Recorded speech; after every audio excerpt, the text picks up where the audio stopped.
George, why did you get in that bag? We drink a little wine, no one knows us. He said, Sarah, that's my name, don't wear it out. It's not intentional to fall asleep, I swear. Not malicious. I fell asleep. Not malicious. But then I fell asleep. I fell asleep. Because it makes it sound like to me, like I'm being accused of something that was not intentional. I'm being accused of it. Not intentional, no. Right where it is. Right down there. Yes. You play for God, he was in the bag of dead and stuff. Not intentional. Not can't an imagine accident at a all. system It will all make sense when she defensive takes a aberration. stand. Oh, Sarah, Sarah. Now you all think that I had even more, in quotes, intent to do what I did, which was not intentional. He said, Sarah, Sarah, that's my name, don't wear it out. It's not intentional to fall asleep, I swear. But he said, Sarah. But he said, Sarah. We said, Sarah, Sarah, Sarah.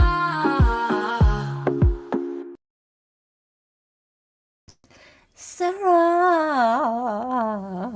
Okay, I can't sing. That obviously was not my voice in the opening tune.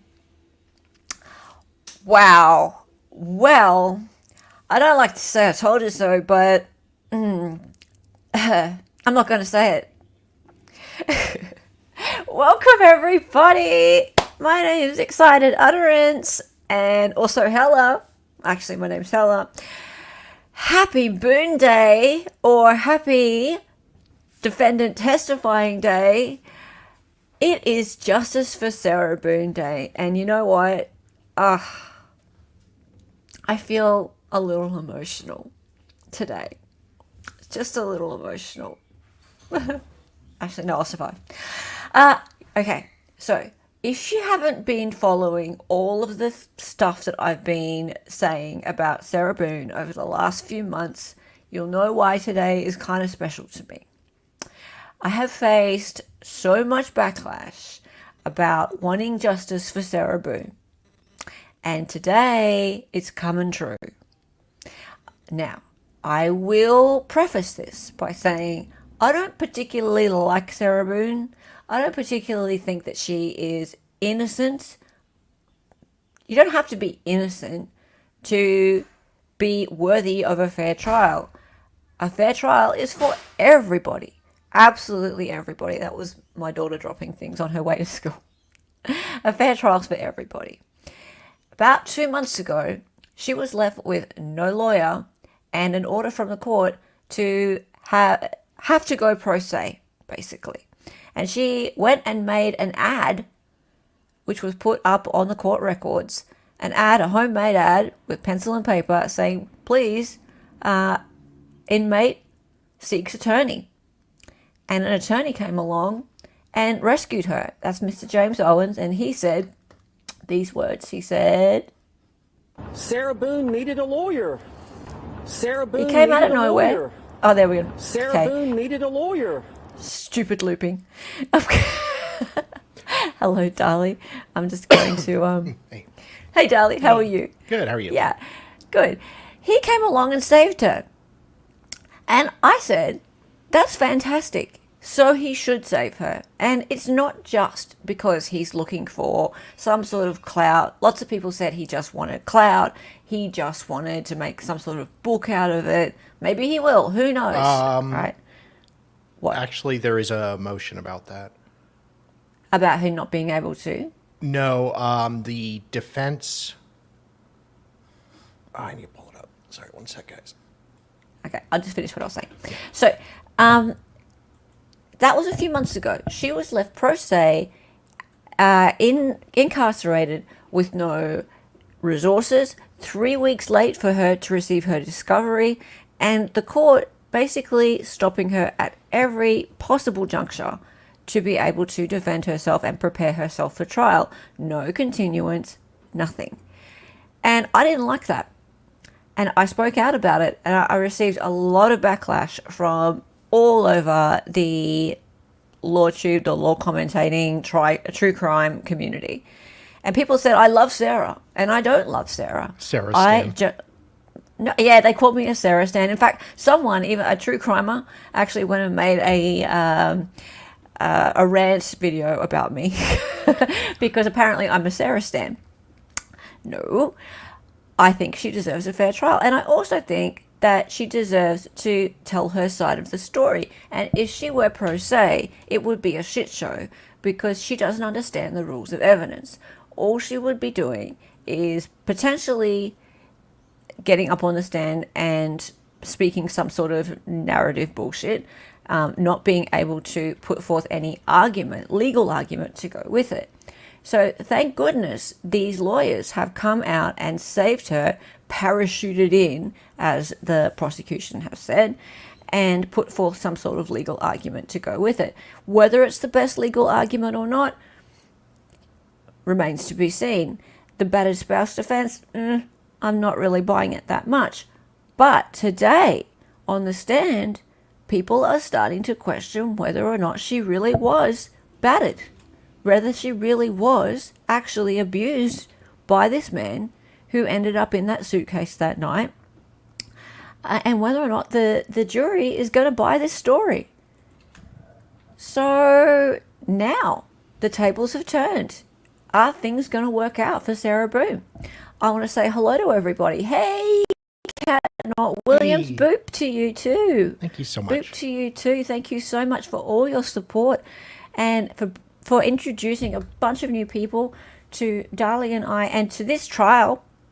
It's really great to have people coming and being able to watch this trial with us at nighttime.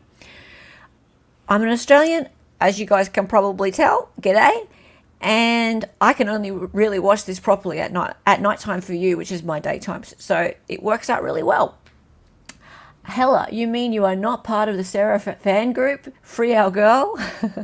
Look, if the jury decides that she should go free, yeah, I'm hashtag free our girl for sure. Why not? Absolutely. Yeah, I think they were both drunks for sure. I want the jury to decide. And I feel like before the trial even started, the entire world had already decided she deserved to be in jail for life, in prison for life. That was it. In fact, I know that. Yeah. I know that the public had already decided that that was her sentence. And they hadn't heard the entire story. I wanted her to be able to tell her entire story within the rules of evidence in court, as she has her right to do. That's it. Does that make me a Sarah Stan? Sure. Okay. If that's what it means, fine. I don't really care. I'll say what I think. Today was just great. You were joking. Thank you, Nem. And I really appreciate you. Oh my God, my kitten can open the doors now. Or the windows. Stop it. While you're Changes my dealing, whole lighting situation. Alrighty, we're gonna get into it. Nope, she's still F. She might still be F, Scott, but at least she got her fair day in trial, in court, I believe. And hey, Scott, how are you? How are you, Scott? Great to have you all here. Hey, half Irish. How are you? Oops. You don't love Sarah? I know it's a shock. I can relate to her in some ways. I feel like there are some ways I can relate to her in that, oh, can you stop opening windows, kitten? She's discovered the outside world, right? She's like, I want to go out there. I can relate to her in that I've been bullied, right? Like I've had lots of people saying lots of shit about me that's not true.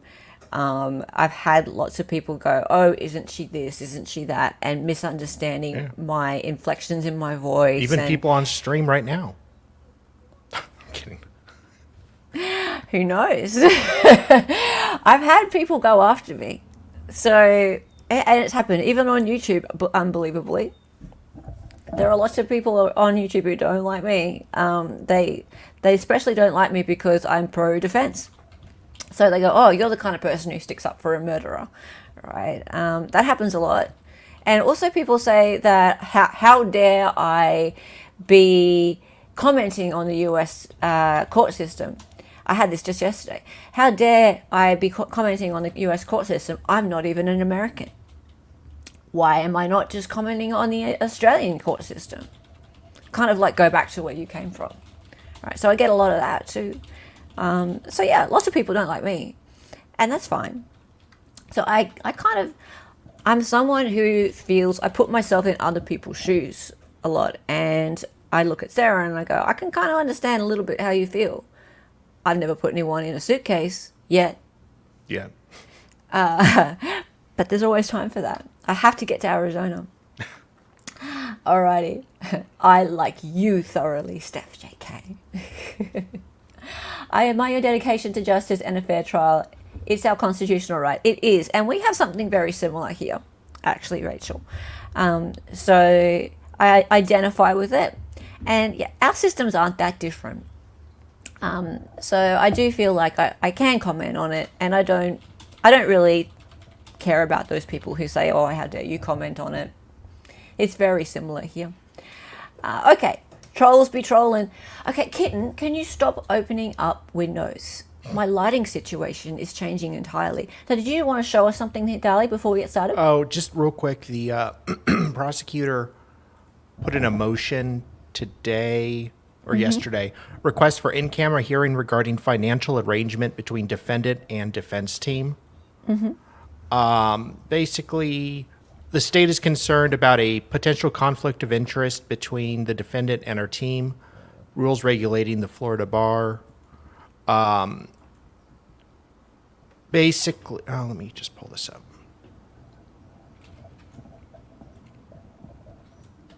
Sorry, just one sec. Little snippet here. Prior to the conclusion of representation of a client, a lawyer is prohibited from making or negotiating an agreement giving the lawyer literary or media rights to a portrayal or account based in substantial part on information relating to the representation. So the state is concerned that there may be some shady deal. David says, that's BS. The representation agreement is between them.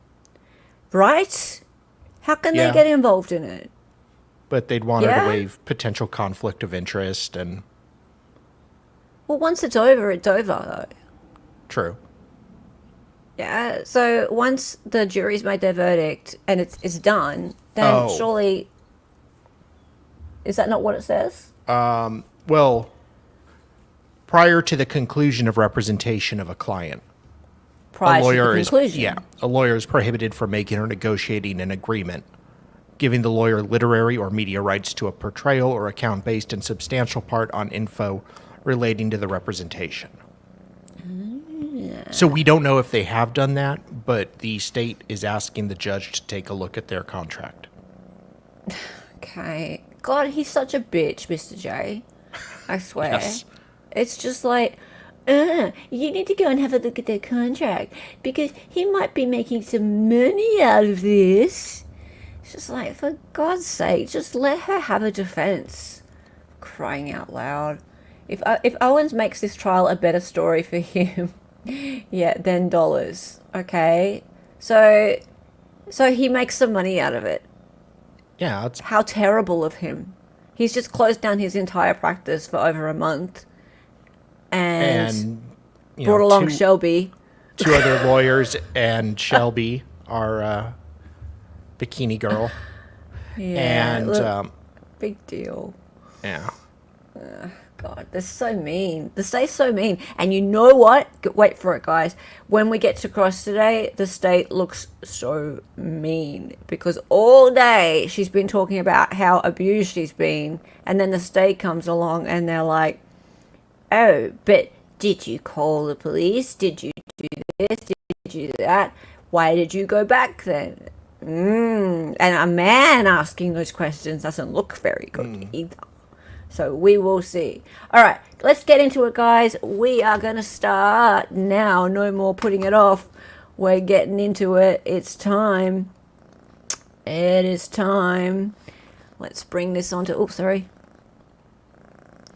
You need to present. Yeah, I'm doing it. That's what I just said. Jeez. Alrighty. And we're starting with this moment.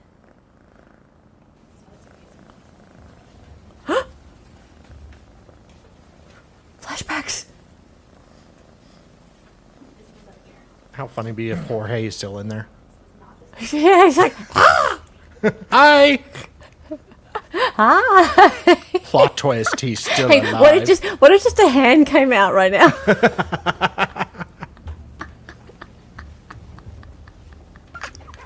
Oh, right there, ma'am? Was this her? Much closer? Yes, you are hearing a cat purring. Here we are. Hello. When you say that was Hello. This is the window opener. when you're done zipping it shut and he's inside of it, where are the zipper components?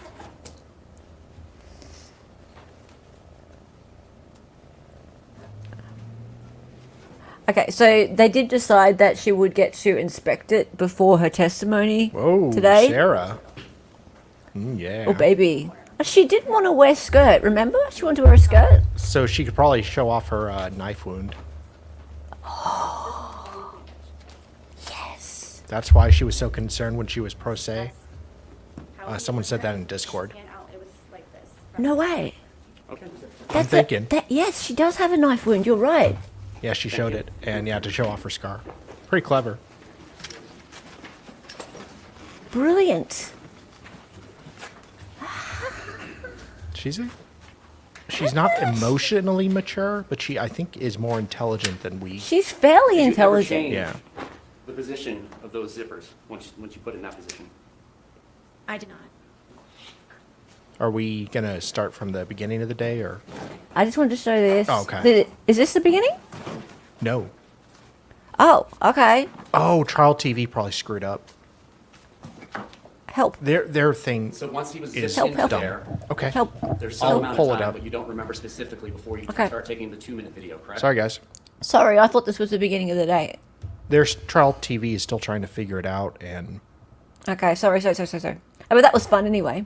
yeah, it was good, but Okay. so. All right. So before we get into her testimony, there was just a little bit of cross of the Yeah. detective from Yep. yesterday, and we do need to show that. So Mm-hmm. thank you, Dali, for helping. Guys, I sleep during the night. I'm sorry. I'm not nocturnal. Thank you. State Okay, and spell so your here's name for the Detective record. Coughs a lot. My name is Chelsea She's known for hernia exams. Capsule. Get it? CHELSEY KOEPSEL. All right. Mr. Castore, you may proceed. Your Honor, we intended the witness to the defense. Okay, thank you. Mr. Henderson, you may proceed with any cross-examination. Ooh, beautiful waterfall. Good morning, How are ma'am. you, mate? Good morning. Can I get your phone number? On February 24th of 2020, you responded to this crime scene, is that correct? Yes. Were you the first officer to respond to the crime scene? No. So there were other officers who were there prior to you arriving, is that correct? Yes. Were you the first detective to respond to the crime scene? Myself and my partner, we all arrived at the same time because we left from the same location at the same time. Okay, and who was your partner that day? Detective Scott Lowen. And throughout We the might whole chuck time, her a 1.5, you and hey? Detective Lowen worked on this case together, is that correct? Yes, he assisted me with this case. Now, when you How are arrived you, on the John? 24th, approximately how many other officers were there? Including like deputy sheriffs, like in uniform? Yes, ma'am. Yes. Oh, approximately 4, maybe. I would David assume. will be here shortly with us. Had it been designated a crime scene at that time, and had tape or security measures been taken to protect the scene? Yes, they have. So that had already been done by the time that you arrived, is that correct? Yes, that's correct. Now, in the investigation, one of your, You know what this means? You know what this means? We get vampires or Pop-Tarts. Should it be vampires or Pop-Tarts or something else? Hang on, we'll do a poll. Thank you so much for the 5 Excited Utterance memberships, John. Yes. we are doing our game where every 25 memberships we get something else in the apartment. We were going to do vampires or Pop-Tarts. If anyone's got a better idea, let me know. But I'm pretty sure it's either vampires or Pop-Tarts.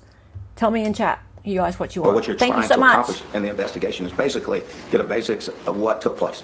Would you agree with me there? Yes, I would. All right. And you can do that one or two ways, or a combination of ways. One is to take testimony of potential witnesses. Is that correct? Yes, it is. All right. On this day, did you in fact do that? Yes, I did. And one of those potential witnesses was Sarah Boone. Is that correct? Yes, it was. And you took a statement from Sarah Boone because we've all seen it. Is that correct? Yes, we have. And at that point in time, Ms. Boone did not have to talk to you if she didn't want to, did she? No, she did not. So she agreed to talk to you at that point in time? Yes, she did. Okay. Were there any other witnesses besides Ms. Boone that you talked to on this initial date of the 24th? Just Brian Boone. And Mr. Boone told you what? You had a chance to talk to him. He told you his involvement. Is that correct? That's correct. And in fact, wasn't Mr. Boone's testimony, was that recorded too? I conducted an audio recording, yes. Is that standard procedure when you do your interviews to try to record the interviews? Yes. What's the benefit of that? So I know what was said. Okay. So, and if something goes on for a long time, you can refer back to it. Is that correct? Yes. Okay. All right. So, and out there, that's part of talking to witnesses or potential witnesses.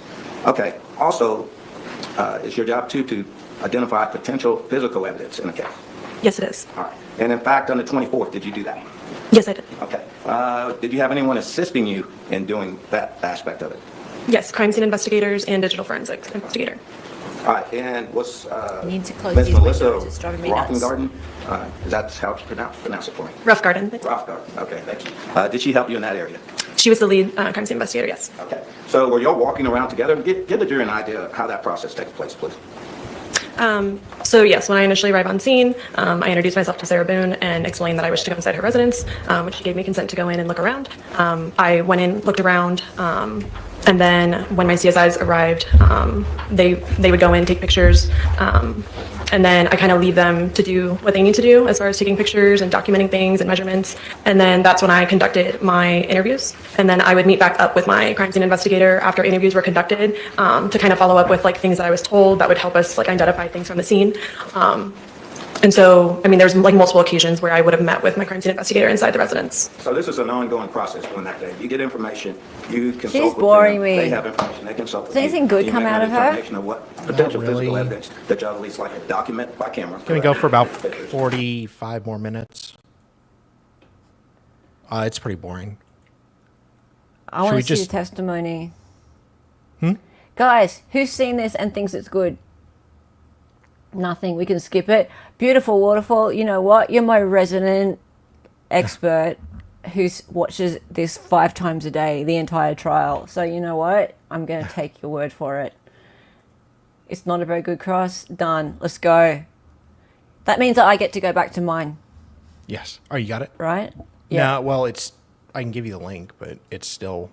You probably But this shouldn't is- use Trial TV. Why? That it messed up right now.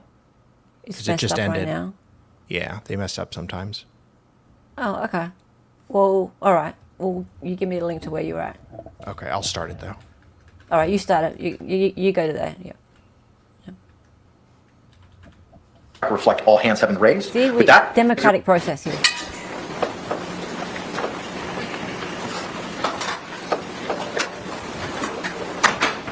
State, you recognize our jury. Yeah. Defense, you recognize our jury. All right, thank you. Y'all can be seated. Members of the jury, after seated and comfortable, if you could raise your hands to confirm that you complied with the court's instructions during the break. Record reflect all hands have been raised. With that, state has rested. The defense is going to put on a case. Defense, Mr. Owens, you can call your first witness. The defense, we call Sarah Boone. Go, get up, get up.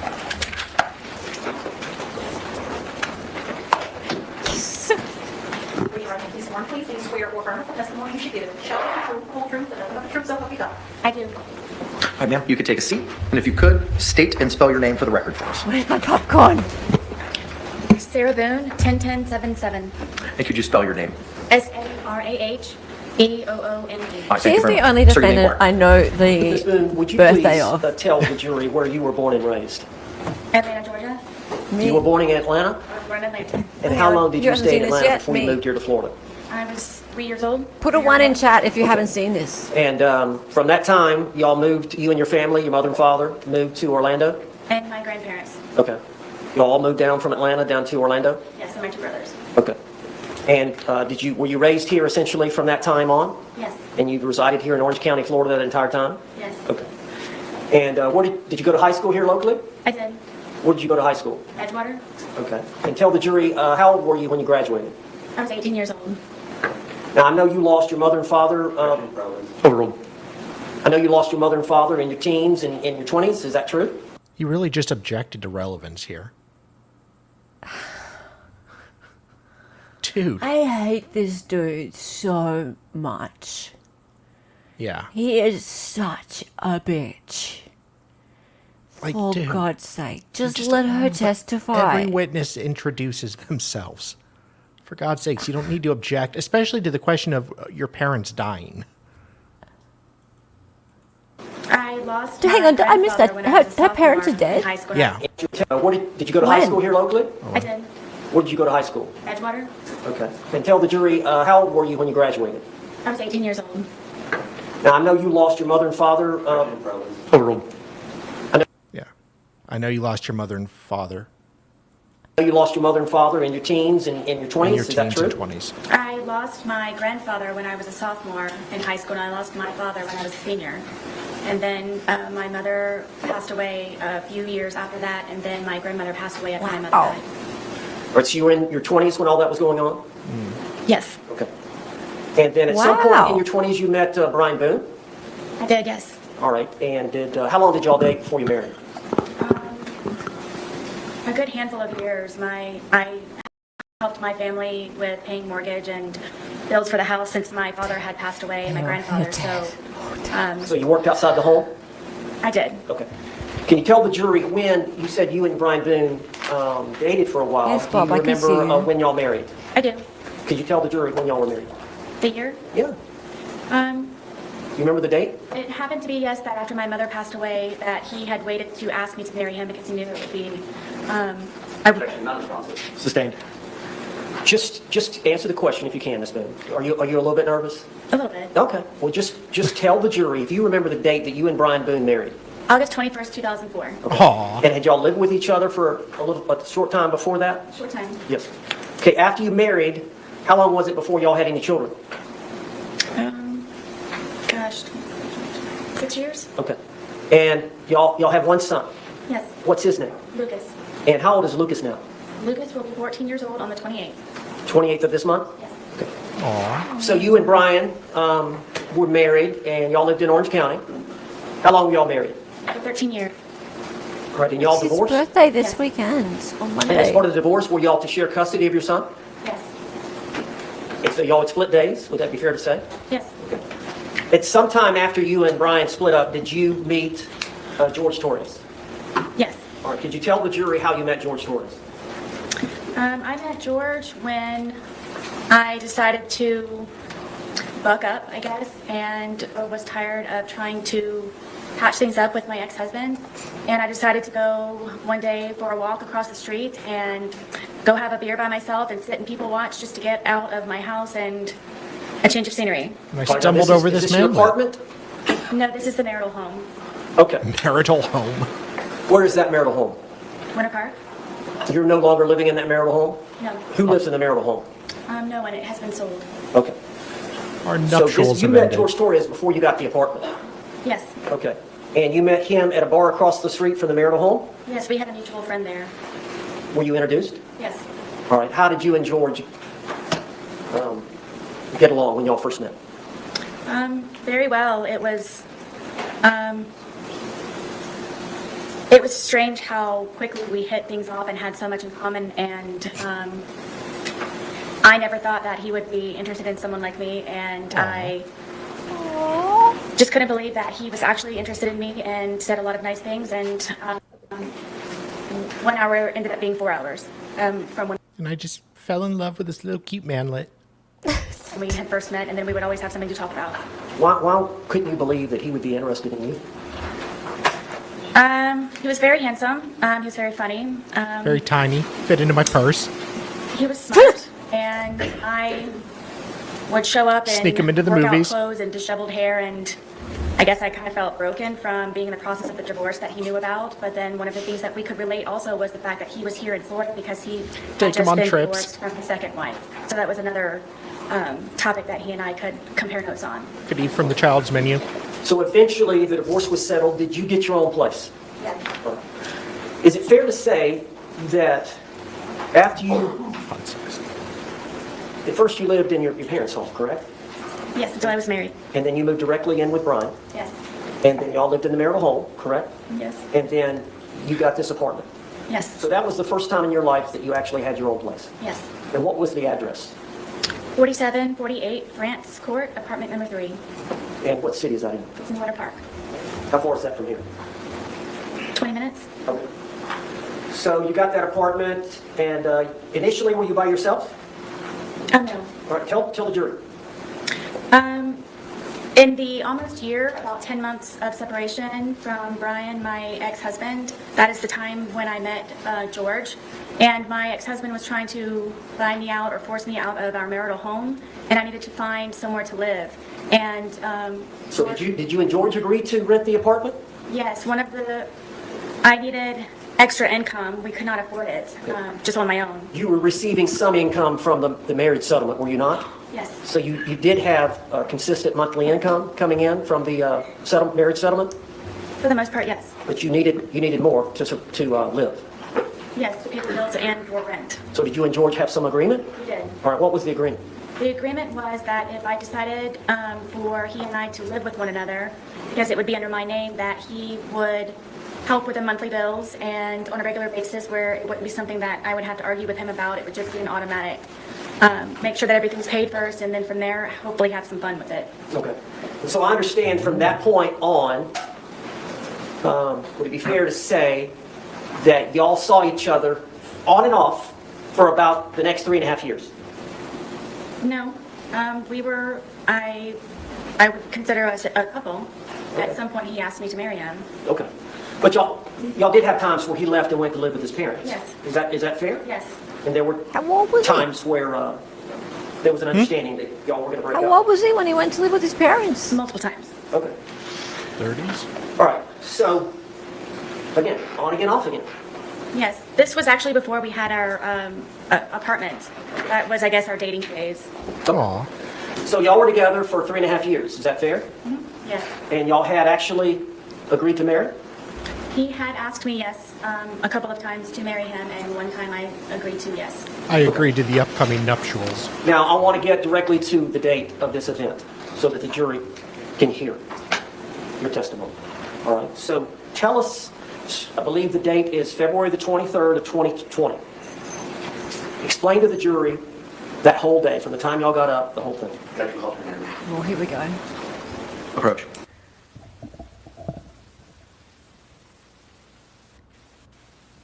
Aw. Aww. Isn't she cute? Looks like she's got back from a Don't Heavy smile, metal. Sarah. heavy metal concert. Why? The eyeshadow? Oh, yeah, the eyeshadow's bad. Yeah. Do not smile, Sarah. Don't. How is the mosh smile. pit, Sarah? Now, Ms. Boone, let's just, instead of one long Oh, speech, yeah. let me break you up. Beautiful Waterfall, I do have Do you box remember art. the date of February 23rd, 2020? Yes.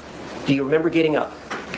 Yes. All right, just tell the jury about that morning, what y'all did that morning, what you and George spent the night together at the apartment. Yes, at that point, he was living there. Yes. So y'all slept in the bed together, upstairs, February, so you would have gotten up, y'all had gotten up that morning, February 23rd of 2020. Yes. All right, tell the jury what happened when y'all got Queen up. Elisa.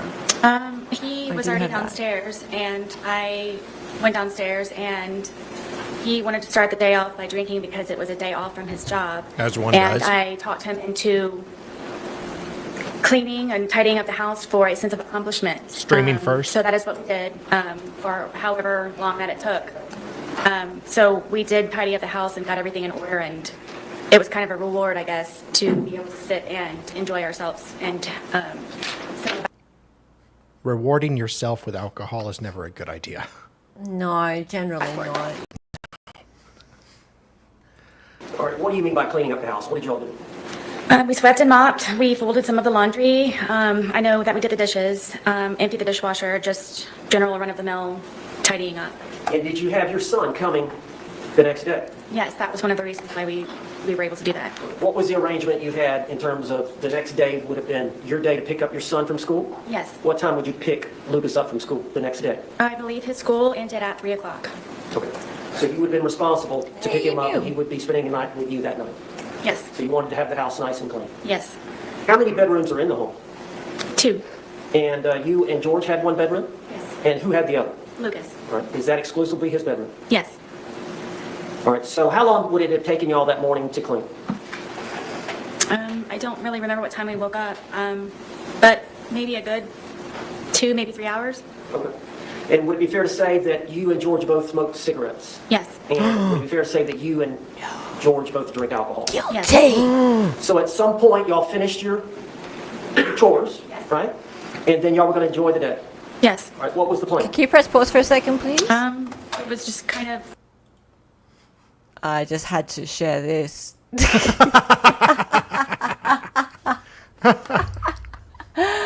It's very good. Look, it's even got little cracks in it and stuff. Like, it's real. It's real. Thank you, Bob Nasavo. That's awesome. Bob emailed me that.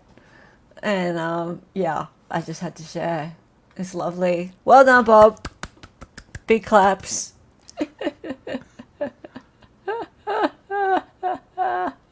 Where is he? Where's Bob? Where is Bob? I need to bring Bob up. Oh, you made what? One for the other side, for whichever side you want to put it up. Oh yeah, I know. There's also one on a easel as well. Hang on. Yeah, there it is. Yeah. So okay. So after I put the vampires up, then the next thing will be we need to put that one into the apartment. Okay. Cool. Yes. I think that one will be fine. I think we could put this one sort of on the left of the apartment over there. Yeah, I think this one will be fine. Awesome. Great work. Let's keep going. you know, we've got the day to ourselves. Let's just kind of relax and go with the flow. All right. Did y'all make a decision that y'all were going to start drinking? Yes, we had a half of a bottle that was already in the refrigerator, and I did not want to go out afterwards. I, again, had Lucas coming the next day, so we went over to Publix to purchase another bottle of wine so we could not have to go out later on that evening. Now, you were here in court when the state played the video of you two and the Publix purchasing the bottle of wine? Yes. Is that what you're referring to here with the jury right now? Yes. Okay. And that was around noonish? I believe so, yes. Okay. Had y'all started drinking the leftover bottle before going to the Publix? No. Okay. So, y'all bought a bottle of wine? Yes. All right. And how did y'all get to Publix? My car. How far is Publix from your apartment? 5 minutes. How would you get there from your apartment? What do you mean? Did you have to go across any major highways, or is it right there? You just come out of our apartment complex and you do a little U-turn and then you come up and it's right in that complex. Okay. But it's easier to drive than to walk? Yes. Okay. Now, I know at sometimes y'all would simply need cigarettes and it was in walking distance. Can you tell the jury about that? Yes, there was a AutoZone convenience store with, in the same, I guess, parking lot of our townhome, our complex, and it was just a straight shot from our apartment to a back gate, and you could get right into the convenience store from right there. Okay. But y'all went over to get that bottle of wine around noonish, and how did you took your car? Yes. Did George have a vehicle? We did not. And how did you pay for the wine? With my debit card. And then y'all came back and started drinking? Pay for Yes. the wine. Okay, tell us what you did when you got back from the Publix. Just went on the back porch where we usually spend our time because we're able to smoke cigarettes outside as opposed to inside. And Is cigarette smoking not allowed indoors? it's not. Okay. Do you have pets? Yes, I do. Well, did you have pets? I did, yes. Okay. Were they with y'all there that day? Yes, my dogs were with me all the time when I was there. How many dogs do you have? I have 2. And just what are their names? Penny and Tess. And what is the breed? They are red Boston Terriers. And are they both disabled? Yes, Penny is blind and Tess is deaf. So when y'all went out to smoke, You seriously, Sarah? Why didn't you name the blind one Helen and the deaf one Keller? Oh, that's mean. Is it? I'm just saying that you could have made it a little spicy. on the back porch and drink, I assume, as well, correct? Yes. Do y'all take the dogs out? Oh, yes. All right. Is there a place for them to do their business out there? Yes, I extended our back porch for them to have a little bit of area as opposed to going from a large backyard from my marital home to our little townhome. And they would come out there and do their business, and I would open the gate and then walk them in the back part of our apartment. So you and George were just going to enjoy the day together? Correct. Is it fair to say y'all don't have a lot of money? Yes. And so y'all were going to do something there in the home? Y'all weren't going out for dinner or... Yes, we primarily, I would consider us homebodies as opposed to going out and partying and doing this and that. Okay. And how long do you think y'all were out that afternoon outside? A few hours. All right. Could you tell the jury what y'all did during that time?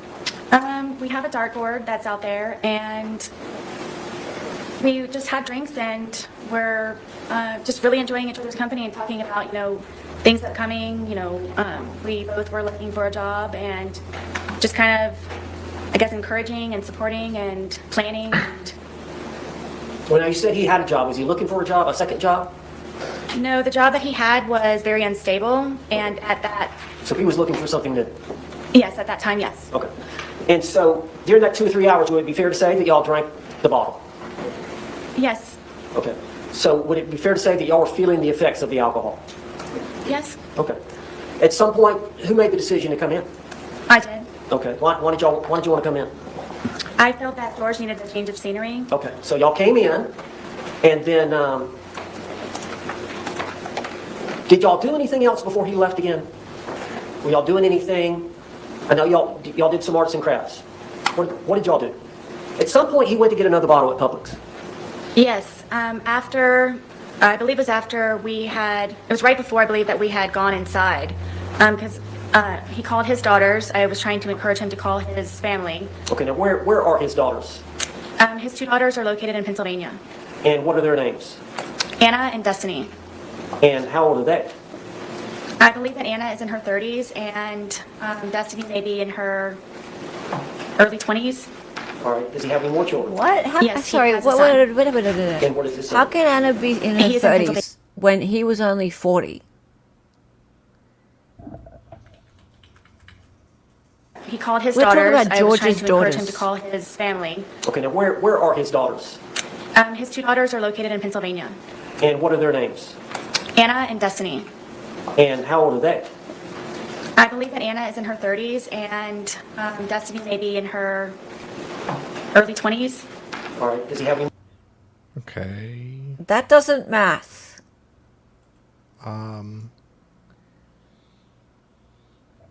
She said 30s. What was his name? By George? Florence. We are talking about this. We are talking about George's daughters, right? Yeah. George, what was his last name? Torres? Yeah. Therese. Let's see how old What he the was. He was 42. He was 42, yeah. Okay. I mean, even if we push this forward and say that she's in her 30s now, So he'd be, around 16. this is happens, weird. yeah. This is okay. Either she's really mistaken, or He was she's probably making young. this up. No. Yeah. More children. Yes, he has a son. And what is his son? He is in Pennsylvania also. Okay. So part of that afternoon as y'all Vampires came or in Pop to Tarts? We call decided on relatives, call vampires. No, I I'm doing had him call vampires now. outside, just trying to, I guess, boost the mood. And the first daughter didn't answer, and Oh, I hey, don't Therese. remember the reason I didn't speak to the second one. I believe he did. It was just for a moment. family. All right, now whose phone y'all using? My phone. All right. And is that common for y'all to use that, for y'all to share that phone? It was because George said that he didn't have a phone, so it would either be lost or This part's a little given to weird. him by his mother. So I didn't know he had a cell phone, so we would use my phone. So it was primarily your phone? Yes, Okay. And you took a lot of photographs that were on that phone? yes, Videotapes? yes, Text messages? yes. Phone calls? Yes, he and I both on the phone calls. So he would use it as well? Yes, And that phone, is that the one that was seized in this case? yes, All right, so Like y'all families, they breed a called his lot. daughters, and then during that phone call period, did you also call his brother? yes. Okay, and which brother was that? John, And how many brothers and sisters does George have? I'm going to list them if that's okay. Okay. It's John, Pharrell, Isaac, Mo, and his sister. Okay. And do they all live here in Florida? Yes, Are they close by? as far as I know, yes. What about his parents? Yes, They live here as well? yes, Okay. But his ex-wives and his children live up in Philadelphia? yes. Okay. Ex-wives. So you called the girls, then you called, or George called his brother. Yes. Was that conversation that long? No, it was not. Okay. And then after that phone call, were y'all inside by this time? Yes, at this point, I believe that it was a good time to get a change of scenery. So I thought George would be better off inside, and frankly, I didn't want to be outside any longer either. Okay. So just to get an idea, about this time is when he went to get the second bottle, or did y'all stay inside for a while before he left? No, from what I recall, it was, I thought the day was over, and it was going to be, get ready for the evening, for the day, what do you want for dinner, you know, do you have an extra load of laundry that you need to throw in, kind of thing, and that was my understanding, and he said, This was about 5-ish or something? I don't remember the time. Okay. At some point during that time period, did George go to Publix again? Yes, I thought he was going to be walking to the convenience store, but apparently, when he returned, he had gone across the street with my car and my debit card to buy another bottle of wine. What was your understanding of where he was going? To the convenience store, walking, For what? cigarettes.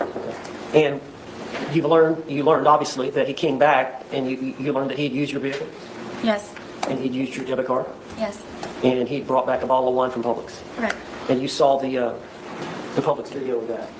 yes, So he comes back with the other bottle of wine, and did he want you to drink with him? it was expected, yes, Yes. And you agreed to consume the second bottle with him? yes. So over the course of that evening, drinking the wine, what did y'all do for time-wise? Watch a movie, music, just kind of tell the jury what you remember. I know it's obviously been a while, but... It was kind of a regular thing where I would always try to come up with entertaining activities for George, and Okay. I bought a puzzle. We started off at one point doing a smaller puzzle, and then we did that very quickly, so then I purchased a larger puzzle, and I believe it was 1,000 pieces. So I thought to get his mind off of things and to focus Okay. on something, it There would was no be smart puzzle for us to found. do. I'm sorry? This is what we talked about this yesterday. No puzzle was found. So Sounds like a In puzzle the- to me. that is puzzling. Yeah. That's puzzling. So yeah, no puzzle. So you think we were actually discussing in chat yesterday, like what kind of puzzle? Because she never actually said. Like she's saying a puzzle, but we were talking about whether or not it could have been like a crossword puzzle or something like that. Because up until right now, she hasn't said jigsaw puzzle, but she is saying it was 1,000 pieces. So where's all these pieces of a puzzle? Right? Like I never saw any in any of the photos. Well, there was never any testimony about there being bits of a puzzle anywhere. Where's the puzzle? Like this, you would think that the state would be talking about the fact that there was no puzzle found. Yeah. Says who, I remember her painting and saying the puzzle is there in the body cam footage. Really? Well, okay. I thought someone in chat yesterday Puzzles. was saying that there was no puzzle found. Okay, let's keep going. So for however long that took, we finished the puzzle. So that was one. Every piece was finished, or was it? Every piece was finished. It was strange that we couldn't find one piece, and we thought it was funny that it was like in like the perfect place on there. But yes, everyone but one piece. All right, after the puzzle, what did y'all do? I decided to continue to maintain and focus him, and I have a bunch of paints that I used of my son's that his grandmother bought Well, Sarah, would you like to play a game? him. It's a very big art wooden box, and it's got pastels, pencils, paint, any kind of whatever. And he and I were very much into art, and with this resource, it got him very interested in being more creative. How long have you been into art? Ever since I can remember, as a child. You like to draw? Aw. Salvador Dali disavows. I didn't like to do anything artistic. I think she could have been And I know, a we saw some of designer. the pictures of your apartment, but it looks like there was pictures and artwork up. Is that all your work and George's work? The majority of it, yes, are belongings from my home, and then also some of George's, yes, on the wall. Was he pretty good at art as well? Yes, All right, so you both enjoyed doing that. very much. I'll be the judge. So of y'all that. got out Lucas's art set. What did y'all do with that? We were just, I guess, Stole her son's doodling, art you know, set. whatever. I would always tell him that Tilting. everything that you make is a masterpiece. So just let loose and just let it go. And we would just paint and, you know, paint and drink, yes, and listen to music sometimes, and yes. She's the Bob Ross of Suitcase murders. She is. There's no happy little accident. Where it's just, it's not a mistake. It's a happy little accident. That's all. Fucking, you're right. This is fucking weird. This part is really, really weird. I will admit that. Yeah. In my opinion, got a lot better for her. But this part, just the way she talks is so weird. It's just like everything's a masterpiece. And I sold my marital home. And I had the upcoming nuptials with my new betrothed. Yeah. I was proclaimed when I was 16 to him. I was just trying to make her seem human. It's not working. Yeah. I mean, No. it gets a lot better for her. A lot better. Okay. It's just, this part, just the way she talks is so weird. Everything she's saying is so weird. Oh, like the puzzle and the Yeah, and then just the whole weird thing. way she says stuff. Yeah. It's just move on, dude. yeah. Okay. Now, with the dogs, did y'all get the dogs involved? Oh, yes, my dogs follow me everywhere, yes. Was there some dancing going on with the dogs? Yes, after we had completed the puzzle and Yes, we enjoyed the festivities of puzzle completion, and then we decided to join. The dogs and I decided to join Jorge with the upcoming event of dancing. We did the two-step. The two-step. I guess we're painted out. I Painted thought that out. might be a good point for us to maybe listen to some music. And the music that George listens to is it's very fractious to me, and it was definitely not going to lighten the mood. So we ended up finding some channel on the radio, and I'm sorry, did she read a thesaurus before she testified? It was the music was very fractious. Fractious. That's a new one. Yeah. Naughty.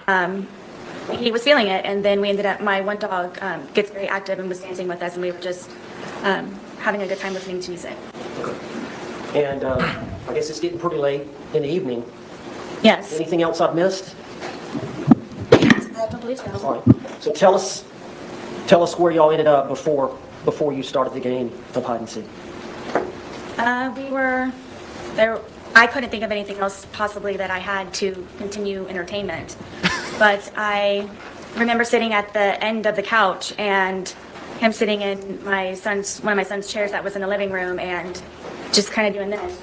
Like, what are we going to do now? Like, I very much would like to go to sleep. Had y'all Is he your fiance or a 6-year-old neighbor's kid that you're trying to entertain?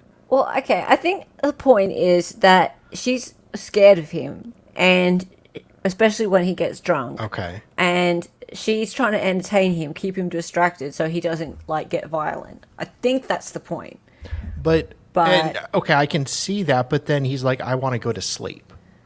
So why not just let him go to sleep? No, she's the one who wants to go to sleep. Oh. Pay attention, darling. finished off? Like, what are we going to do now? Like, I very much would like to go to sleep. Had y'all finished off the That bottle that he had bought? I don't remember, to be honest with you. Bless you. Would it be fair to say that as the day wore on, the more y'all consumed? Yes. And would it be fair to say that as the day wore on, the more you consumed, the more effects you felt from the alcohol? Of course, yes. Oh, both of them? Yes. Okay. So you would agree, would you not, that at the time y'all were trying to figure out something to do and you put your head down on the couch, that y'all, would it be fair to say that y'all were intoxicated? Yes. Tell the jury what happened. At one point, I guess he knew that I couldn't come up with anything else, tapped me on my knee and said, "You're it." So from there, I ran up the stairs and hid into our shower, just waiting for him to find me so we could hopefully go to sleep soon at some point. And And your shower, is it a tub or just a walk-in? it's a tub, but it's in the master bedroom, and you have to go all the way upstairs, you have to go in the bedroom, and then you have to go into the bathroom part, and then there's the shower part. So did you lay down in the tub? At one point, yes, I was. Okay. So you were hiding? I was trying, Okay. And did you believe that he was going to come try to find you? yes. Did you wait? She could have been Yes, drowned quite in some there. time. All right, then what did you decide to do? That I decided that I need to go to sleep, I'm picking my son up the next day, and we need to start wrapping up the evening. And I went downstairs to find where he was. And what, I think the jury has seen pictures of your, would you call it an apartment or It's considered a townhome. a townhome? So you walk down the stairs, right? And at the bottom of the stairs is a bookshelf here? Yes, at the very end of it, yes. Okay. So you walk down the stars and you turn and look in the living room. What did you see? I don't even think I made it all the way down the stairwell because I was just looking for him as soon as I could to hopefully go upstairs as soon as we could. And I looked over and I saw him settling himself in the suitcase. All right, tell us about the suitcase. How long, was it an older suitcase? Yes, Whose suitcase was it? this is George's suitcase. All right, and did he use it for traveling back and forth? to Suitcase. Philly? Yes, I had recently taken him on a trip to go see his children in Pennsylvania, who he hasn't seen in years, and we took that with us. And because of how dilapidated it was, how broken it was, in the end, after that trip, we decided that we would donate it. All right, and I understand y'all kept the suitcase upstairs. Yes, How long did y'all keep it upstairs? since we had moved in. Is there a closet up there you kept it in? Yes, it was in the master closet, the master bedroom closet, all the way in the back because of the size of it, and there was nowhere to put it, so it's all the way in the back. So when did y'all decide to move it down from upstairs to downstairs? Was it that day or sometime earlier? No, it was maybe a week or so prior. Okay. And so what, y'all were gonna donate that to Goodwill or? Yes, we were going to do, I guess, a spring cleaning. let's be real, they're both actually Anyone who has idiots. children understands that. Only they grow one is quickly, dead. And there was a lot of clothes that I needed to go through of my son's, and then also from George and I moving in and just kind of putting everything in there, at one point where we just needed to actually go through it and organize it and get things. That's maybe she's nervous. Oh, I'm sure she is nervous. Oh, yeah. But yeah, like that's the thing that I got is she treats Jorge George like a child, like she's taking care of a child in some ways. Okay, let's be real though. He acts like a goddamn child. Fair. Like he's 40 something. He's got no job. He pays no child support or anything to his children, and Well, his kids are grown, Like- aren't they? okay, well, actually, that's a good point. Like, did he ever? Oh yeah. Was he ever around for his children? Like, the dude's a drunk. He just sits around all day and he bums off her. Like, he can't even afford his own phone. And there's clearly violence going on. Like, I'm sure she's violent too. But, Yeah. I mean, he doesn't seem to be the most upstanding character, No. really. So, who knows? Like, he's It's probably ju- got... He yeah. might be. Who knows? Yeah, it's weird. Yeah, she's talking about him that way, but it doesn't sound to me like he's much of a Go get her. example of a independent man, let's say. I'm trying to be Yeah. I mean, I'm trying to be a bit he's diplomatic using- about it. He's using Sarah and Sarah's using Brian.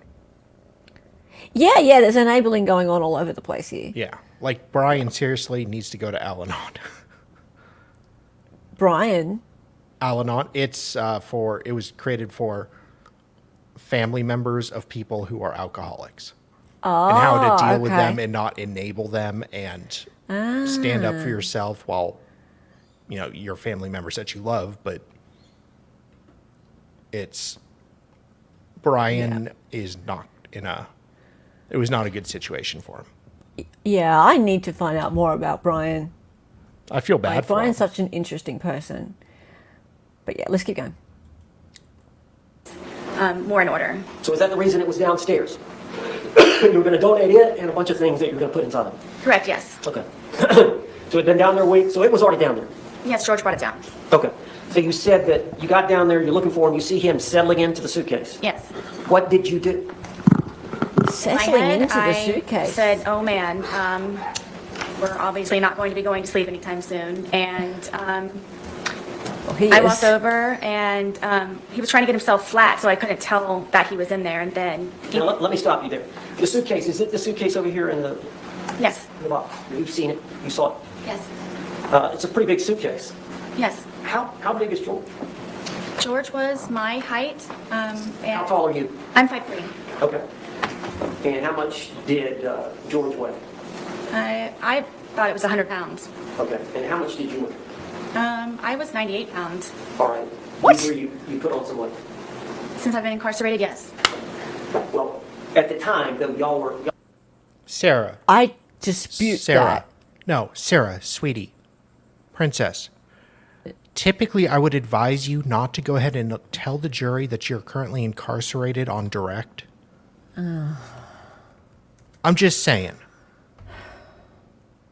Yeah, she just told the jury that she was is incarcerated. She did. She did. It probably doesn't matter, but I mean, yeah. And also, there is no way that she was 100 pounds at the time of the offense.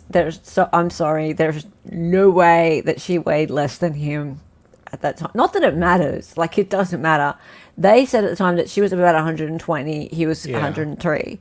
That adds up for sure. She would have been about that weight. She was thin. She was slim woman. Slimmer, yeah, absolutely. But there's no way she was like under 50 kilos in my measurements. No. Sorry, Sarah. she would look I was completely 98 like pounds. emaciated. Thought it was 100 pounds. Like George. And how much did you weigh? I was 98 pounds. All right. 98 You put on some weight. Since I've been incarcerated, yes. Well, at the time, though, y'all Here, Owens. Well, at the time. y'all were pretty skinny. Yes. So, from the pictures, it looks like y'all were both Intake pretty says 140. Yes. All right, Yeah. so because of his thinness, is that how, and he's a small man. Yes. Okay, so he was able to get in the suitcase on his own. Yes. Look, I He forgive was for willing to that get in the one. suitcase. He was already in there. Okay. And apparently Sarah did have a girlfriend in jail. Oh, so that's who she was communicating with. Girlfriend, like not sexual girlfriend. I don't know. Well, Somebody we don't she was know in that. jail with. Yeah. And she got out and she showed up to support Sarah. And, okay, so Sarah, because Sarah kept looking back. I thought she was to Shelby, but... Oh, so you think... Okay, so apparently there's somebody in the gallery Yeah, that's a big no-no. who's from jail? Is Yeah. that right? Okay. So what's so terrible about that? You aren't allowed to communicate with people in the gallery. I see. Right. In custody inmates. Oh, she's So, in like- custody. Sarah is. You aren't allowed to communicate with Sarah if you're in the gallery. Oh, okay. No, I thought you were saying that the person in No. the gallery was somehow in custody. How's that's possible? I don't know. But No. Okay, sure. Righto. I know she has friends. Well, she has friends yeah. in jail, and she did have friends in jail because she Yeah. spoke about having friends in jail when she didn't want to go into solitary. Yeah. If you remember? Yeah. Okay, do go on. A little social butterfly. When you got to him, did he see you? Yes. All right. Tell us what happened. I mean, I just kind of, I zipped him up. We thought it was funny, and we're joking about how he was, I guess, small enough to fit inside of the suitcase. All right. So what happened then? From there, it was just, we were laughing about it, and it was just strange that he was small enough to fit in there, and then I kind of moved it around a little bit with him in the suitcase still. It was still funny that he was still in the suitcase. Just, I think he and I... Hey, Brandon. You were both laughing at how tiny he was. He was such a little man that he could fit into the suitcase so easily. That was legit the joke. That was the whole point of the suitcase. It's like, look how tiny I am. I wonder if I can fit in the suitcase. And they were both laughing about it. So we can all feel fine about laughing about him being such a little manlet, because that was it. And then next we're going to see if he fits in my purse. Yeah. We're just kind of couldn't believe that he could fit in the suitcase. Did you eventually close the top? Yes, in order for, well, the top was already closed. As he was settling himself right, in there, Marsha. that's how I knew he was in there, was because the top was kind of flopping a little bit. So he had got in there to hide, and he pulled the top. Yes. On top of it. But you could tell he was in there. Yes. You saw him right away. Yes. All right. So at some point, did you zip him up? Yes. Did you? And what was he saying or doing when you were zipping him up? I just thought it was funny. Were you both laughing? Yes. And so you zipped him up. Were y'all still laughing once you zipped him up? Yes. Tell the jury what happened then.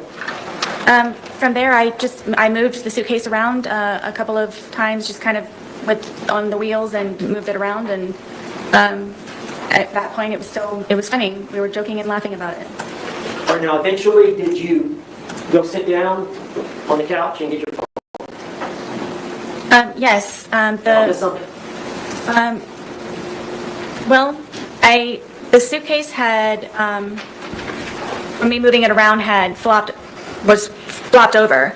So while it was like that, I thought at that point I had a moment to, I guess, take the time to talk to him while I guess he was not able to get out for a moment. So you flipped it. You got it on the top, right? Yeah. It gets in, but at some point you flip it over so the zipper is on the bottom. Well, it was just kind of how I was moving it around, and it ended up kind of flopping, so, It was upside down. yes. So He ended after up you did flopping that, fairly what did you do? often. That's when I went over and decided to videotape to just see I guess the jest in it, for him to understand that right now I feel safe, and right now I have the David's got ability keys. to actually speak to you in a manner that normally I would not have the ability to do. And you were intoxicated, Yes. and you would agree that you said some things you should not have. Yes. But you realized he could not get out and get at you. Is that fair? At that moment, yes. So it goes on for about 10 minutes. Yes. You heard it here today, did you not? Yes. You heard his voice as he was speaking from the suitcase. Yes. That was his voice on the video and audio. Yes. And you heard your voice on the video and audio. Yes. That was your voice. Yes. All those things said by the man were said by George in that 2-minute video. Correct. All the words said by the female were said by you in that 2-minute video. Correct. Were you intending on showing him the video the next day? Yes. At the time, or the next day, is it fair to say you don't even remember a videotape? I do not. So, from what you can tell from watching it, did that refresh your memory about that event? It did. Oh, bye, Franz. Why did you say all that? Just imagine.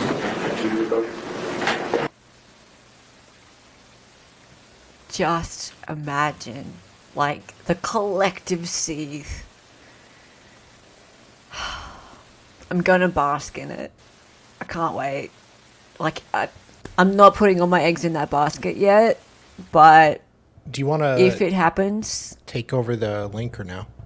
yeah. I sent it to you earlier. Okay. Let me send it to you. Brandon says, Dave, go get a piece of luggage and give the wife Your phone needs to settle the logistics of this. Yes, you do. You do. Thank you, Brandon. Thank you for the super chat, Brandon. And David's on his way now. Supposedly. Supposedly. He's always late. I'll text him. No, apparently he's on his iPad or something. Alrighty, here we go. And where were we up to? Oh, did you send me where we're up to? Oh, did you do the trick I showed you? I just sent you the link, David. Why are you talking to David, not me? Because he just responded in chat. Right.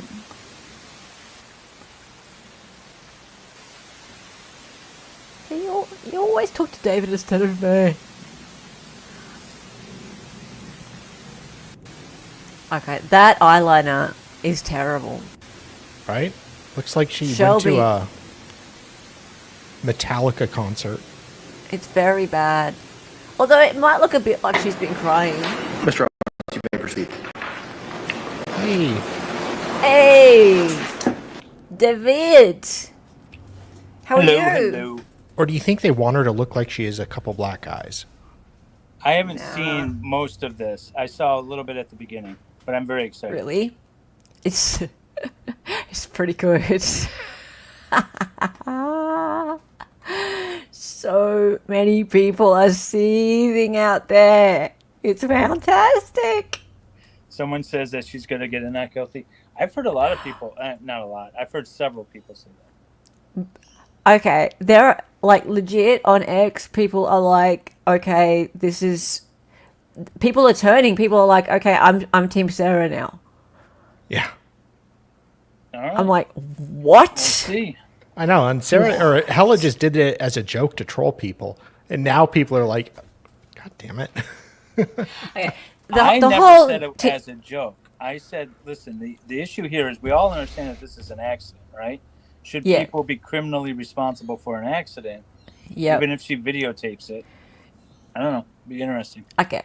Let me clear that up. It wasn't a joke that I thought she should have a fair trial. That was not a joke, right? Yes, I troll people a fair bit. Yes. Going up to 10 was just kind of the joke. Yeah. But I also really, really didn't like that she was left to go pro se, and she was not given enough time to prepare. I did not like that one little bit. I do feel that she was left to have no fair trial. That was just bullshit. So I'm really appreciating now that she is getting to tell her side of the story and she is represented properly. So this is great. And I had a feeling all along that there was more to this. And that this side of it needed to come out. And I'm just loving the fact that people are starting to see it, that there is another side. Whether or not it means that she's not responsible for this in the way that she's been charged, I don't know. I don't know. I'm curious, but fine. Great. This is good. Let's go. Thank you, David, for being here. Hope you're having a good day. I've been sitting outside all day. It's been amazing. You look like you're pretty well perched up there. I'm hanging out in my little Asian porch. I'm talking about what your feelings were at the time, and then explain that to the jury. You talked about it before. You said he was in that confined space and it was my chance, but do you want to elaborate on that? Or? Sure. I want you all to know that the majority of the time, am always afraid and always scared. All right, well, I understand that. Okay, I understand that. But would it be fair to say that you had some anger at that point? I did. Would it be fair to say that you wanted to tell him off to some degree? I just wanted, yes, for him to have a better understanding, which was the whole point of the videos and documentation prior. And you could tell that he was uncomfortable. I'm guessing. And did you want him to feel some uncomfort? I did. Okay. Now, at some point, you turned off the video. Yes. And then we saw a second video, which is approximately 11 minutes later. And you've seen that video that was played to the jury. It was 22 seconds long. Yes. And I don't think you speak in that video. You hear Jorge say Sarah one time. Yes. Is that fair to say? Yes. So between the 2-minute video and the 22-second video is an 11-minute period. Would you tell the jury what happened? Here we go. Continue to, I guess, speak to one another, and his tone changed, and I knew the tone, and we ended up, I guess, arguing back and forth with one another, and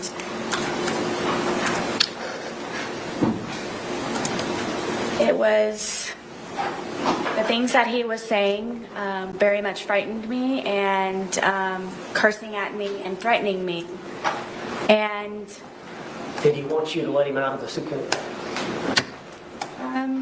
I'm sure so. Okay, go ahead, tell That's me. fair. And it just got very heated very quickly, and he continued to push on the suitcase. And my fear was that he was going to break out of the suitcase, knowing that it was a broken suitcase. And his hand started to come through. His hand started to come through this way. And so I shook the suitcase. Trying to get his hand to go back in, shaking it, and telling him that, please stop doing this. Please stop doing this to me. Please stop doing this to me. So his hand actually got out of the suitcase, Yes, and you went to the suitcase yes, and shook it. yes. Did that force his hand to go back in? No. So you're shaking it. Were you shaking it to try to get the suitcase, his hand back in? Yes. How long did you shake it? I don't know. But his hand was still out. Yes. Was he trying to get out? Forcefully, yes. Was he That's angry fair at you? enough. Yes.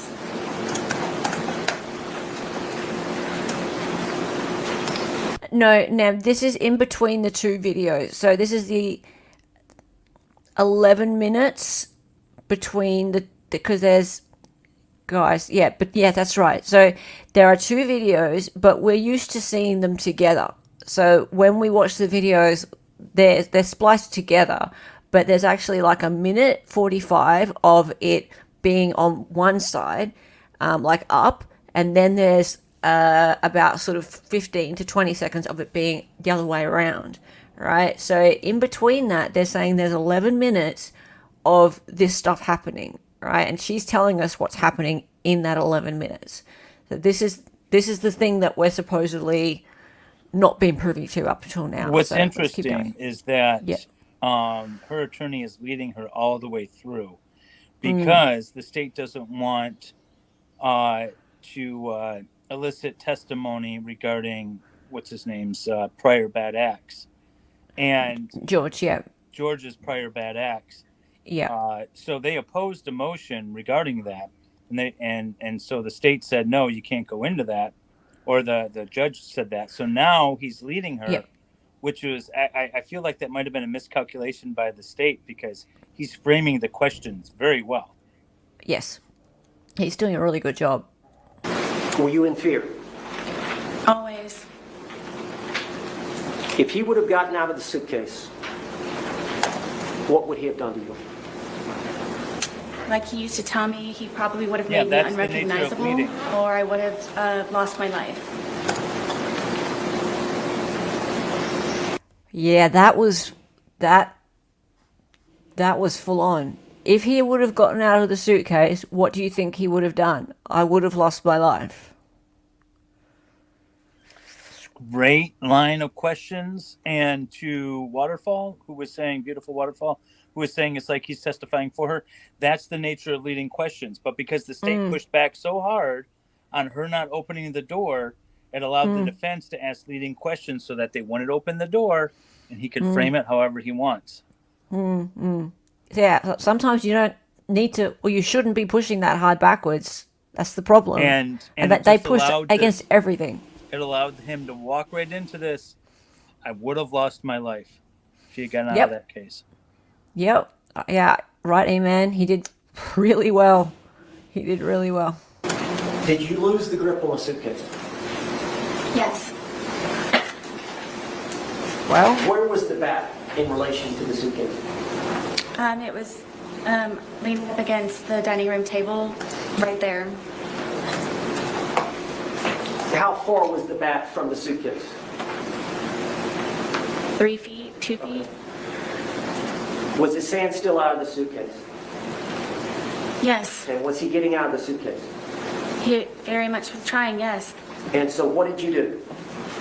For the split second reaction that I had, I happened to see that and I grabbed the baseball bat and was trying to poke his hand to go back in to please don't break through, please. So I hit his hand.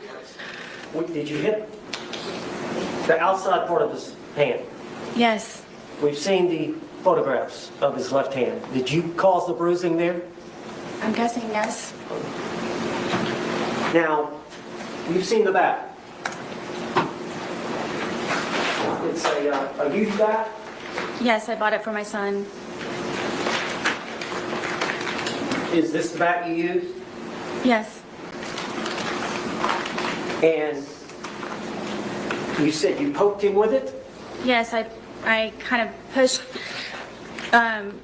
like I held it with the skinny part here and then So the grip here, prodded at it, yes.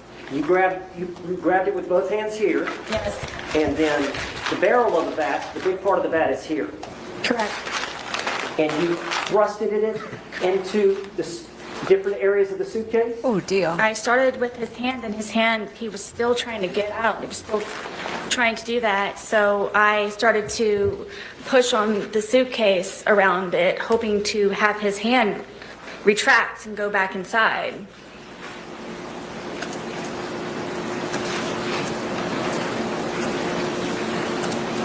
Take your swing. You made those injuries. I did, We've seen the photographs. yes, We see the bruising. Is that from that bat? yes. Eventually, did his hand go back inside from you doing? Yes, finally, he had subsided and retracted his hand. So in your mind, did you prevent him from attacking you? Absolutely. Split-second decision. Now, once he retracted his hand, She's saying all the right things. do you remember zipping it up some, or what did you do in relation? Because he was upside down, was he not, at that point? Yes, At some point, you flipped him back up. I did. Tell how that happened. He wasn't cursing, he wasn't threatening, his hand was inside foremost. There was no more of him trying to break through the suitcase. So I felt safe enough to turn it back over. It wasn't happening anymore. You went back to the video and the couch, I did, yes. and we saw the second video, Yes, the 22-second, and he's right side up again, yes, and you hear him say, "Sarah?" yes. Had you left enough room for him to get out? Zipper to zipper. Oh, thank you, Yes, Kat. that's how his hand was trying. That suitcase has two zippers, doesn't it? And they meet at So various sweet. places along the line. Correct. How much room, when you flipped it over, how much room was between zipper to zipper? I don't know specifically. I mean, it was enough to where his hand was coming out. After you had hit him with the bat, was he not trying to get out anymore? No. Thank you, Kat Knott Williams, for the 5 Excited Under its memberships. Welcome, new members. And check it out, we have vampires. It's spooky season. Yes, indeed. That means we are 20 members away from our next milestone. And what will that be? Did we decide what that was going to be? Is it going to be Pop-Tarts? Or the Boone Casso? I don't know. I blew my load on the hand coming out of the suitcase. You blew your load. Okay, enough. Yeah, actually, no. It is going to be the Boone Elisa from Bob Masavo. So yes, the Boone Elisa will appear in the apartment when we get to 20 more members. Wait, do you have the wine bottles, or you have a wine glass? I see. We have wine has spilt on the floor over there. That was the first one, actually. So thank you so much, Cat Williams. And if you would like a link and want to join us for this awesome testimony, please just let me know and I'll chuck it over to you. But I also know that you are probably tired from talking all day, but you're always welcome. Thank you so much. Love you lots. Let's keep going. Did you believe that he could breathe in there? Yes. Did you ever believe he could die in there? No. At all. Were you trying to kill him? Never. Did you want to kill him? I did not.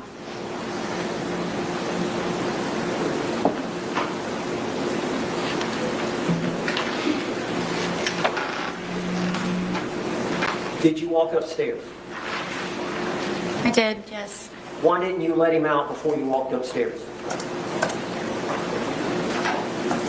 Were you afraid? Terrified is more of the word. As long as he was in the suitcase, he couldn't harm you. Correct.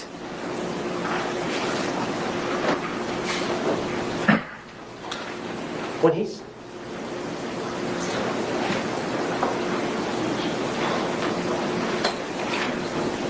Did you want him to calm down? Yes, I wanted him to stop. Doing being fantastic. angry because I know what it is for him to be angry. God. You went upstairs. Where were the dogs? The dogs ran upstairs with me. And where did they go? On the bed.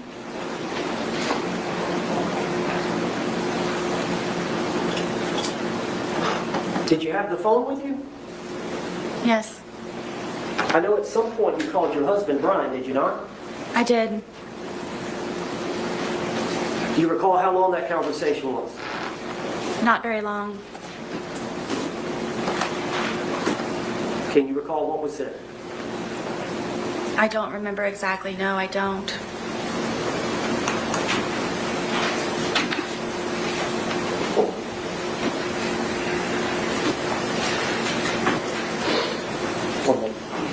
I wonder if this is going to be enough though, to get the expert. Sorry, what'd you say? I was wondering if this is going to be enough to get the expert qualified, though. I mean, I haven't listened to it all. I don't know if it's done here or, how far it The goes. BSS expert? Yeah. Oh, yeah. Well, I don't know. Right now, she just has to be able to talk about the abuse previously. So there's going to be, the judge is going to make a ruling on that. Okay. Yeah. So there's a lot more she talks about. All right. Cool.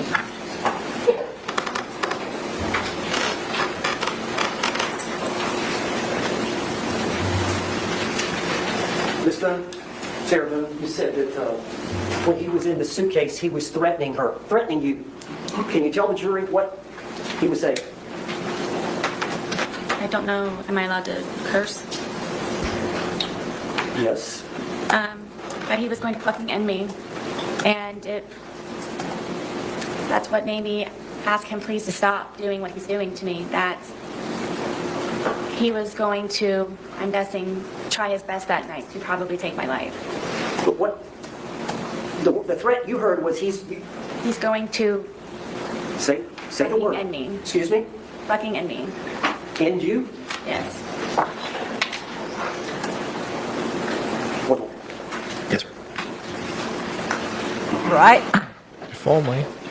I mean, she got a lot in, though, at least. She got a lot of the wrong stuff in the video. Well, Sidebar? scroll. Scroll. Scroll. So I'm going to ask you to retire to the deliberation room. We'll bring you back in as prompt. So it's time now to see if they got the intervening cause in. Oh, okay, is there an argument now? Yeah.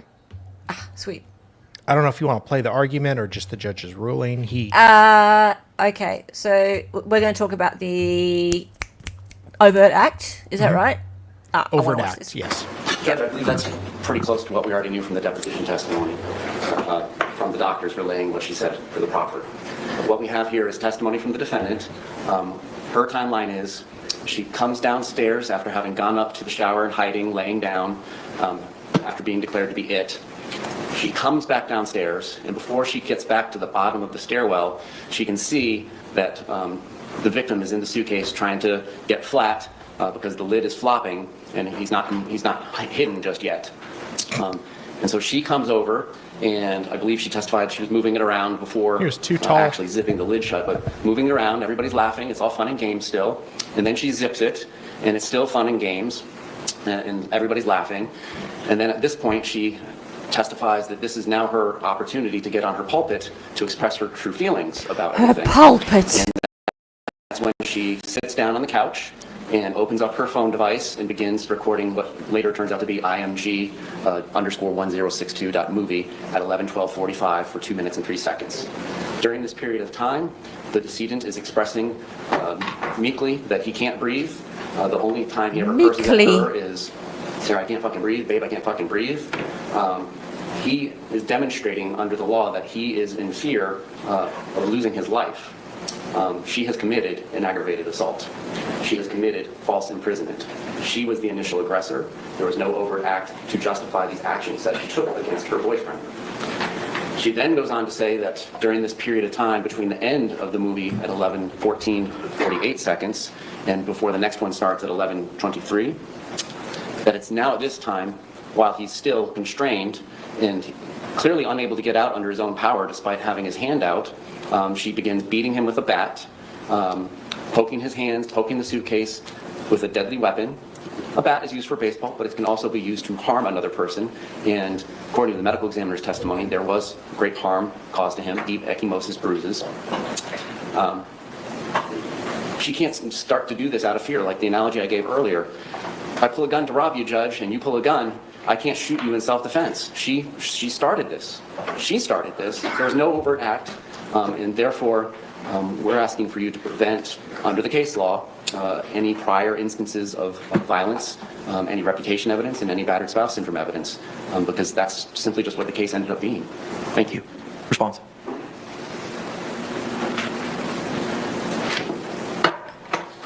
Judge, this was a game by two intoxicated people. When people are drunk and intoxicated, they do silly and stupid things. The evidence is uncontroverted that George Torrance, like calling a courthouse, by his own choice, elected to hide in the suitcase.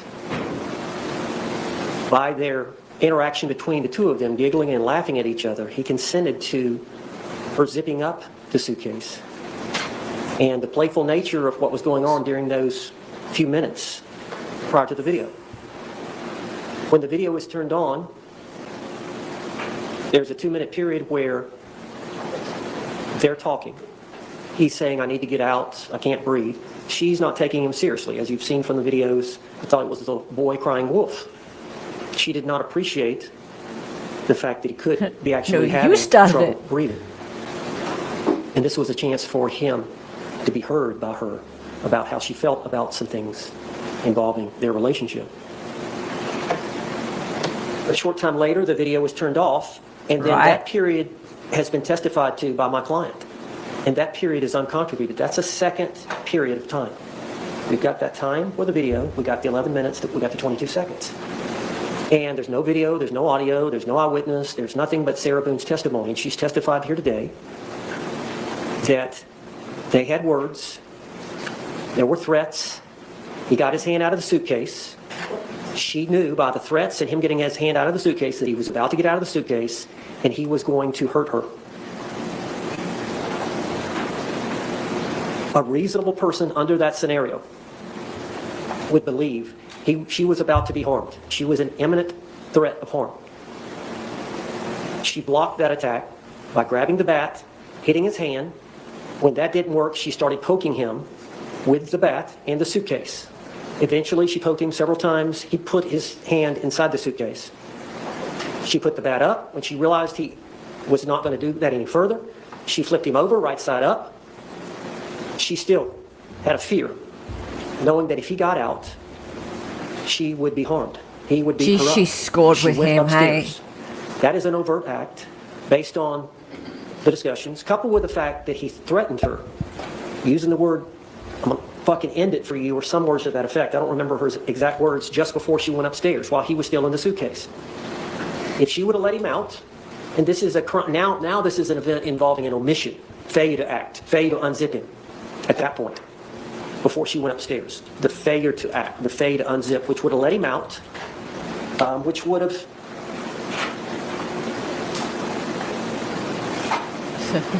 created a situation that she believed was imminent bodily harm to herself. And I guess I'd get a couple of examples. Let's say that a police officer is called to a scene and the only thing he hears is there is a suspect and the suspect may be armed. So of course the officer pulls out his revolver and he's walking around. Well, then eventually he finds the suspect and the suspect reaches for his waist. The officer doesn't see the gun, sprung. but the officer sees the movement to the waist. The officer fires and shoots the suspect. The officer is justified because there's an immediate threat of harm. The officer has to react instinctively. There's no time to think.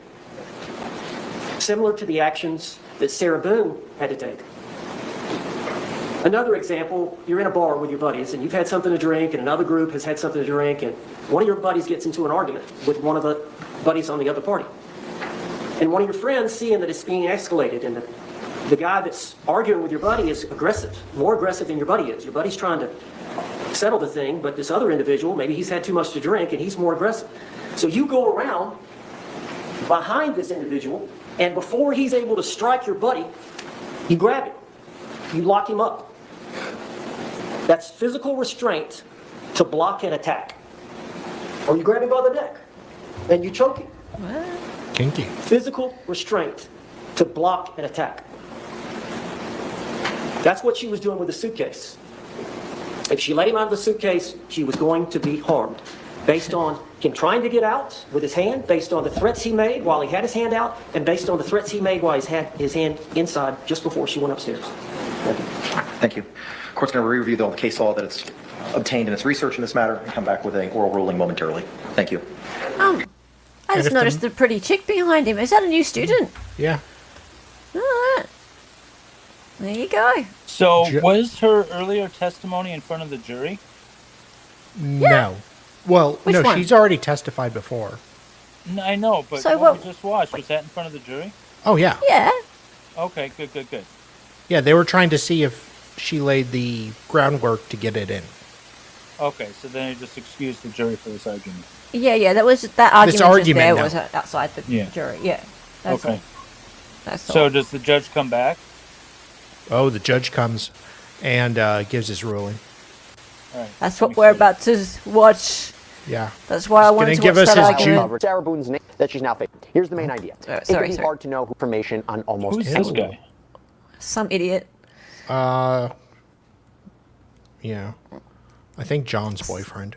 Some guy who thinks he can just sit up there and talk about these cases? Yeah, he just sort of goes like this, like that. Oh, my nips. My nips.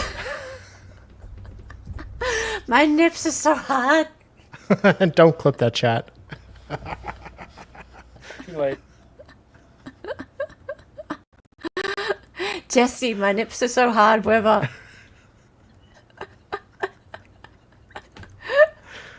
He was gone for a few minutes. He did do his... I think he really wanted to give Sarah the benefit of the doubt here. Hang on. All right. Let's see what the judge has to say. Defense. James Owens from this Boone. Connie Henderson from Sarah Boone. Coming back on Sarah. Ms. Boone is currently seated at counsel's table, wearing the same clothing from this morning. Court has the opportunity to review the case law, review the arguments provided by both the state and the defense.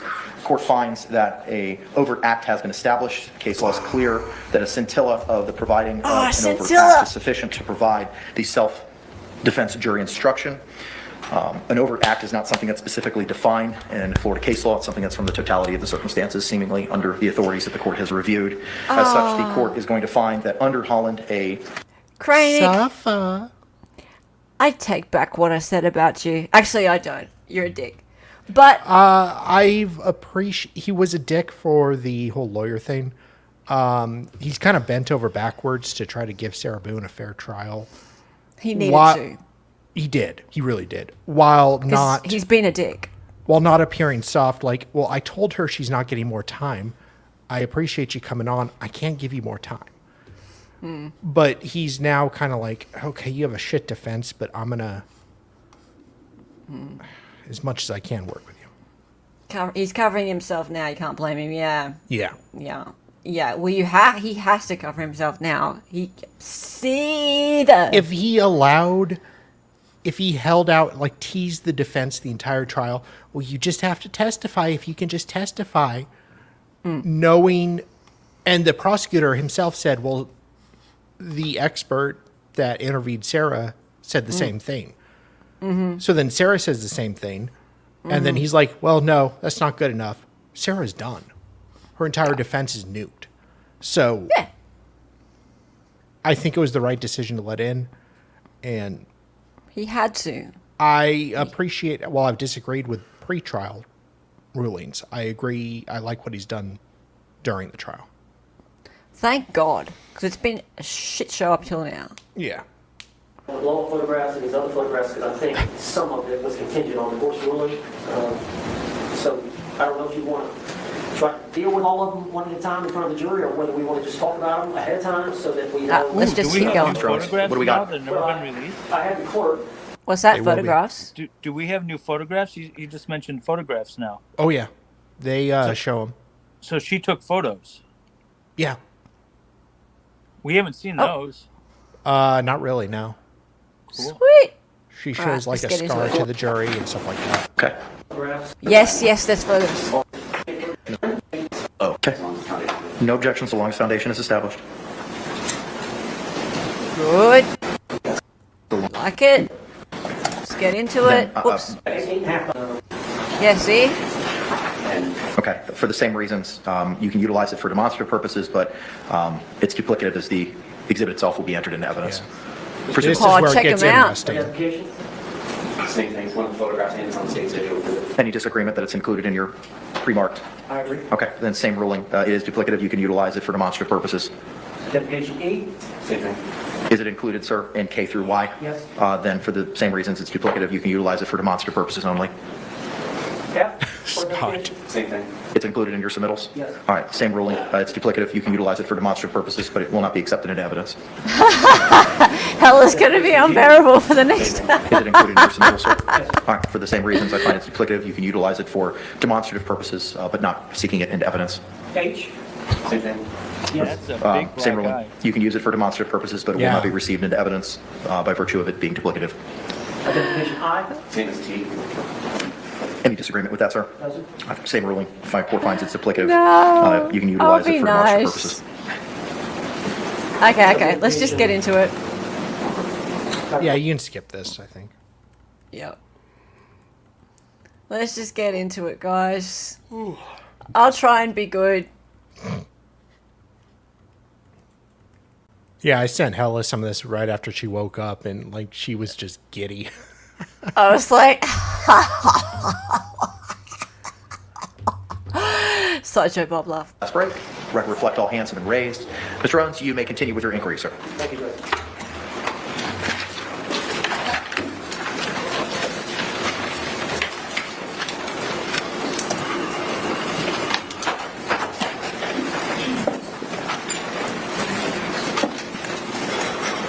Yep.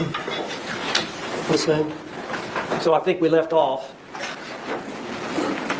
You had called your Cool. ex-husband. No props. Yes. Right. After you called your ex-husband, what happened after that? I ended up falling asleep. Okay. Do you remember waking up the next morning? Yes, Did you sleep in? not intentionally. Okay. Oh, But no, you not didn't get up at 8 intentionally. o'clock, did you? No, Did you wake up closer to noon? I believe so, yes. Did you check the time? No, Now, did you hear your phone ringing? yes, my phone was ringing. And did you answer it right away? No, Do you know approximately how many times it rang before you answered it? I believe the call was about 3 times. Did you know who was calling? I figured it was my ex-husband. And why would he be calling? To make sure that I was still on schedule to pick up our son. At 3 that afternoon? Correct. And he goes to school there close by? Yes.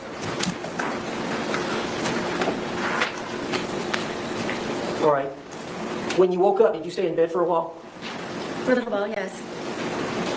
Or tell the jury what happened when you got up. I knew it was my ex-husband calling repeatedly. I didn't answer right away because one of our problems is that he doesn't understand that I'm doing things around the apartment and looking for jobs and so on and so forth.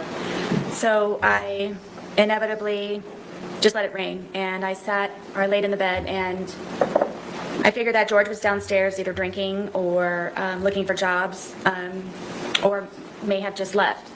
And so eventually I decided to get out of the bed and start moving to go downstairs. I was motivated enough to go downstairs. And when I went downstairs, it was very quiet. So I had the understanding, I believe that he had left. And Did you check to see if where would he be looking for a job? usually on the couch, he would have my son's laptop, and he and I, which we would share. Y'all only have the son's laptop? Correct. And the TV was not working at this time? The TV was not there. Okay. So you thought he would be in the living room on the laptop? Yes. He was not there? No. The livery Where else room? did you look for him? I looked on the back porch. I went through the front door to see if my car was there, thinking maybe he had taken my car. I checked the bathroom, and when I was checking the bathroom, I saw the suitcase, and I remembered about the night prior, and Oh no. I began to unzipped the pontificate. suitcase, Let me and stop you there.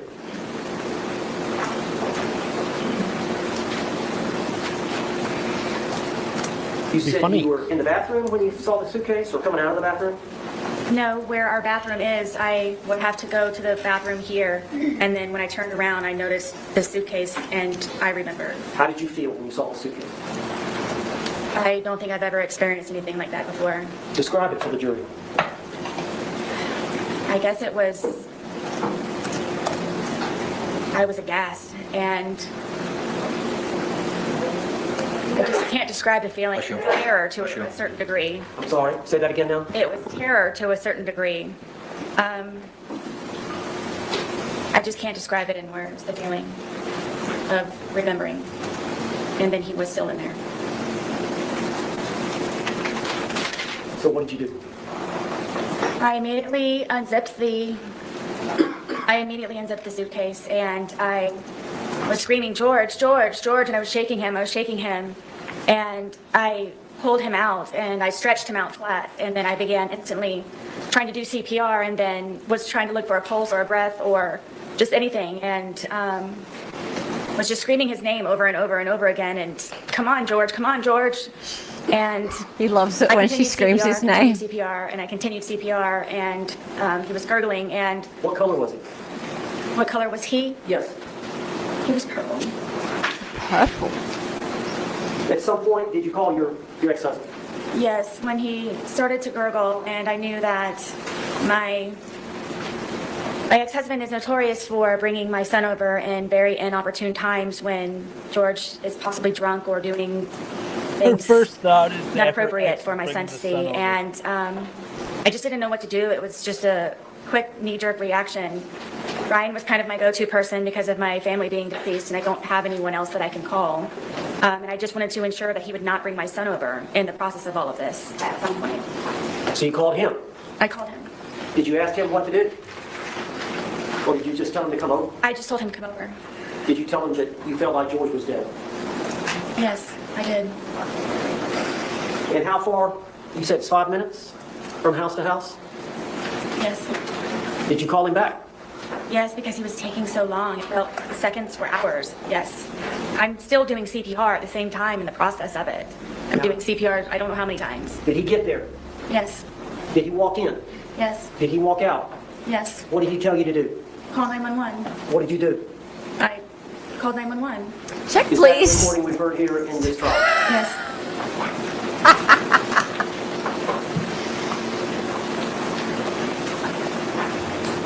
We haven't heard the check Did you love please George? yet. What, David? So we haven't heard the check please yet. No one's testified to that. No one's I testified to believe check, the please. prosecutor lied in his opening statement about the check please. Pretty sure he made that up. That's not normal. No, and he's a that bit was bad. weird. Like, Brian's a bit strange, but I don't think he ever said check, please. We listened to it a few times, didn't we? To Yes. make sure that that's what he said. He's definitely said that Brian said check, please. Who says that? What the hell? It was bad. No, that was bad. To this day. Why did you love him? George was very passionate. George was a very real person.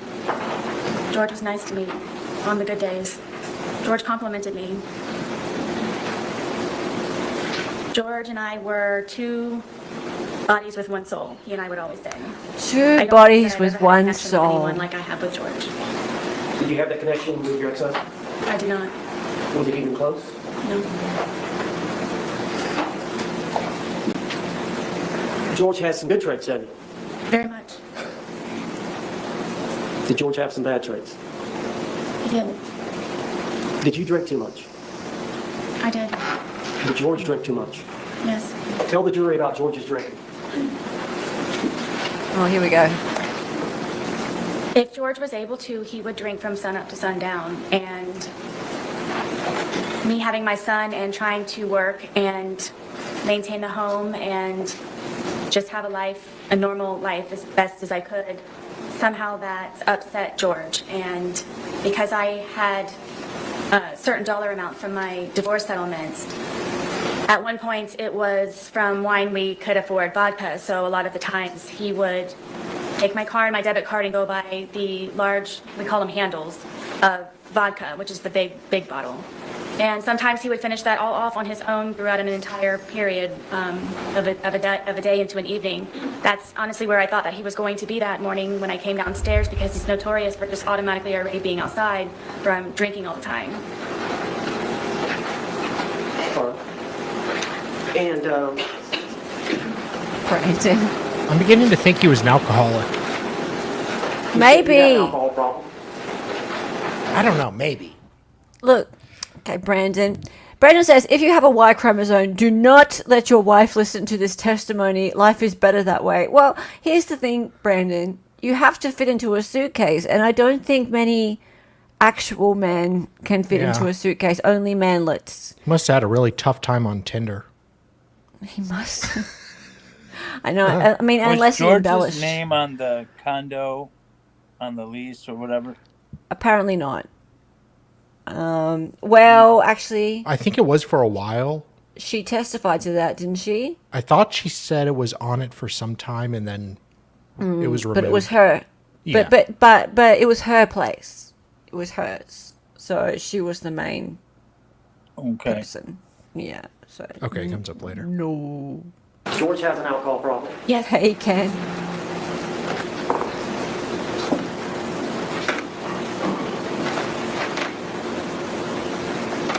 How did George's drinking adversely affect you? My name's Sarah. It would debilitate my ability to help him the way that I was always trying to help him, because it would be one good day, a day of survival, and then it would be another day where I'm having to peel him off of me and call 911. Why would he get that way? Tell us his pattern as it relates to drinking, and then. What is this? When did I join an AA meeting? I'm in denial. Well, they started barring again? Yeah. Yeah, I knew this was going to get ugly. Hi, my name's Sarah, and I'm not an alcoholic. What was the objection? I missed that.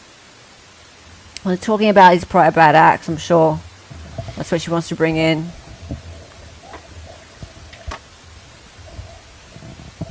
She's talking about, like, she started to talk about when she had to, like, call 911, peel him off me and call 911. Let's just go forward.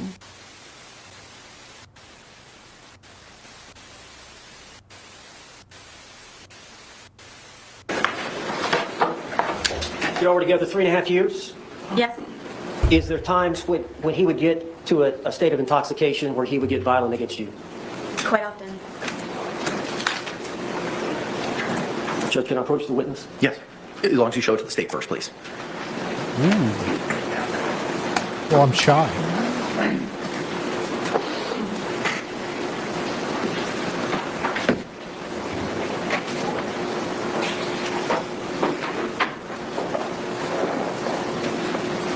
That's true. He did ask why was he like that. Exhibit for identification P is 2 photographs. Could you look at those photographs and see if you recognize those? I do. Are those 2 pictures of your body? Yes. Did they show injuries to your body? Yes. Were those injuries caused by George Torres? Yes. Are those photographs a fair and accurate depiction of the injuries you sustained at the hands of George Torres? On this occurrence, yes. Do you remember this occurrence? What happened? I don't. It was so often. Stop it. You don't remember a specific date? I don't. Oh, that was You're you. sure that that's you? Yes. Is that I was the trying to injuries do that something. What's the injury to the rib cage? I don't remember specifically. He's made David pictures. controls. So, when we used to go over to his brother's house, one of his brothers and his. Sustained. Do you know what happened to? Did George cause these injuries? Yes. All right. Were y'all both drinking at that time? I don't remember on this instance. Judge, I'd like to move this exhibit of evidence. Okay. What was pre-marked as P will be received into evidence without objection as Defense Exhibit 2.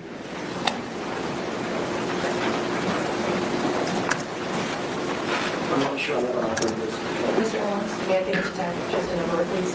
Thank you. Mr. J, would you be so kind? Thank you.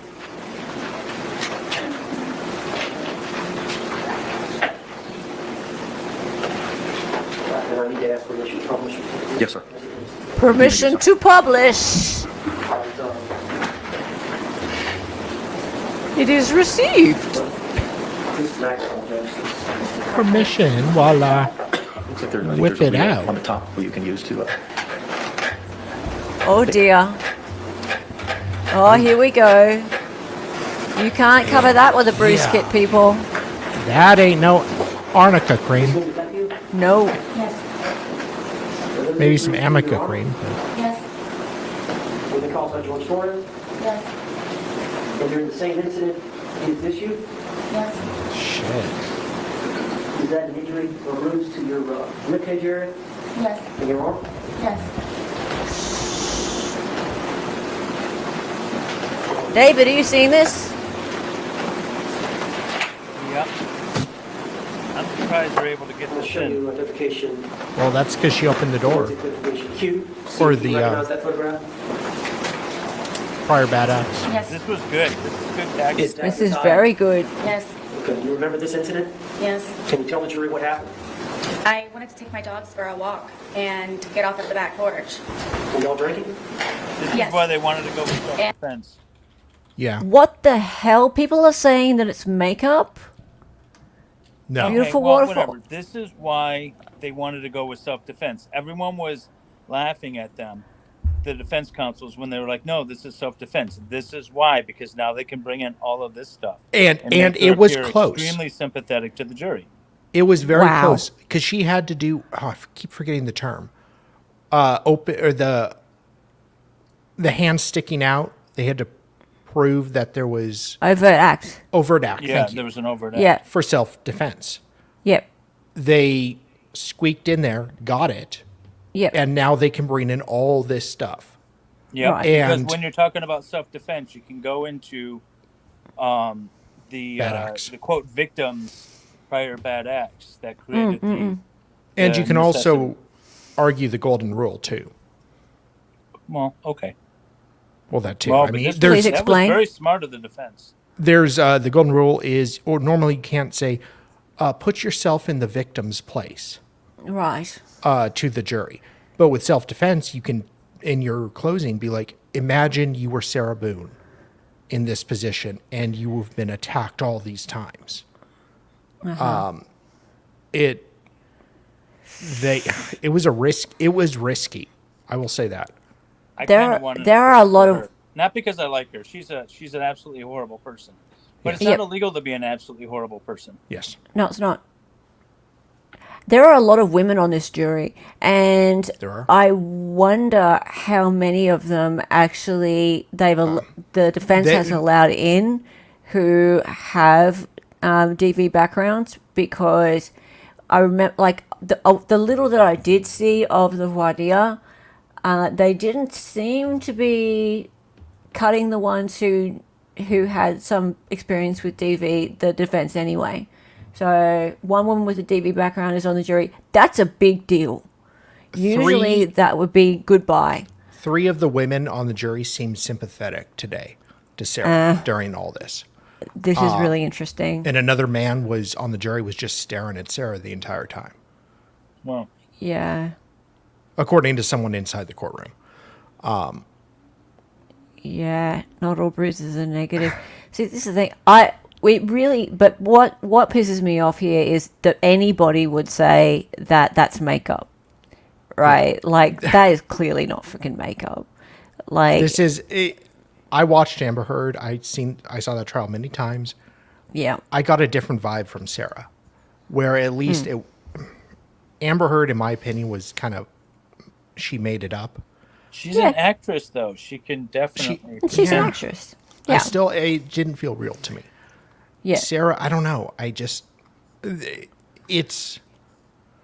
just so much here. I don't know. Yeah. I mean, all along, like, many people all along have been saying that both of them hurt each other. So it's not too much of a stretch for people who have been hating on Sarah all along to say, oh yeah, sure, okay, so he hit her, right? Okay, sure, he hit her too. That doesn't mean that she didn't leave him in there willfully, right? So she could still be done for it. This is not the end of the story. No, Let's keep going. it's really fascinating. But yeah, I'm super angry if people are saying that she's making this shit up here. I don't think so. don't I like think that. I think there is some truth here. How much I don't know, but Yeah. some truth. And he was upset that I would rather go walk my dogs than sit there and continue to drink. So he slapped my thigh as hard as he possibly could and said, "You're not going anywhere." And it was a good smack on my thigh. Is that a fair and accurate depiction of the wound that you suffered as a result of George Torres slapping you on the thigh? Yes. Judge, I'd like to offer human evidence. What was pre-marked as Q will be received into evidence without objection as defense 3.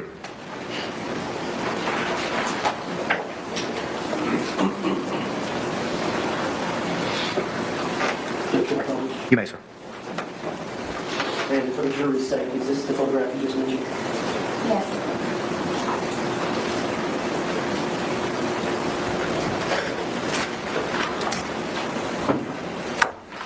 Let's show you identification, defense identification S. See if you recognize that photograph. I do. Oh, is that your hand? Yes. Is that your blood on your hand? Yes, it is. Is that you standing, looks like in a room with flip-flops? This is in the kitchen at Brian's house. Okay, what happened there? So George was very drunk. And Hey, Benjamin. I wanted to leave, and he's notorious for taking my car keys and putting them around his neck and my phone in his crotch area and telling me to come get them. And I really wanted to leave because of how drunk, and I knew the escalation of his anger. I didn't want to be there when it was at its peak. So I tried to take my keys from around him because he kept taunting me to take my keys, come get your keys. And so I attempted to go and get my keys. And so he ended up getting a butcher knife. And I had an opportunity to call Brian to come and help me, to please come pick me up, to come get me. And of course, he brings my son with him. And so I'm in the parking lot asking Brian to please help me get my car keys away from him, and there's neighbors, and it's a scene at this point. And George comes to the doorway of my townhome wielding the butcher knife, saying that, do I curse? Yeah. That no one's going to take her fucking keys, no one's going to fucking come into this house, and he's waving the butcher knife. And I walked up to him, and I just wanted to leave, and my little son, who was, I believe, 7 or 8 at the time, just is screaming, give mommy her keys, give mommy her keys, let her leave.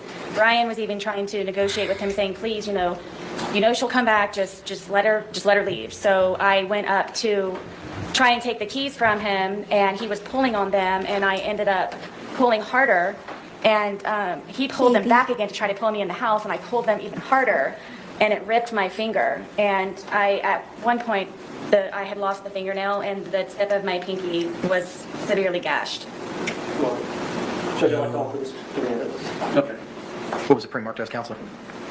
Looks like S, but not accordingly. I hope so. What was pre-marked as defense S will be received into evidence without objection as defense 4. 5 years just for demonetized streams. Is this the picture you referred to? He tootsies. I believe so, yes. Ugh. No, I'm showing you a composite. Speaking of Johnny Depp. 2 photographs.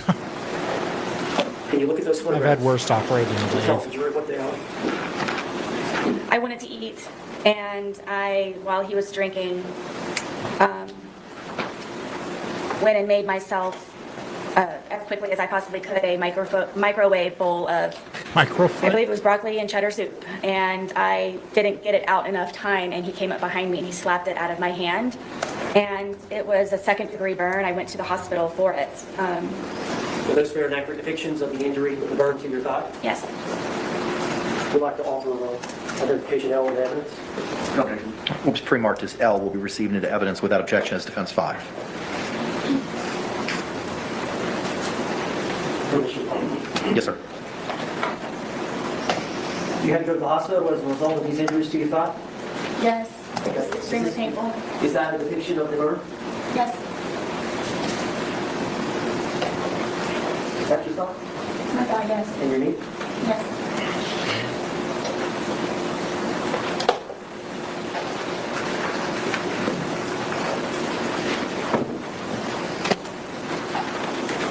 It is very odd that she actually stated the specific type of What? Identification, okay? It says it's odd that she stated the specific type Did you of look at those all 4 before? Sorry, what'd you say? Yeah, I said it's odd. I was agreeing with the chatter. It's odd that she said the specific type of soup. That's like a weird detail. Like most people would just sort of glance over, and leads me to believe that maybe she's embellishing or putting in details so that we believe it. But I'm reading tea leaves. Frankly, Yes and no. I think she is very on the high end of intelligence, higher end of intelligence, but emotionally is lacking, emotionally underdeveloped. It was just weird. Yeah. Sometimes little details stick with you when something traumatic happens, though. I guess maybe. know. I don't know. It was just weird Yeah. that she felt like she had to mention it. The way she's been talking, especially in the beginning of today, is just very weird. But I think she is just a weird person. Maybe Brad's He's a right. weird Maybe- person. Yeah. Okay. Fair enough. And I don't put a lot of credence into judging her DV claims based on her being weird, because I'm weird. Yeah. So Yes, I you think are that's- weird. Yeah. Okay, you both didn't have to agree so quickly. We really did. Commenting?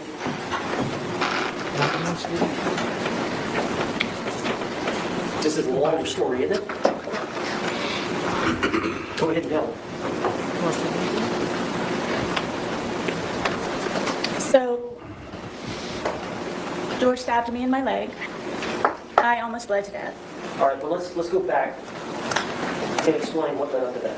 Oh, this is what the leg's thought it would for. be nice to cook a nice steak dinner. We don't have two nickels to rub together, so I thought it would be special to Story. make a steak dinner This one and make a affected potato me. and go above the normal whatever's left over in the refrigerator. And Fiance so I spent a lot of duties. time doing that, and George is drinking the entire time, and on the back porch. You were drinking as well, were you not? I was drinking.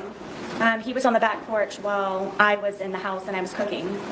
And it was one of those where maybe if I start making dinner now, it will be over at a particular time and we can go to bed at a reasonable time. And I even put it in the bedroom and had a movie set up for us to watch. So it would just kind of be dinner in bed. And then he came upstairs and saw that I had made the steak dinner, and I don't know how to describe how drunk he was, but it definitely was not George. And had him come lay on the bed, sit on the bed, and put the I got the dogs out, and I presented him with the steak dinner, and sat down and was getting ready to start playing the movie, and he starts being very rude and cursing the steak and finding fault with it. And then I'm having to encourage him to eat. If you want me to cut it up for you, I will cut it up for you. Did you want some more sour cream for your potato? What can I do to make you happier? And then he started to pull on me and kept saying that, excuse me, that I just want to fuck you on the steak and fuck you on the potatoes. And I took offense to that, and Better have been a I kept trying to ribeye. encourage him to eat. Maybe. I started to eat. Is this just him really drunk and saying nonsense?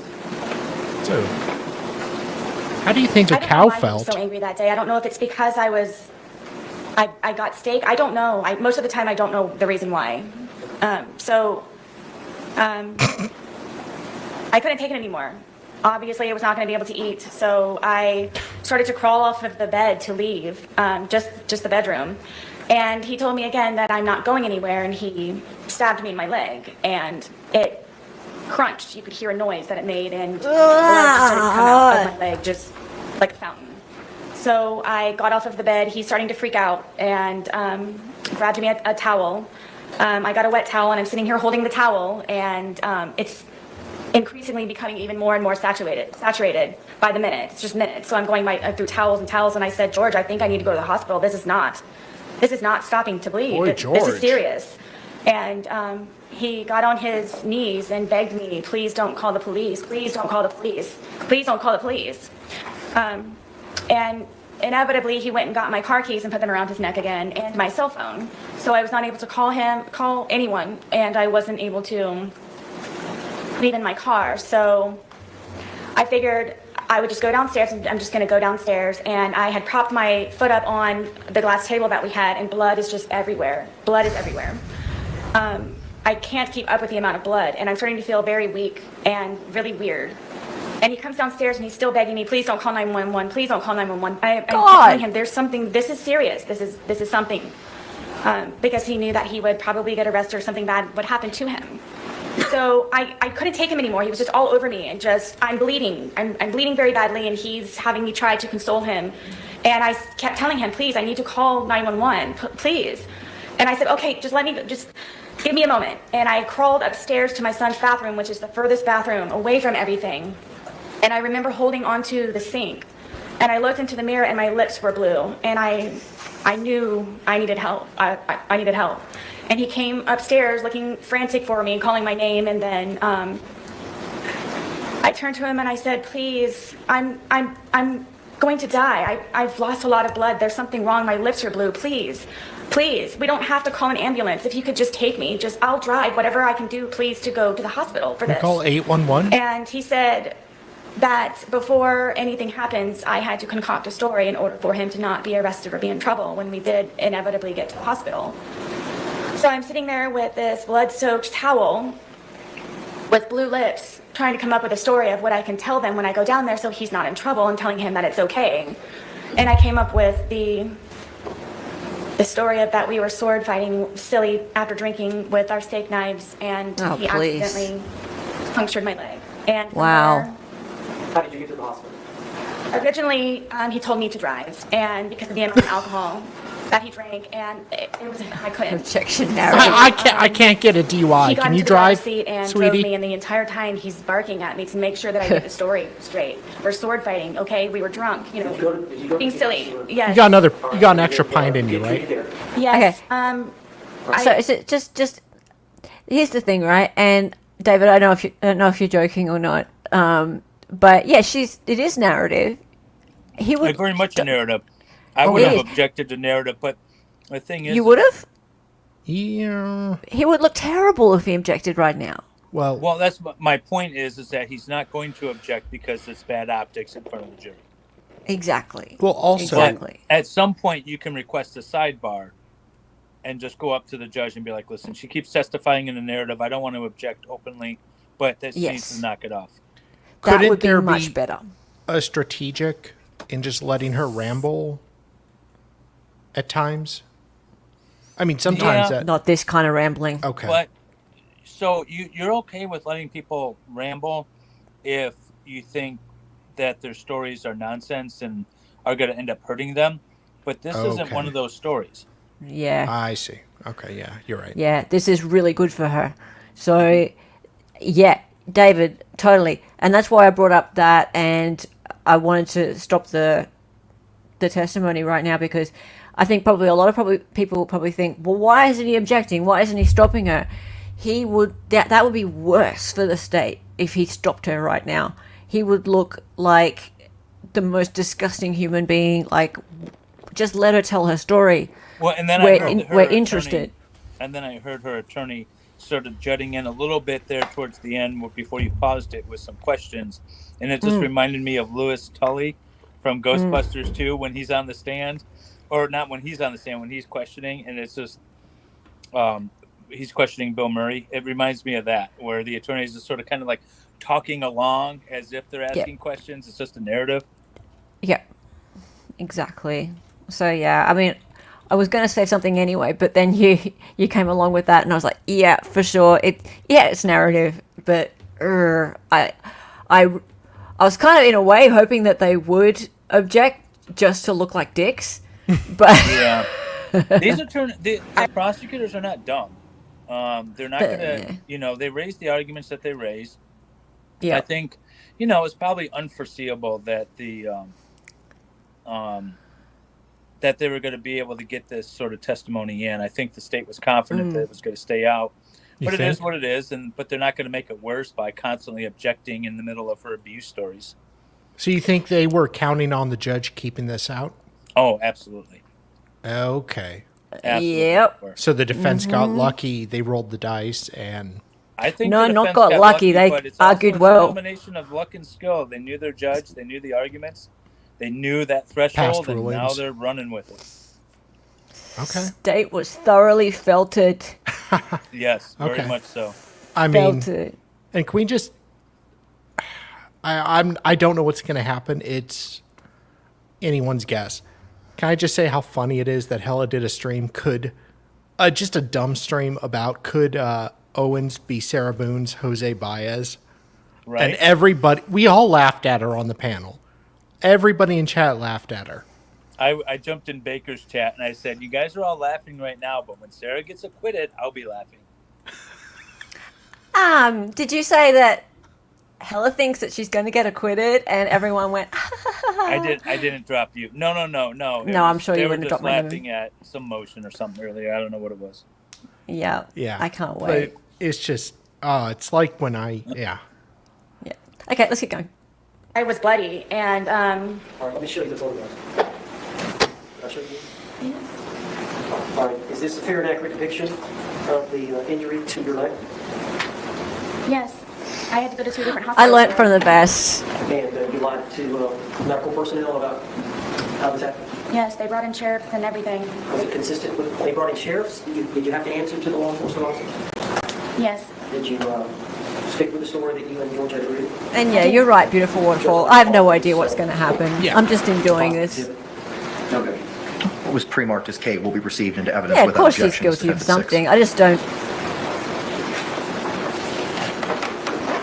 I didn't like that she wasn't going to be able to say her piece I didn't like that she wasn't going to get a fair trial. At least now, I feel like she's getting a fair trial. She's got. And there's a lot left. Yeah. Just think about what the defense is going to bring in tomorrow.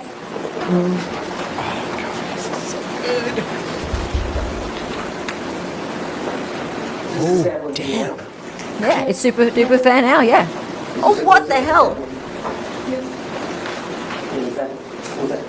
Did you hurt your foot? No, due to the injury, I had other problems with the surgery. Okay. But you eventually recovered? Eventually, yes. Do you have a scar to that effect? I do. Joe, could you step down and show the Mr. J? Look, we love legal arguments. Good, just lawyering skills. Yeah. I don't know how best to do this, Judge, because we've got this ball. We love like rooting for the underdog and seeing how they dig their way out. Just like watching court, and this is a really good trial now. This has actually become a good trial now at watch. Oh, that is bad. That is... Okay. That isn't just a tiny scar.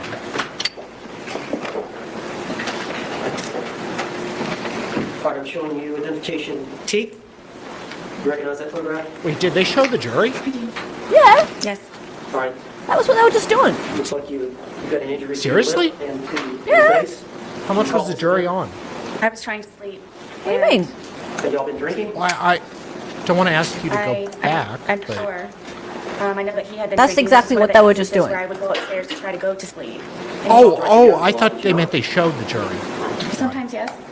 But there were times when you wanted to stay up and continue to drink and you wanted to go to bed. Many times, yes. You were done. He was not. Correct. Was that one of these times? Yes. Sorry. So tell us what happened. I'm sleeping in the bed, sound asleep, and he comes into the room and grabs me by my hair a lot of the times, and from here he scratched me from trying to grab me, and then grabbed my hair and pulled me off of the bed and then raked my face across the carpet. These are carpet burns. To your lips? Yes. What about to the, it looks like the eyebrow area? That's from where he, from grabbing me, scratched me and got a hold of me by my hair. Why was he mad at you? Because I wasn't downstairs with him He wanted you to be drinking with him? all the time. All right, I'd like to introduce the identification to you now. Pre-marked have as to T will bring be it received up. into evidence without objections. Defense Exhibit 7.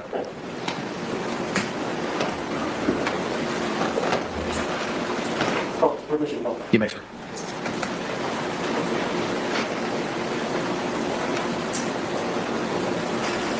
All right, you see the injury between the eyes? Can you maybe and- turn it around, dude? It wouldn't be that hard to flip it. I mean, dude, you're trying to present the injuries to the jury. Just flip it. I know you're old, but flip it. It's not hard. Our defense exhibit. You, for identification? Yes, Can you describe that photograph? I can. Go ahead. This was Flip the it. first time that I ever Flip called it 911. George and I had gone to a bar across the street within walking distance, and at some point, They drank? I asked a guy, or he asked me, somehow or another, it was over a cigarette. And he left, and I didn't know where he went, and the bartender said, oh, he left. He took your car and he left. So, Why would he do that? well, I found out when I got home, it was because I spoke to another man. And so I paid the tab and I walked home, and he's sitting on the back porch with the handle of vodka, and I was walking on eggshells and terrified and kind of treaded lightly when I came in, and he acted all natural and fine. So I didn't know the reason why that he had just gotten up and left with my car. So then he calls me a whore, and then he calls me a slut, and then he calls me a cunt, and gets up and pushes me. And he pushed me with both of his hands so hard that we have this little area where our washer and dryer is, and there are metal doors that are on it. And he pushed me into the metal door, and then I fell back, and he got his knees on top of me, on my arms here, so I was pinned down, and was starting to strangle me and hit my head up against the metal closet over and over and over and over and over again, and calling me a fucking whore and you're such a slut and fuck you and everything. And my tongue was flopping out of my mouth, and I thought I was going to bite my tongue off. And because of the amount of noise I guess my head was making on the metal door, he slid me down and got back on me and then started to strangle me again. And it was on, we have carpet, but it's like concrete. And I was able to get my arms out from underneath and grab his throat and get him off of me. So I got him off of me and I pushed him off, and he came up and he goes, "You fucking bitch," and he stomped my face. And the next thing I know, I woke up. I obviously blacked out. I'm obviously, I guess, yes. And he was passed out on the floor, and I woke up frantic looking for my phone, and I immediately called 911. Okay. The police arrived on that incident? Yes, they did. Is this a fair and accurate depiction of the injury you sustained as a result of him kicking you? Stomping, yes. A stomp? Stomp. With his All I heel? saw was his heel. We'd ask that this be identification you be admitted today. Okay. What was pre-marked as you will be received without objection is defense 8. You're right. Jorge would be the party opponent, so hearsay is allowed. No? Pause. Holy mackerel. No. But Nick Mercado told me that it was.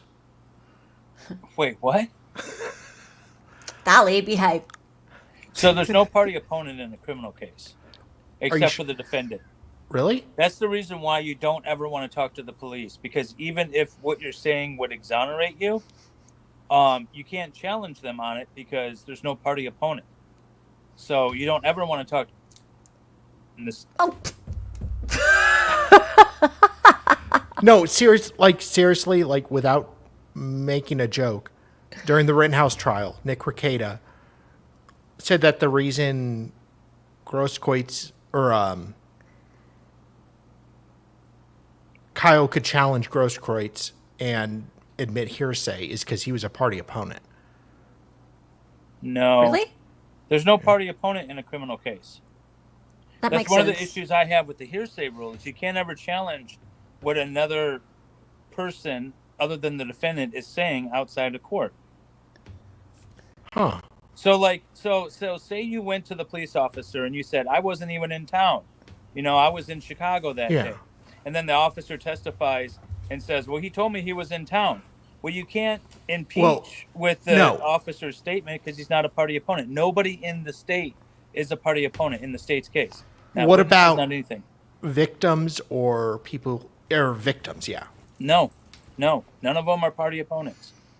But wouldn't they be a party opponent and the state is like defending them? No. Only in civil suits do you have party opponents that are not the defendant themselves. Okay. So that's the problem with the hearsay rule and the party opponent is that, so in that scenario where the officer's literally lying, you can't challenge him. So you don't talk to the police ever about anything. Never. Ever. Ever. Now, black eye is not hearsay.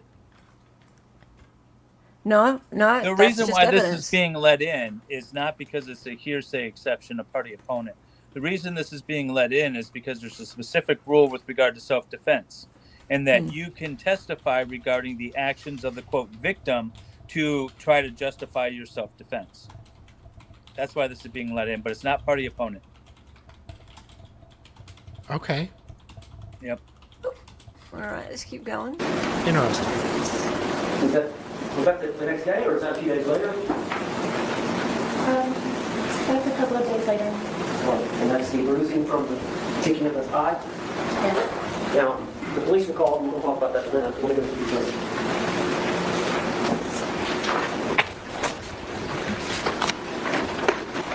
Showing you identification V defense. Do you recognize that? You have to see it. Yes. Can you identify that picture? Yes. Is that your leg? Yes. And was it like the injury to your knee? Yes. Is that a fair and accurate depiction of the injury you sustained to your knee? Yes. Do you remember how that happened? Yes. Did you tell the jury? I was trying to get off of the back porch, and he grabbed me and pushed me, and it was a rock or a really sharp piece of mold from him grabbing me and pushing me onto the ground, and I guess I just happened to hit my knee just right on whatever it was. Were y'all drinking? Yes. Why did he push you? Because I wanted to get off of the back porch. And you wanted to stay out there? Yes. He wanted you to be with him? What's the deal with him wanting to be with you all the time? Insecurity, I guess. I don't know. I don't know. Did you do your best to please him? And then some, yes. All right, I'd like to introduce the evidence identification here. What was pre-marked as Okay. V will be received So- into evidence without objection. Here's my problem with this. Like, if she walked around with a shiner like that for, like, she would have had that bruise for like, a long time. I was thinking that too. Why would they? Surely they'd be able to find someone to testify to say that, yes, they saw her with that. Like, it shouldn't just be her word.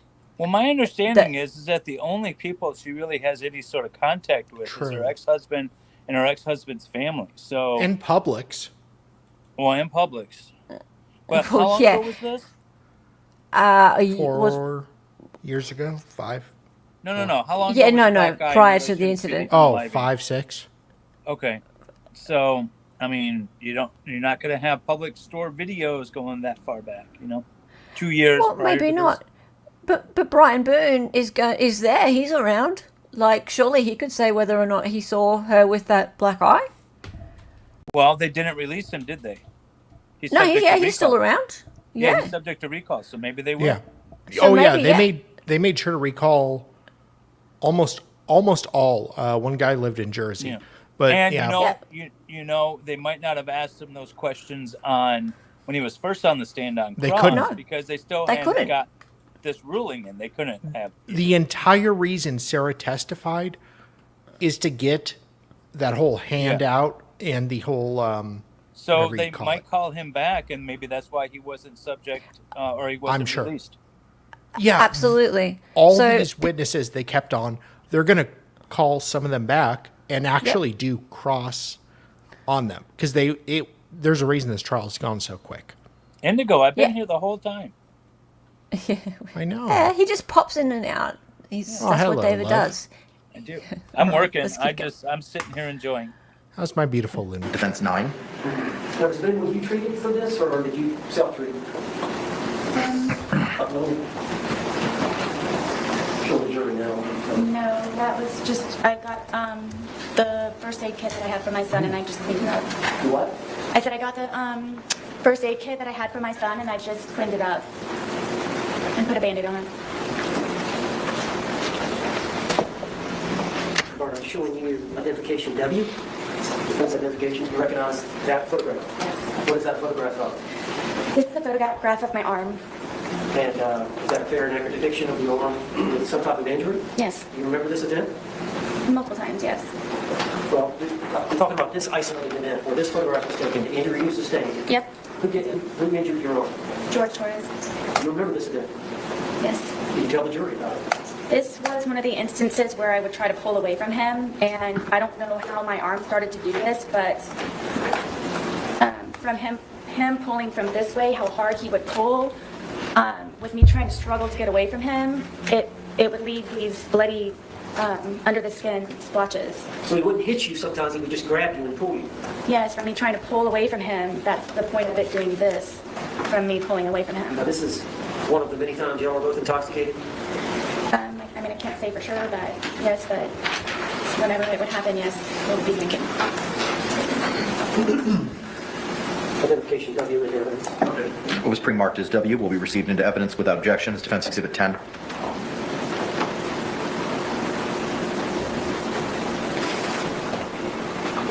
You may, sir.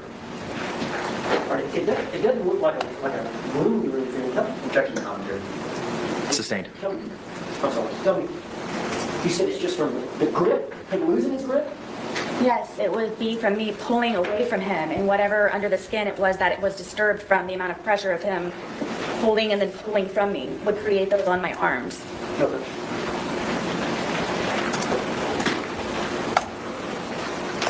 going to show you Defense Exhibit X for identification. Yes. And what is that picture of? This is a picture of my ear, side of my head. Is that a fair and accurate depiction Yes. of the injury you sustained by George Jorge? Yes. Do you remember this event? Yes. Were you drinking? I at the time was not drinking alone. On this event, you had not consumed any alcohol. I mean, I may have earlier. This was another. I was in the bed trying to sleep. Where was George? Sleep it off. Downstairs drinking. All right, and so you were wanting to go to bed, and he wanted you to stay down there with him? Yes, I was in the bed. All right, tell the jury what happened on this event. I believe this was the instant where I was in the bed and I used to barricade the door with our dresser. Why didn't you just lock it? All of the locks were broken in my home. They were from George taking them in, including my son's. At one point I could seek refuge in my son's room, but he broke that one as well. Well, so tell me, explain how that happens. Tell the jury. We can't read your mind. George wants me, which he has told me numerous times, that I am to be with him at all times and doesn't like to be apart from me or away from me. So That's whenever romantic. it was, even just to go to the bathroom sometimes, he would go with me. And you have to understand, I have a two-story, 900 square foot townhome, so there's not many places to go. So it just happened to be that it would be upstairs, There's downstairs, cleaning. whether in a particular room or not. So And then there's inevitably- cleaning. Yes, I did. Even if it were just him upstairs or me downstairs or vice versa. So I rarely got to sleep. This was one of the instances because I had barricaded the door with our, 200-pound dresser that we had. And then I had my nightstand barricaded up against the bed, to where it was even more difficult from the prior times of him breaking in. And he would, I don't know how he would ever do it, but he would get himself Madlet through power the crack of the door engaged. that he would be able to wedge in, wedge the dresser in the nightstand. And he pulled me out of the bed and told me I was going to die. And I believe it's this incident, and punched me and... Punched you in the side of the head? Yes, in my temple and everything. Was it an open fist or a closed fist, or do you know? It was fully closed.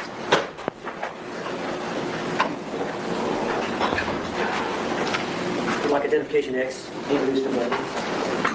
What was pre-marked as X will be received without objection as Defense Exhibit 11.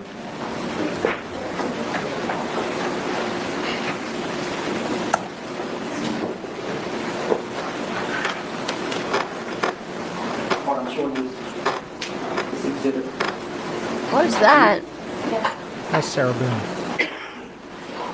Did you need treatment for that? She's so handsome. I know the police came, but I don't remember. I remember it hurt for a good solid 2 weeks after that. Was this one of the incidents where the police were called? Yes.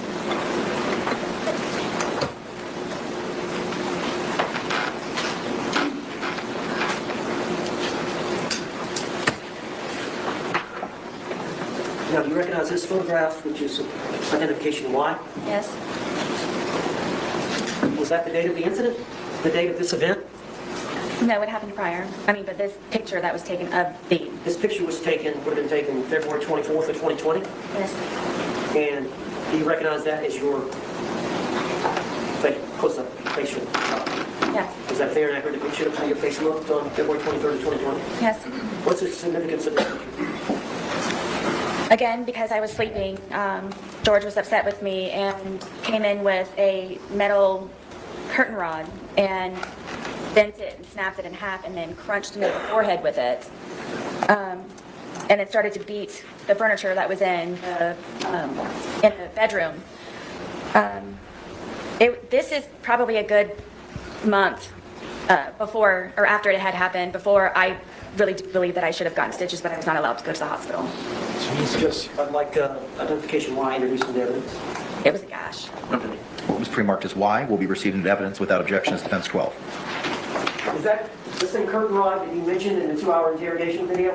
Which they didn't take, yes.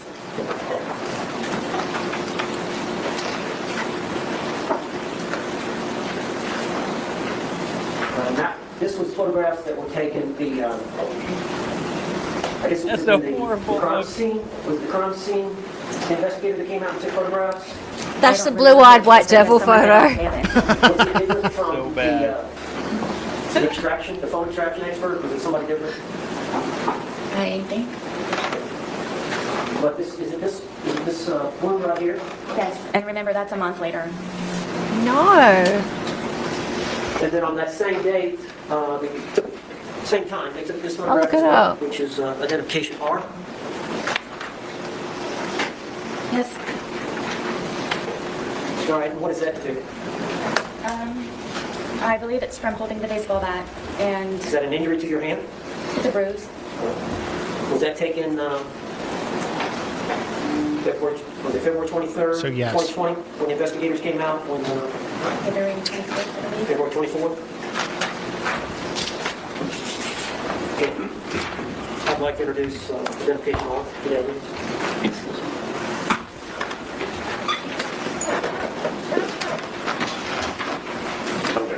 What was pre-marked as defense R will be received into evidence without objection as defense 13.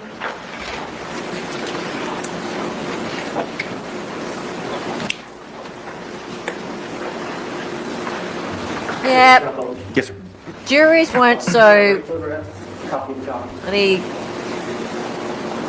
But February 24th of 2020 is They weren't so easy to convince back then. I reckon. There's some discoloration up here of your palm. You see that? I do. Is that from you jabbing him with a baseball bat? Sustained. Do you know how you suffered that injury? I believe it's from holding the baseball bat. When you poked him with it? Yes, trying to get his hand back in.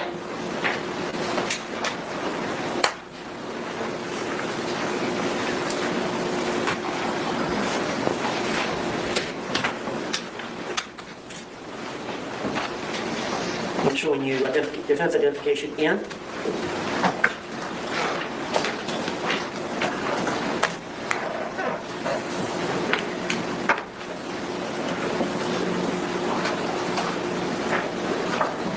Just like 5 photographs. Can you look at those?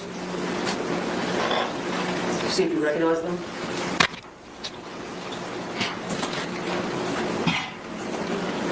Yeah. Well, it can happen, Chloe. Yes. That's what I've been saying all along. And If this testimony those works theoretic out, depictions people are people. Yes. as a composite of the events that occurred in relation to George Torres and your TV. Yes. Yes. All right. Are those stills of a videotape that you took? Yes. And is that videotape, was it on your phone? Yes. So when law enforcement seized the phone, they would have had access to this video? I believe so, yes. And tell me about it. Lucas liked to watch cartoons and play video games on the big screen, this is the big screen, and I would have to call Brian to come over sometimes to help me figure out the Fire Stick and whatever platform or whatever it was that Lucas was trying to view his shows and video games on. And I don't remember how George found out that Brian had come over, I believe because it was actually fixed and he knew that I didn't know how to do it. Found out that Brian had come over to fix it, and Was he jealous of Brian? I don't know if he was jealous of Brian. I think that he had a fear that I somehow would go back to Brian. So I think Really? by Brian helping me with things for Lucas, he just didn't want him to be interacting with me at all. So Lucas wasn't over here this day, was he? No. Brian wasn't over here this day. Brian was a hottie biscotti. I can't remember when he actually fixed the Gotta television say. for Lucas. Really? He was no manlet though. I know he was for a fact, yes. Chances are you. Probably so, yes. Okay. I would agree. So how did it end up badly? He accused me of sucking Brian's dick and told me that he was going to break my face with a bat and that he was going to make me unrecognizable to my son with the bat. And then told me that he's going to destroy my fucking television and then I was going to remove it from the apartment. And if I didn't, I was going to be, again, unrecognizable to my son. So did he grab the bat? Absolutely. He already had that in his hand, and he told me that I had to videotape it. Did you videotape it voluntarily? All right. there is a video, but I'm going to go ahead and ask Judge if I can introduce this identification of these 5 photographs into evidence. Okay. Is it O or N? David! I have O being a composite, looks like, that's not having a single photo. We're moving in O. Okay. All right. What was pre-marked as O will be received into evidence without objection as defense 14.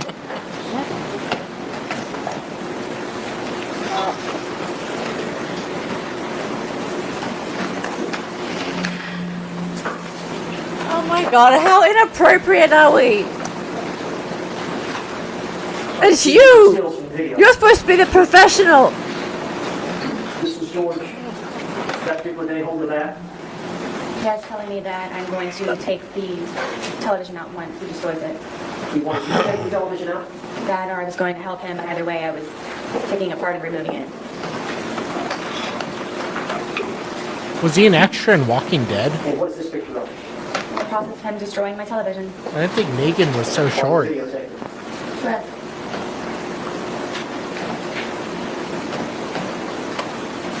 Is that the result? No. After that, he ripped it off of the TV stand. Did he later pass out? Yep, like he usually does. Does he have a bowl of ice cream in his lap? What is that? Oh my... Turn it sideways, I want to see it properly. I don't know. Something Seriously, if there was a bowl of ice cream in his lap, this could be Johnny Depp 2.0. That is the Johnny Depp photo.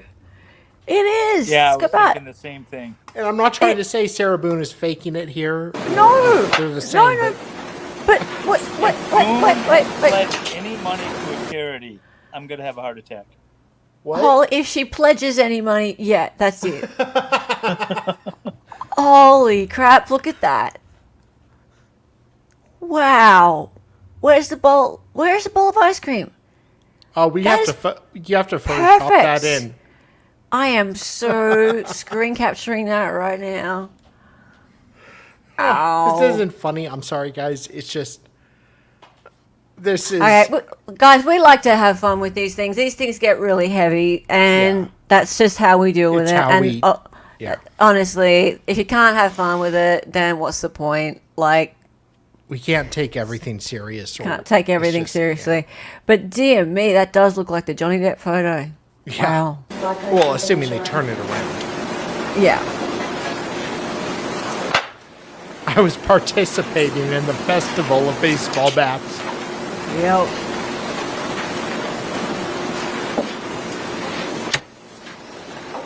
I'm showing you identification N. See if you recognize that. It's my living room in the stairwell. Was that photograph taken by crime scene? Correct. Is that a fair and accurate depiction of your living room and stairwell? Yes. And let's try to introduce this as identification 9 as an exhibit. No, it's pre-marked as M, correct? It's got N. N, I apologize. What was pre-marked as N will be received into evidence without objection as defendant 15.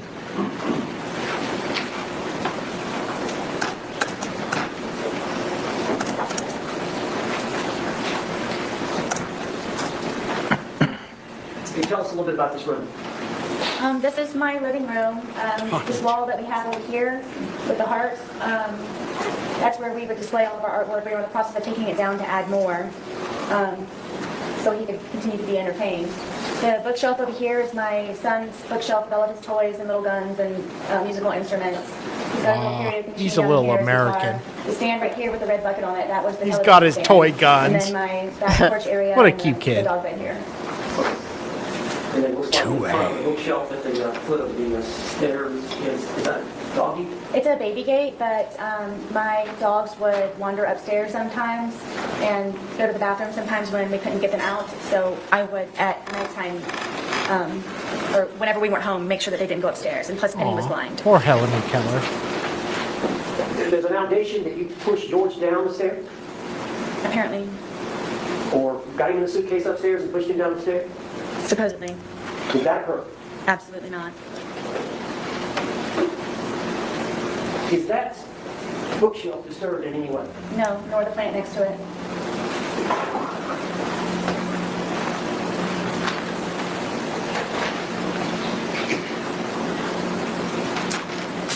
I'm showing you composite, 2 photographs, identification M. Did you look at those 2 and see if you recognize them? Yes, this is me sitting on the back porch with my dogs, and as you can see that we are both drinking. All right, who's taking the picture? I'm guessing George's, or maybe it's one that Shaw. Lucas, no, Lucas wasn't on here, so it had to be George. How can you tell y'all are drinking? There's a cup here, and then he has a beer. All right, and there's 2 dogs, there's one sitting next to you. Who's that? That's Penny, she's the blind dog. I used to have to pick her up to put her somewhere so she would stay there because she wasn't familiar with the area, especially since we moved from my marital home to the townhome. So most of the time Penny would be close or next to me. Who's next to the film? This is little guard dog Tess. She was the deaf dog. It's actually a manlet gate. This is the fence here. I'll show them. Okay, but this is Tess, and then this is deaf, blind. Penny and Tess. All right, and then the second one. This is Tess on the back porch, taking a nap. She was never far from me. All right, when George was sober, how did he treat the dog? Nice. I don't know if he was a pet person, but I mean, he was You don't know. nice. I didn't even Her hear him dog say stepped anything. on a bee. Were there times when George was drinking Well, I couldn't see. where he would threaten to harm the dog? What do you expect? All the time. You have to tell the jury. One of the worst threats was Penny being blind. He would He would step on a bee. the gate open in the back. He wouldn't threaten me to do it. He would actually do it on nights that I had to go up to sleep or I fled the night before or something. And would tell me that he hoped that I would come back and find her bloated body dead in the pond across the way from our townhome. And Tess was notorious if I wasn't there to go look for me, and would say that he would hope that I would have to scrape up her dead body from the street that was out in front of our apartment complex. Why would George What? Why would he threaten to harm the dog? Anything that he could get to try to have some type of hold over me. Control it. And he knew I loved my dogs very much, especially that they were handicapped. Were they afraid of him? Yes. Penny would hear his voice and instantly go underneath the dining room table that we had. Tess was always fractious and very, very quick with his movements, but she was never far away. They never showed their teeth, they never growled. Tess would occasionally bark, but it was very rare. And he used to kick them and just... For what reason would he kick them? Penny would try to find me because she's blind. Speculating in the mind of the dog. Sustained. Jesus, you kick a blind dog? Any objection? You're objecting to the testimony about the blind dog being kicked? You prick. Well, it's not against her. It's what, sorry? It's not against her. She's not the victim. She's just Oh, a it's witness. against the dog. It's okay, but it's involving abuse of her, though, right? She loves the dog. animals. She loves the dog. He is Yeah, but I don't think torturing you the can dog. use self-defense to save personal property. Yeah. So it's like a prior bad act, this one. Yeah. Isn't it? Well, yeah, so this I mean, is... her abuse of him is a prior bad act, but... Okay, but it's not against her, so... Yeah, it's not against... her. It's against technically personal property, and you can't use self-defense. Technically. Yeah. Okay, you're right. Right, Chloe Abbott's Revenge, I draw the line at dog abuse. Well, I know there's a lot of people out there, including one in my neighborhood, that would say, you know what, I'd sooner, unalive a person for animal abuse than unalive a person for assault and battery. I mean, if you want to go to jail for several decades, okay. Yeah, but there's those people out there. Unfortunately, animals are personal property. Unfortunately, yeah. Reggie, I mean, it's not about us, it's about the jury. Right? We're not So, automatically believing her at all. No. Yeah, I mean, so I come to this with the understanding that it's not illegal to be an asshole, right? And if she didn't zip him in the suitcase, then she could stand there and laugh at him and video him the whole time. It's not on her. Yep. But since she did zip him in the suitcase, or at least she testified to that, she has the right, and including, him sticking the hand out and trying to grab her or whatever, she has the right to say it was self-defense. Yeah. That's all. Yeah. So yeah, I don't necessarily believe her, but that's the thing. It's not about us. I think it's possible the jury believes her now. Yeah. And remember, they don't know all the stuff that we know prior leading up to this. They have no prior knowledge of Sarah and her personality, whether she's believable leading up to it. Her in the last day or two. In theory, maybe they knew a little of her. And everyone from headlines. And everyone's saying, well, how can you believe her? It's only her testimony. Everyone's testimony is only their testimony. You have to judge the credibility of the witness. You have to take into consideration the bias of the witness. This witness is the most biased because it's her life on the line. So take that into consideration. But you can also take into consideration other people's biases and judge their credibility. That's the whole purpose of a trial. Absolutely. Absolutely. So, I mean, it comes down to those. It's only 6 people. It comes down to those 6 people. All right, let's keep going.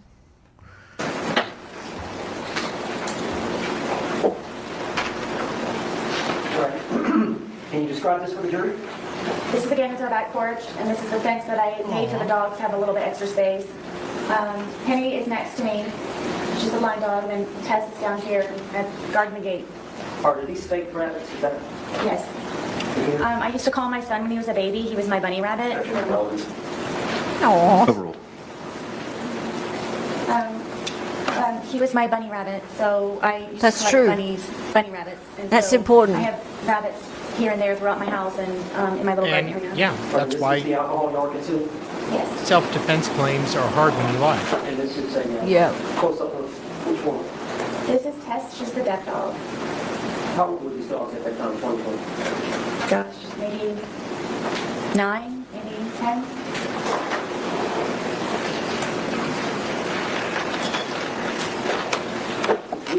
Yes.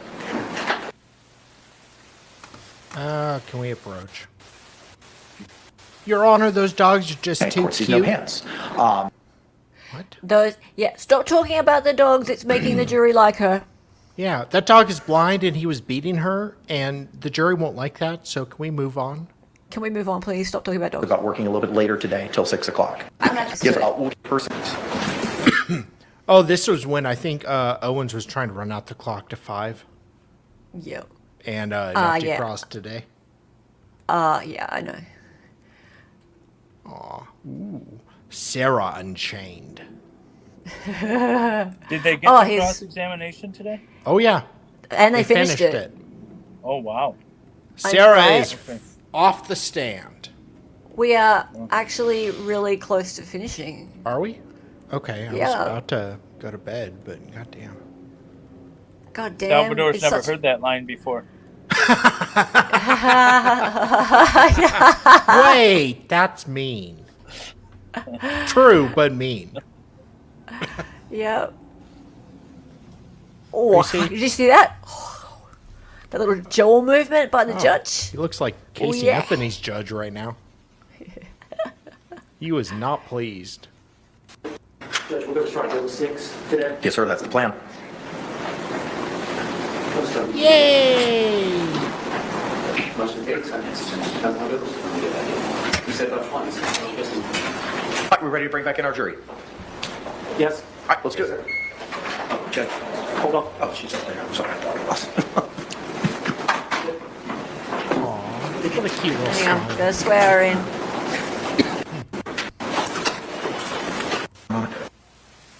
Oh, the students left. If you could they just had raise to your get hands to back confirm to- that you comply to the court's back to instructions during the last school. break. How the Record hell? reflect all Why hands the have hell been would they raised. leave? That, this Mr. Owens, is you may great. continue your inquiry, sir. This is like Just based on court statements, identification A, I'd like to... this is the greatest thing I've seen in Like, a year. legit, hundreds of thousands of people are watching this for fun, and the students leave. Like this, and today, like the unthinkable happened. There is a chance Sarah turned it around, possibly. Yeah. We don't know, but it went from 0% to a chance. Yeah, like less This than is less than less zero. than 0%. And like, these are law students. You'd think they'd be like, "No, I want to stay." This I is don't need like- to catch my bus. This is the greatest thing I've seen in probably over a year. Yeah, right? This is Care great. if Colin's, I don't care if they had class. Colin's sick. Like, they should be saying to their lecturers, we're in a really great trial. Can we stay, please? This is history. Yeah. This is very good. Your living room. Oh, shoot off the defense. Identification D. Fucking defense. Why would he go in the suitcase? It don't make sense.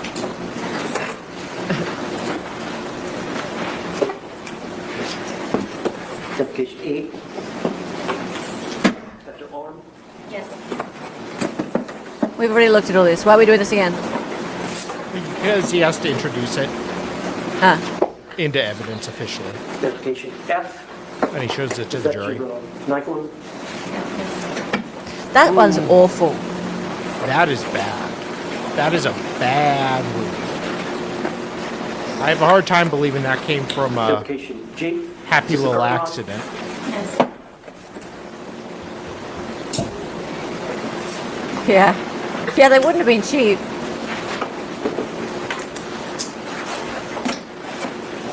Identification H. This is the eye. Alright. I was going to troll my HOA, but I have to stay here now.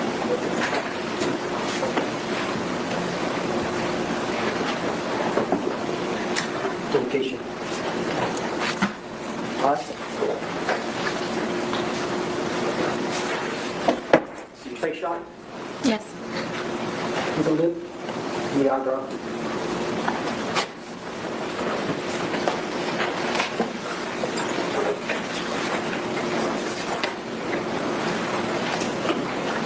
Identification D. And this is the back patio, the dog. Yes.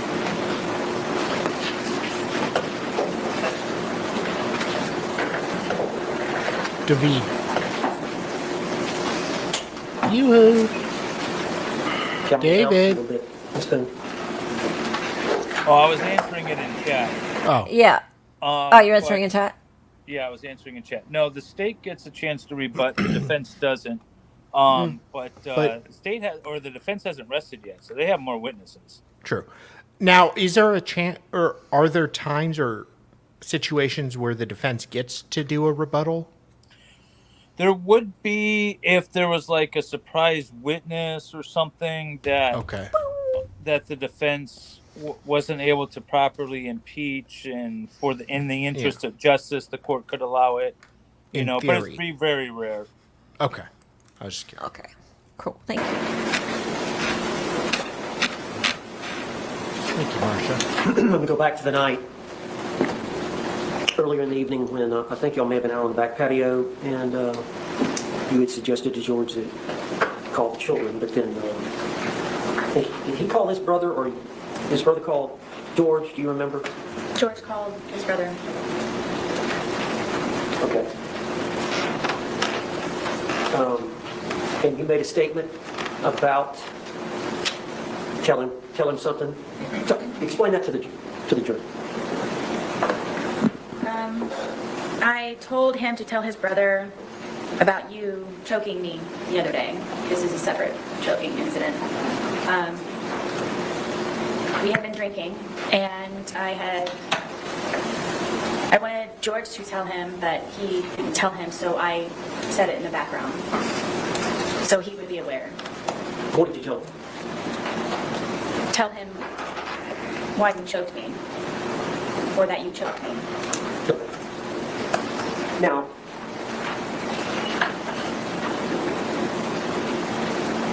you heard the testimony of the two neighbors, the boys that live next to you, Yes. and you heard that they were actually questioned. I think the audio, they were audio interviewed. You heard from Detective Copsel. I think it was 2 or 3, couple days later, hello? 25th of February, or 27th of February. Yes. Down in And, front. you heard their testimony earlier this week, Yes. where they hear a kind of a thumping sound starting at the top of the steps, ending at the bottom. Down in front. Have they got the Down in microphone? front. Yes. So explain to the jury that. So it was the night before. again, I was sleeping, and in the middle of the night with the door barricaded, he came in and ripped me out of the bed. And first got me with one hand, and then got both hands and pulled me completely off of the bed. And then, like a caveman, had my hair like this and was going down the stairwell, taking me with him to come downstairs so I could sit and drink with him. Do you believe that's the noise that the two neighbor boys heard? I absolutely do. And it was just the night before? Correct.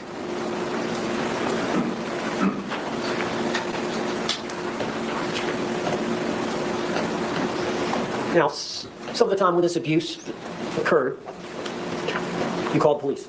Yes. And other times the police were not called. Correct.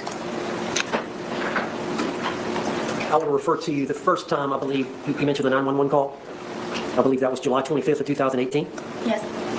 And that was the incident in which Georgia kicked you in the eye. Stomped me, yes. Stomped you in the eye. And you had grabbed his neck. Yes, I was able to get my arms out from him pinning me down with his knees and grab his neck. So law enforcement came and investigated. Yes. And both of you were arrested. Correct. Do you recall asking the officer when you were arrested, why am I being arrested? Many times, yes. Do you recall asking the officer, why am I being arrested? Yes. And do you recall making any other statements to law enforcement as to why you did what you did to George? That was the first time ever that I actually officially fought back. Did you tell the officer that you were fighting back? Yes, because I was completely shocked that I was getting arrested because of it. Not too bad for her first time. Yeah.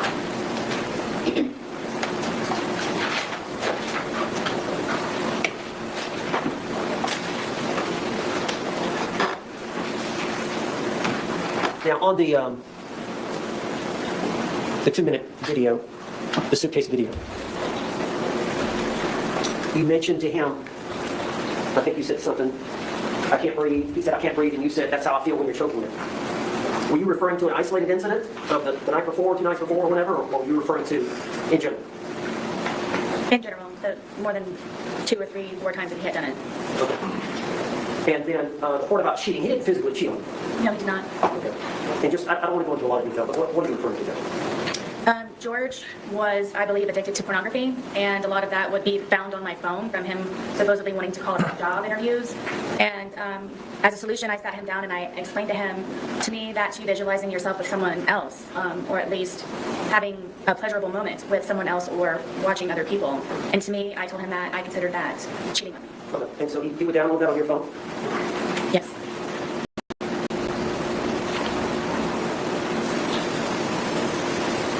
Oh, porn is bad, chat. You got to tell the truth. Not the prawn. As anyone who has ever been in love, or when you love someone, or primarily someone or something, here we go. You go above and beyond, and you tolerate, and you endure, and you persevere, and you try to make that person as spectacular as you possibly can, no matter the sacrifice that you may have to go through,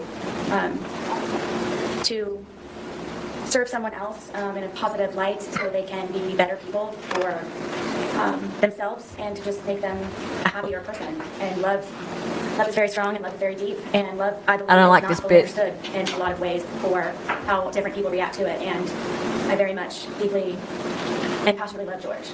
I love him to this day. Did you not want to be alone? Beginning through my divorce, it was very nice to have him around, and he was a man to me, and A man? protected, and Not a manlet? very nice. And as lame as it sounds, he used to compliment me, and it made my day. So yes. During that That's a period of time, man. when you Okay. first started seeing George, That's a would you very dare to small say man. That you had low self-esteem? Yes.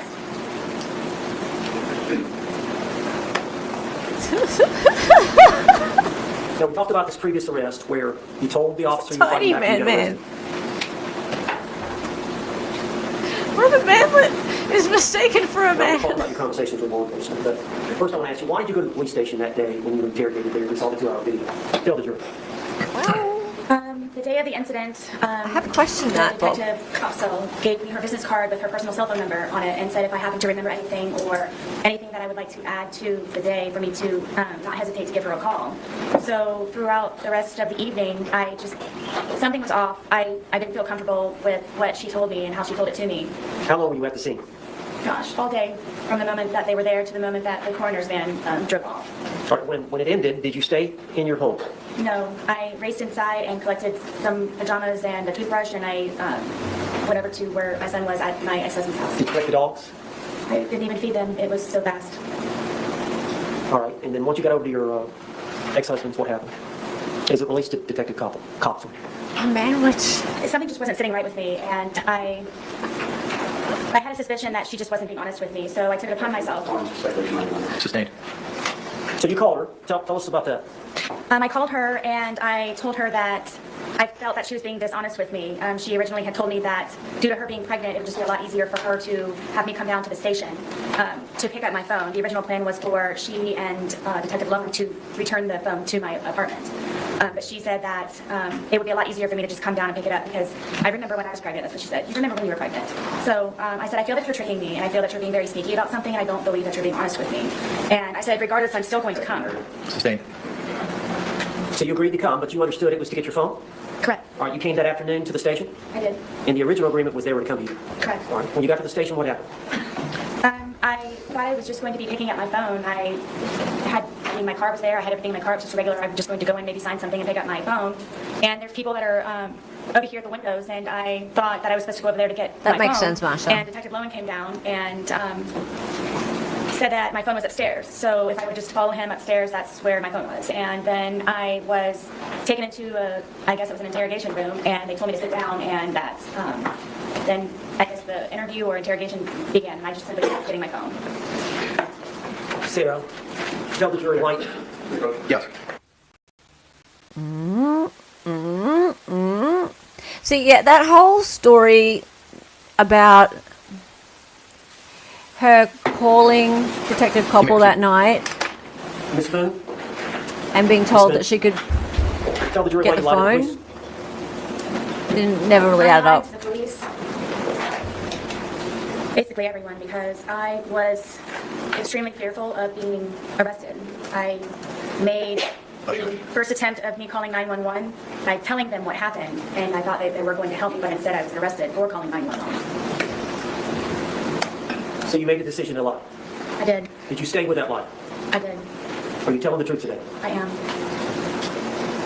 Now let me take you back to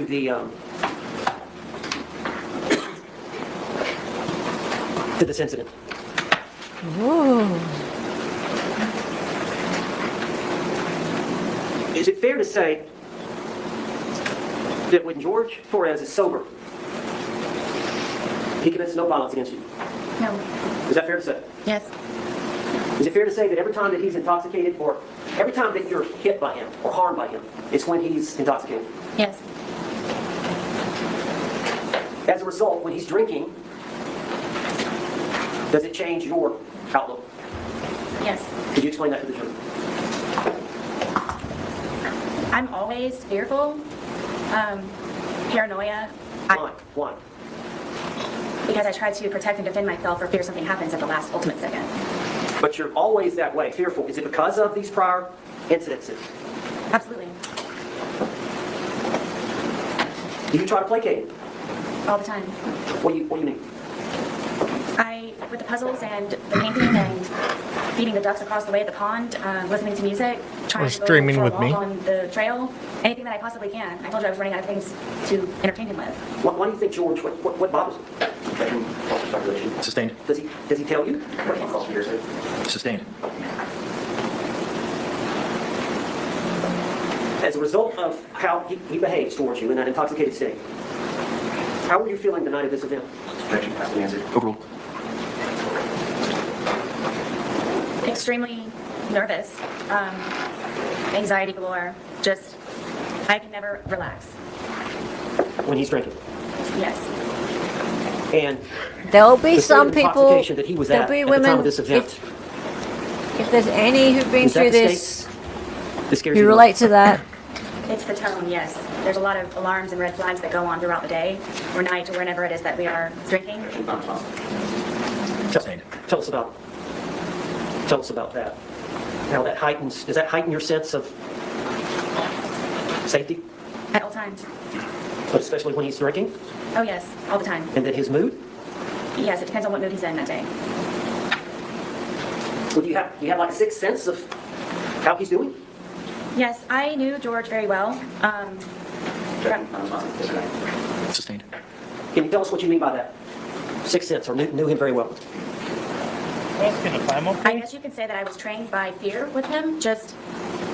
It wasn't fun anymore when we would drink and we would hang out on the back porch. It wasn't fun anymore because I knew inevitably that something was going to happen to me, one way or another.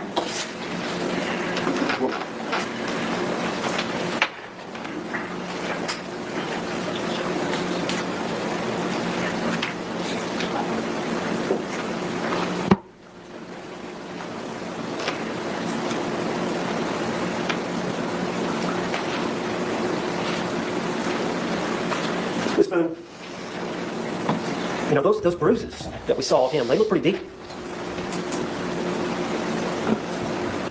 Tell the jury what you were thinking. From the bat here, Yes. I didn't want to die that night. I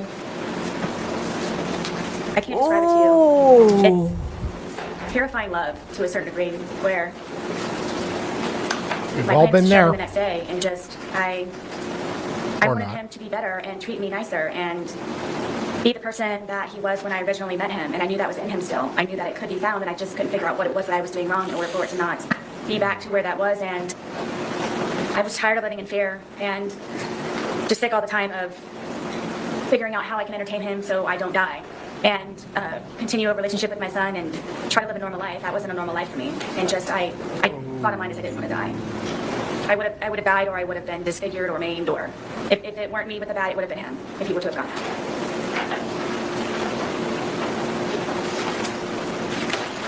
That's all.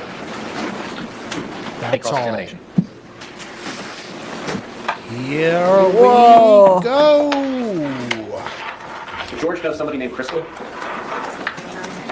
Did you ever mention Crystal in your text messages about being one of his bitches? We're on cross chat. No, I don't remember.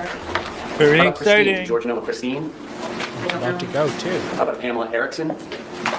These may have been people that he was communicating with on whatever the platform was. On your phone? I believe so, yes. And did you find these communications? I believe I found one or two of them from some of them. And did you send a long letter to his family to relate to him about George and his girls that he was cheating on you with? I believe so. Okay, so you do know those names, right? I don't remember them. It's been however long. Okay.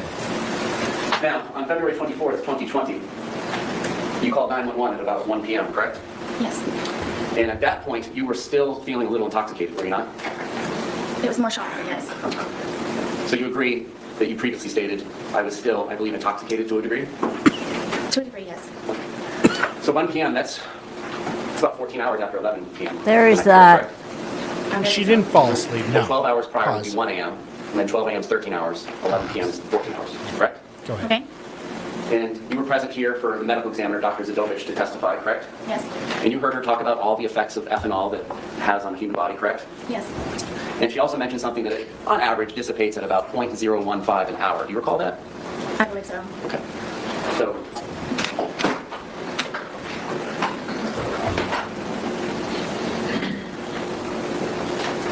would it be fair to say that if you're still feeling the effects of the alcohol at 1 p.m., so that's 14 hours at 0.015, you were at approximately about 0.21 at 11 p.m. the night before.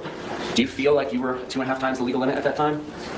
I don't know how you came to that number. Judge, I'm with that. They be doing math. I'm a simple lawyer. I can't do math. Math is difficult. I can only do math when I'm adding up billing hours. Night before, correct? You tend to overestimate. And I'll overestimate. So you testified earlier that you all had about half of one of these bottles left from the night before, correct? Yes.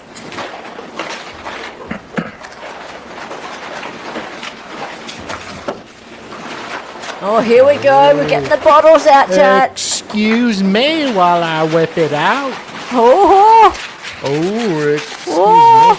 I'm gonna. They're the big ones. Ooh, I'm gonna take it out of the gift. So would you agree that this is one of the 3 bottles that was purchased between February 22nd and 2 that were purchased on February 23rd, 2020? I'm guessing. Oh, look at this. All right, and it's 1.5 liters. Would you agree? He's looking at it. Yeah, I agree. Where's that volume? No Where's gloves. that volume? Where's that volume? Come on, tell me how much alcohol is in here. God damn it. And when you say Shit, half, I can't find it. The label was left from the day before? Oh, goodness, no. Can you just pause it real Less quick? halfway through the label? I'm sorry. He was just trying so hard to find the alcohol volume there, Right. and he No couldn't without gloves. But he was searching the label, trying to see so he could impeach her with the numbers and everything. Yep. But he couldn't because it wasn't on the drunk. bottle. It's the wrong bottle. Yeah, well, some wine doesn't have the number on it. I've looked before. And Dolly would know. I would. Well, I don't drink wine because I'm not a loser, but I have looked at wine before to try to impress a girl. So he's trying, like me, in vain to see how much alcohol is in here, and can't find it. Yep. So it was a fumble. And he made a dick of himself, which I think he's about to make a bit more of a dick of himself. Hang on. A big dick. Yep. About halfway through the label. So in addition to I'm a wine Can we dad. ban Dolly? I'm a wine dad. which began consuming after going public at about 12:15, correct? So you all would have began consuming around 12:30. She may lick the bottle, chat. I can't tell exactly. Okay. And after finishing what you all had left over from Saturday, the two of you consumed 2 1.5 bottles, correct? I'm not sure about the They second weren't bottle I prepared. purchased, if it was empty or not at the time. That was Well, you did mention that the police spontaneous. would find 2 empty bottles in the top of your trash, correct? Yes. And we Good did job. all see that in the photographs, correct? See, that Two. they in the garbage, yes. All right, and you say you were about 100 pounds at the time? And we all know Mr. Torres was 103 pounds at the time of his death, correct? That's what I say. All right, so that's 3 liters of wine between 200 pounds split between 2 people over the course of a day, correct? Yes. And you testified today that you were intoxicated at the time that this occurred, the videos between 11 and 11:30 at night, correct? Yes, at some level, yes. All right. Now, what does that mean to you? Previously, have you indicated that that means the room is spinning? Do you ever recall saying that? I do. So what was your level of intoxication at this point in time when the first video was filmed at 11:12 p.m.? Do you mean from lack of sleep or alcohol? From the alcohol. What was my level? What were you feeling? Did you have trouble with your balance? I was more tired than anything. Did you have trouble with your balance? I don't believe so. So you were able to flip a suitcase over with a 100-pound man in it, right? I mean, yes, it happened. Okay. How about your speech? Do you feel like your speech was slurred? Clearly. How about your inhibitions? Clearly. Do you feel like you were when you were sober? I wasn't thinking about that. Well, I like an on honest reflection, alcoholic. Do you feel like this is something you would have done when you were sober? I didn't know me and George. I'm just asking you, looking back on this, when he's in the suitcase and you're telling him how you feel, and then you wait 11 minutes and you film another 22 seconds, and then you go upstairs, upon reflection, is that something you would have done and left him in there had you not been drinking? I don't know. I can't say. Okay. If I was scared, then it would be something. Good answer. Now, today you testified about the time frame between the 2 videos, correct? Yes. So you came down from the shower where you were hiding, correct? Yes. And as you're coming down the stairs, before you even get to the bottom of the stairs, you can kind of see over your shoulder or towards your right that he's trying to hide in the suitcase, correct? Yes. And the lid is down, but it's not closed, and you can tell he's hiding in there. It's not a great hiding spot just yet, right? Correct. And so you come over It's not to a great him, hiding and spot. you're laughing, right? Yes. And you move the suitcase around some before zipping it shut, right? No. No? You immediately zip it shut? Yes. Okay. And you're both still laughing about it, correct? Correct. All right. And then it's during this course of time, how quickly is it after you zip it shut that you begin filming the first video? I don't know without watching it. I don't know. Okay, I mean, the video's not going to catch you zipping him up because you're like 10 feet away, right? How quickly after you zip him up is it before the video starts, is my question. I don't know. Okay. And then during that 9 minutes and 14 seconds is when he begins to get angry, correct? What 9 minutes? Between the 2 videos, there's 9 minutes and 14 seconds between the end of 1061 and the beginning of 1062 and 1063. So you got the 2-minute, 3-second video that starts at 11:12:45, correct? I guess. Permission to use state 17? You may. I thought it was 11 minutes. Or is it 11 minutes all up? I guess it makes sense if it's 2-minute video, 1 minute 45 video, and a 20-second video. It's kind of 11 minutes. All up.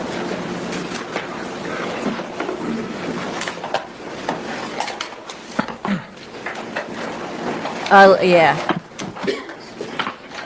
11 minutes all up. Yeah, okay, so 9:14 in between. That makes sense.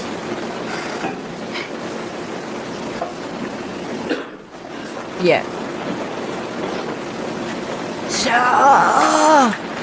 All right, so we're looking at entry 31107. That indicates, according to the My phone name extraction, don't wear 2020, 11:12, 45 p.m. Image underscore 1062 movie begins being captured. And we've seen that that is about 2 minutes and 3 seconds. Entry 31113 indicates that image underscore 1063.move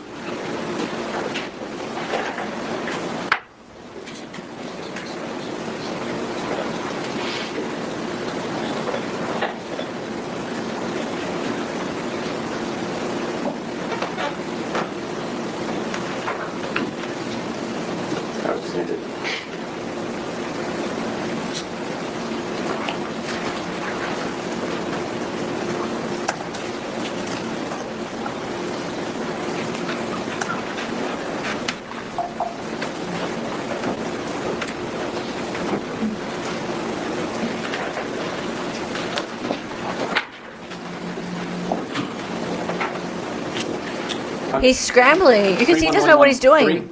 A second movie is captured at 11:23:03 p.m. Your testimony was that after that first video was captured by your phone and you, Mr. Torres began getting angry and trying to push his way out, correct? Between these two movies, of which there's about 9 minutes and 14 seconds, Mr. Torres begins to get angry and try and push his way out and get out of the suitcase, correct? Almost as angry as I am right now. Okay, you didn't tell us that earlier. You said it was a wonderful, fun day all day, correct? That's because I live. Move on. But you did not tell us earlier today that he had been angry throughout the day. When would I say that? You described your entire day of doing puzzles and arts and crafts and outside by the dartboard, and you said it was a wonderful day and everything was fun until he was in the suitcase. Did you not testify to that earlier today? I did. Okay. My specific question between these two movies is, this is when he begins to get angry and trying to push his way out and to get out of the suitcase, correct? Angry again, yes. And he was expressing his anger in what manner? How did he say this? At which point throughout the day? Ma'am, you know very well that I'm talking about between these movies. Please answer my question. Ma'am. Between these two movies, how did he express his anger with you? That I was going to fucking Did you die. just try to use Okay. Kamala Now, this Harris's is line? happening after he's already told I'm you several times he talking. cannot breathe in the Wait, suitcase, wait, correct? wait, wait. Correct. Between, and he was expressing his anger in what manner? How did he say this? At which point throughout the day? Ma'am, you know very well that I'm talking about between these movies. Please answer my question. Between these two He movies, sound how like did a he express dick. his anger with you? Told me that I was going to fucking die. Okay. Now this is happening after he's already told you several times he cannot breathe in the suitcase, correct? Correct. And he's been in there for whatever brief amount of time it took you to zip him up, and it's the laughter stops, and then you go over and begin to film, correct? And you're filming. Your purpose of filming is to kind of teach him a lesson. This is your chance to say something to him when he can't say anything back to you, correct? No. Then correct me. There was no lesson to be learned. It was Jay just I wanted is him struggling. to try to understand how I felt so maybe he could progress in being a better person the next day. So He messed You up. wanted him to understand how you felt in the past, and that's not He's teaching a messing lesson. up. I just wanted him to Here is understand. good. All right, and so immediately prior to He does zipping get him a up point and here. putting him into the movie, you had been upstairs, correct? I'm sorry? Immediately before coming down and zipping him up, and then filming the first of the two movies, you had been upstairs in the shower, correct? Yes.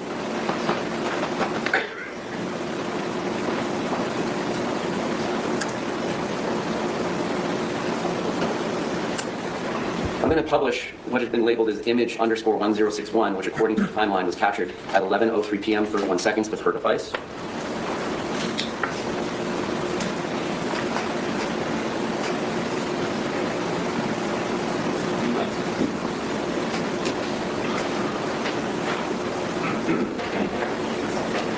All right. Does this appear to be the suitcase that's in question in the two movies that are filmed at 11:12 and 11:23 p.m.? No?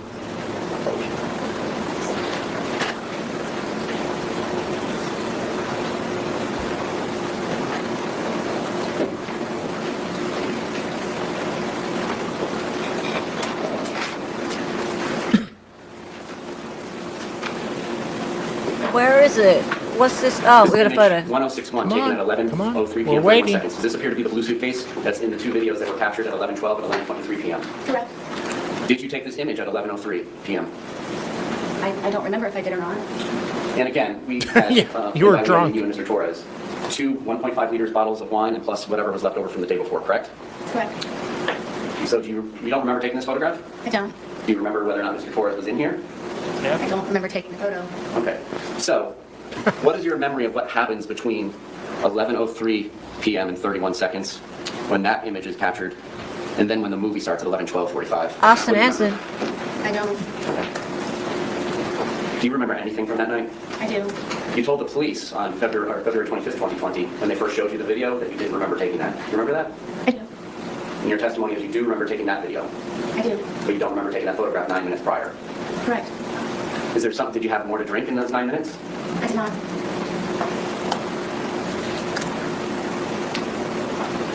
Was Mr. Torres in that suitcase the entire time between 11:03 when that image was taken and then when the second video was taken at 11:23 p.m.? I believe so, yes. So for 20 minutes? Yes? However long the time frame is. Did he begin telling you that he couldn't breathe before the video, or do you not remember? I don't remember.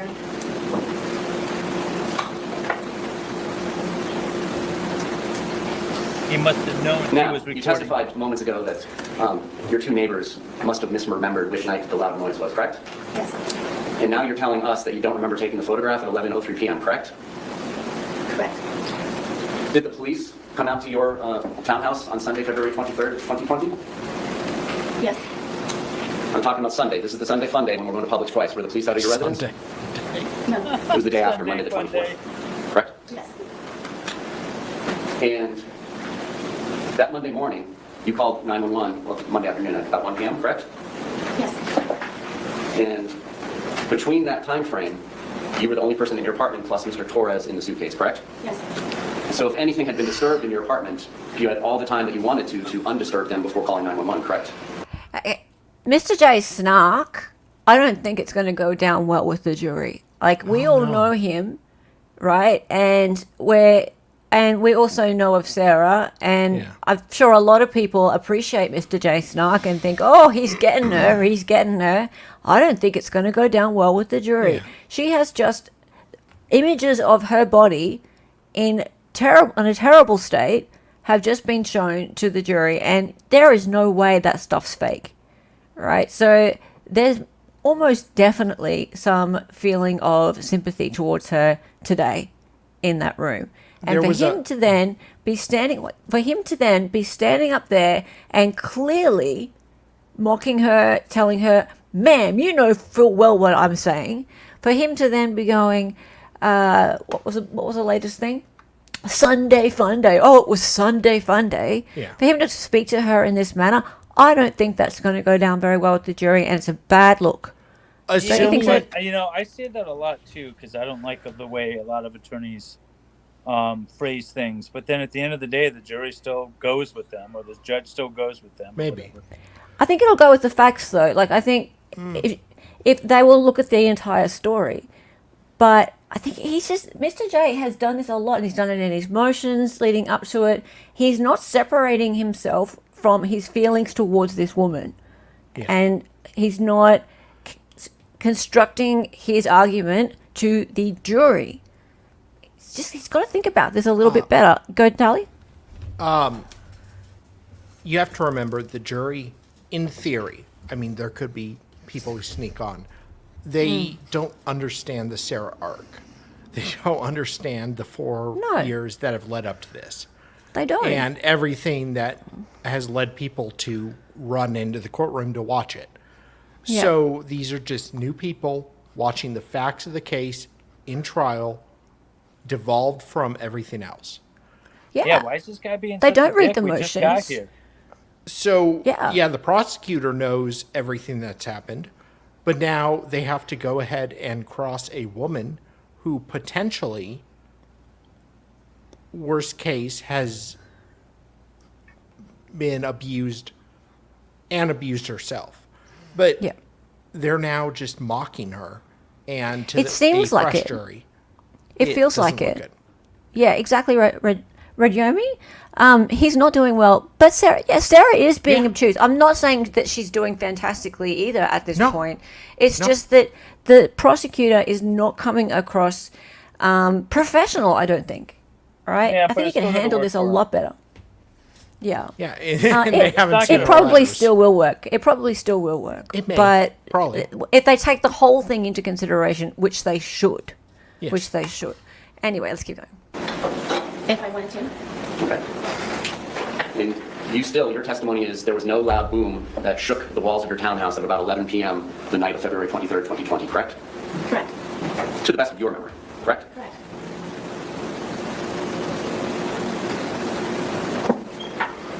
Now, that second video is 22 seconds where you just hear him say Sarah and you don't say anything. You're familiar with that video, correct? Yes. It's after that you go upstairs, correct? Yes. How quickly is it that you go upstairs after that? It was pretty quick. Can you grab the dogs? No, the dogs were upstairs already. Okay. Did you call 911 and let the police know that you had zipped somebody shut in a suitcase and they had not been able to get out for 20 minutes? I did not. Did you go to Brian's house and tell him, I had to zip Mr. Torres up in a suitcase shut? We need to do something about that before he passes. I believe that's what the phone call was. Okay. Well, what do you remember now about the phone call with Brian? I know that I called him. I don't know specifically what it was about. Now, your testimony, it seems like you spend day after day finding things to entertain Mr. Torres to do, correct? Yes. Almost like having a child. You have your own child, correct? I do. What you described sounded like having a small child, would you agree? That's your interpretation. Okay. Well, you take him from doing arts and crafts to doing puzzles, so on and so forth, correct? When he's been drinking, yes. And Mr. Torres was notorious for doing some of these things, correct? What do you mean? Well, you described Mr. Torres as being notoriously known for doing things. You described your ex-husband, Brian Boone, notorious for doing things like nagging and calling all the time. You remember your testimony calling people notorious for doing things? Yes. What would you say people would say you're notorious for? I don't know.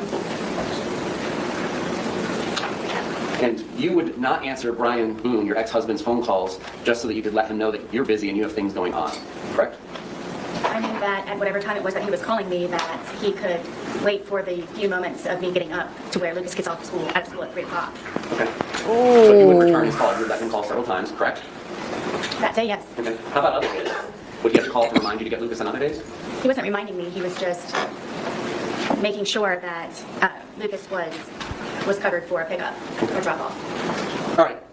You didn't mention to the sheriff's office on either February 24th or February 25th about going to Publix with Mr. Torres at noon or 12:17, did you?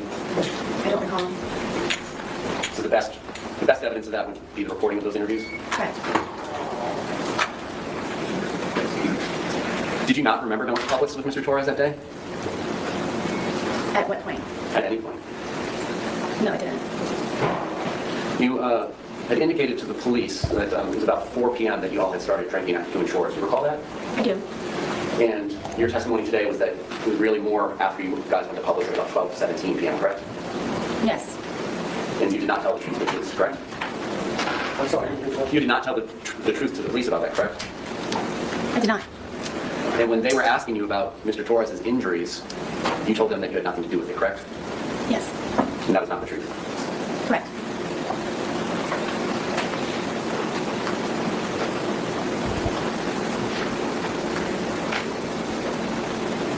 I don't think that little lie. What did y'all have for breakfast on the 23rd? I don't remember.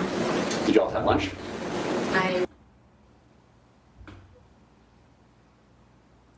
What's going on? Yoo-hoo! David, you said something. Oh, I said I don't think that lie is going to be much to do about anything. I think the jury's going to look right over that. Yeah. Oh, excited. Oh, God. Hella is just making some banner points right now, guys. This is the smartest thing she said in ages. Okay, I'll just, yeah. Anyway, so I think she has to admit to her lies. If she doesn't admit to her lies, she's going to get found out anyway, so she might as well admit to her lies. What? There you go. Wait, what's going on? No, wrong one. Don't play with the layout. Don't play with the layout, MLS. You'll get messed up. Anything. Dicked around. We had leftovers from, I think, something that we had in the fridge. And do you recall what those were? not at this point, no. And then I believe you mentioned having a sandwich of some sort for dinner? No, I believe it was for, I'm guessing he and I ate at the same time.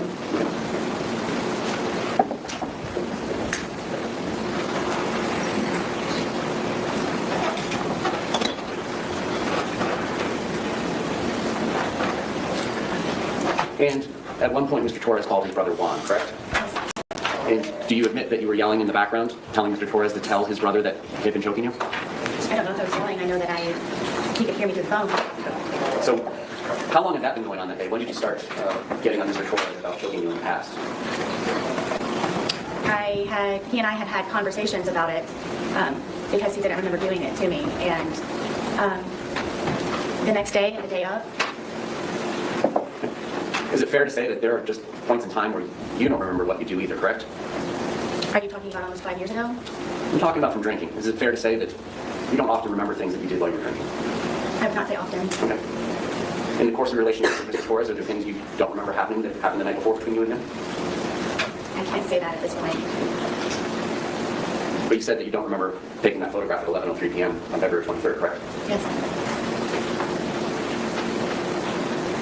Was there anything else that you were telling Mr. Torres that he needed to tell his brother? Not that I can recall. Was there anything you were telling him that he needed to tell his daughters? Not that I can recall.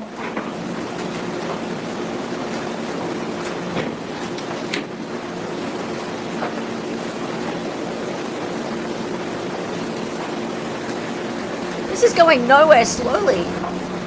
Yeah, it's kind of boring. What's he doing? Now, you indicated that Mr. Torres would use your phone to look at pornography. Correct. Were there ever any points in times when it was you that was looking? Pause. What? I'm sorry. Is he trying to accuse? I don't know. Some women maybe do look at pornography, but what? Why? That was just a dumb question. Unless he's going somewhere. Is he establishing foundation for something? No. I don't know. But This is a stupid question. Oh, do you look at pornography? And why are you so angry? Your boy toy is looking at pornography. That's on the jury. What's the point of that? So what? If she okay, what if she were to say yes? Right? What's he proving for that? That maybe she was upset that Jorge looked at porn. Yeah. On her phone. Yeah. So maybe Sarah was also looking at porn. But what does that mean? Well, Sarah was a hypocrite for being upset. But maybe some women do, but it's much more common for men to look at porn. No shit, but what's that got to do with what is wrong with this dude? Has he got nothing? He's acting like a defense attorney right now. Wow. Yeah. Did you ever threaten to get Mr. Torres arrested if he did not do what She he wanted said to do? porn equals cheating. I wouldn't say threatened. Okay. Well, were there ever points in time where you would like him to call you or return a call, and if he didn't do that, I get that about Depends it. on if he had my keys or something that I needed from him. And it was your So? correct? Mine, yes. Flush ours. When did you get? No, she's not my brother. I'm not sure what. No, my brother does was that, actually not me. living in the lease. True He was story. made a different type of tenant. And true, very did you true change story. locks so that he couldn't get back in at the points in times when you picked him out? I did sometimes. And then would you leave the key in the hiding spot that he was aware of? It's true. There were multiple hiding places. Okay.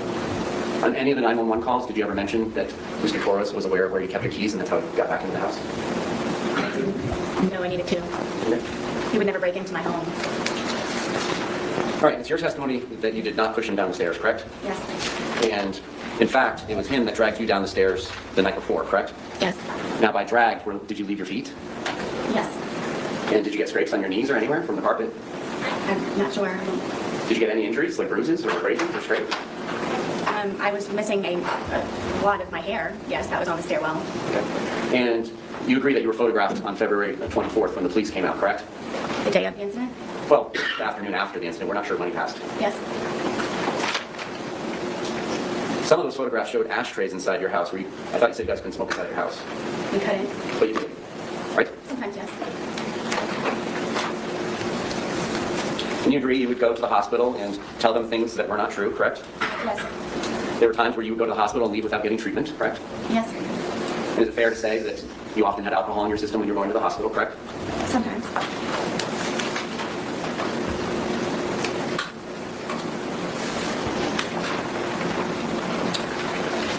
All right, so just to summarize the day to make sure we understand it.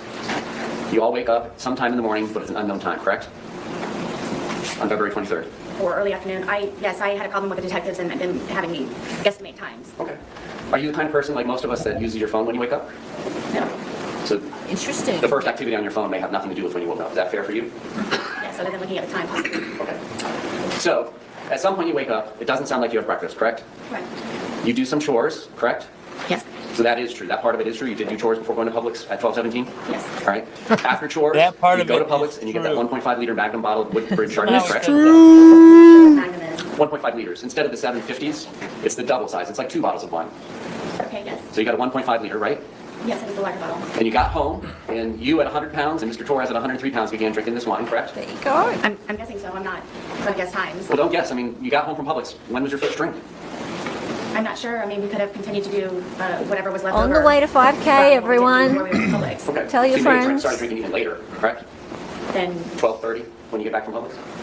I don't know. Okay. Was it 1:30 or 2:30 when you began drinking? I don't know. All right. Was it before any of the phone calls to the brothers and his daughters? Yes. And so you drink what's left in the bottle of wine from the day before that's halfway labeled, correct? At some point. And then you drink 1.5 liters of wine, and he goes out and gets another one on his own without your permission or suggestion about 5:30, correct? Correct. And then you all consume that one as well, and it ends up in the trash can at the end of the night, correct? Apparently. At what point in the night does your memory tape stop? Because you described that it wasn't on at 11:03 p.m. when that photograph was taken. What's the last thing you actually do remember prior to these videos being made? I don't recall it at this point. I don't remember. Okay. All right, and so it ends in hide and seek after arts and puzzles, correct? Yeah. He says, tag, you're it, but you run and go upstairs and hide, right? Yes. So does that mean he's it and he's supposed to come find you? Okay. So you both hide? No. Okay. How does this work? I don't know how to tell you. What we've I was all in been it. wanting to I know. went ahead. I mean, my understanding of the rules of hide and seek is one person will be it, cover his or her eyes and count to like 20 and then go find the person that's hiding. Is that, you're familiar with the rules too, or do you guys have hide No. How and do you seek? participate in these festivities of hide and seek? So explain to me what was your expectation. You go up to the shower. Were you Actual expecting him to come idiots. find you? I was. Okay. And after a while, he did not come find you. Yes. He That's when you did return not downstairs. come find you. And because of the way your townhouse is set up, you can kind of see over where the suitcase is and that he's trying to hide in there, but it's not successfully hidden just yet. I mean, you have to come down a good ways in order to be able to Right. do that. Right. But you testified this before you got the bottom. He failed at Yes. this All right. And then you come over festivity there hide and seek. thinking that it's funny, you zip him shut, correct? Yes, we both thought it was funny. Okay. May the defendant stand down? Entering the well. Yes. They have a house rule. You could both be it. You go down? Deputy. Hey, we all have our own Enter the well, rules please. for Monopoly. It can be the same for hide and seek. Now what's happening? Wait, he has to undo. Yeah, She's yeah. locked into the Yeah, stand. she was locked in there. Yeah. What the hell? Yeah, so she can't get out. In front of the jury, the deputy has to unlock her. Actually, you're right about that. Well, she already confessed to being incarcerated, but She did. still. Charged. What's happening? What's happening? Oh, she's gonna play with the He's gonna suitcase. get in the suitcase. Sarah's gonna get No. She'll zip the prosecutor. Oh, he should get in. He's too fat. You're too much of a big fatty. Okay. You know, manlet. All right. Mr. can you I feel like demonstrate Dean for the jury Cummings here. where Mr. Torres' head was and how his body was positioned in the suitcase, if you don't mind? Just climb in and show This it. way, this head was here. All right, and then is it fair to say his feet are coming down here, which would be the front left corner from your perspective in the jury box? Yes. And then He has kind of tucked up OJ's towards his face. gloves. If I He remember does. correctly, yes, that's the position. Got a feeling. Can you help me understand how it was that his zip is shut? Whoa! What? Don't put it up there. Whoa, he's just like, oh, the suitcase is so I light. want to make you go down there. It's just whipping it all over. I'll just slam it down. Agree. She's going to be manipulating it. Can you define it?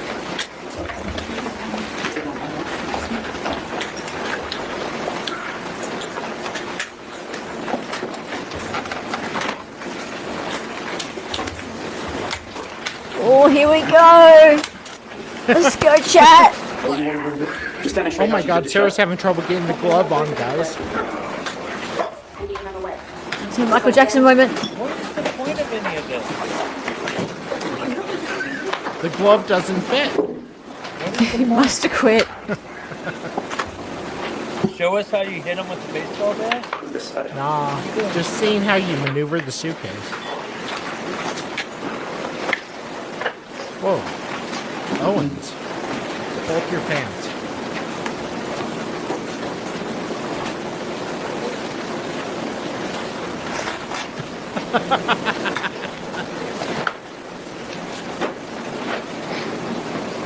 Just paperclip was on when this event occurred. When we pulled the suitcase out earlier, the paperclip was not attached. So now the prosecutors attached the paperclip. So you must have quit. That's the way it was attached. Paperclip. Oh, If it wasn't attached, she Oh, must the have quit. paperclip to the zipper. Is there an objection? Yes. Approach. It's not in the same state or condition it was in No. at the No, they time, moved it. so she's not going to be able to demonstrate it. Yeah, Oh my okay, God. because the zipper's broken. The She zipper's looks like- broken. She looks Yeah. like Princess Diana right now. She has white gloves on. The prosecutor just put a paperclip in the zipper, so it's not in the same condition it was. Yeah, who's to say it's the same kind of paperclip or that it was as strong as the other one? Yeah. Clippy. Like, Yeah, I would have a lot where's of Clippy? objections to that. Where's Clippy? He's I remember staring at her Clippy. breast right now. We need to. Yeah, where's Clippy's a Nobody perv. watching Boone? Nobody's got an eye on Boone. She's just left alone in God. the Oh, gallery. look. How are Everyone's you not just ready like for this? she's been left alone with an open suitcase, guys. We need common You know how sense dangerous suitcase that controls. is. It is so dangerous right now. She's been left alone with the murder weapon. Oh my God, one of the jurors just disappeared. Where did they go? Oh, where did? And it was a small one too. It was a manlet-sized one. Clippy says, Sarah. Oh, see you Brad, you trying just to- dated yourself. It's perfect. Clippy says, I see you are trying to open the suitcase. Did you mean to secure it further?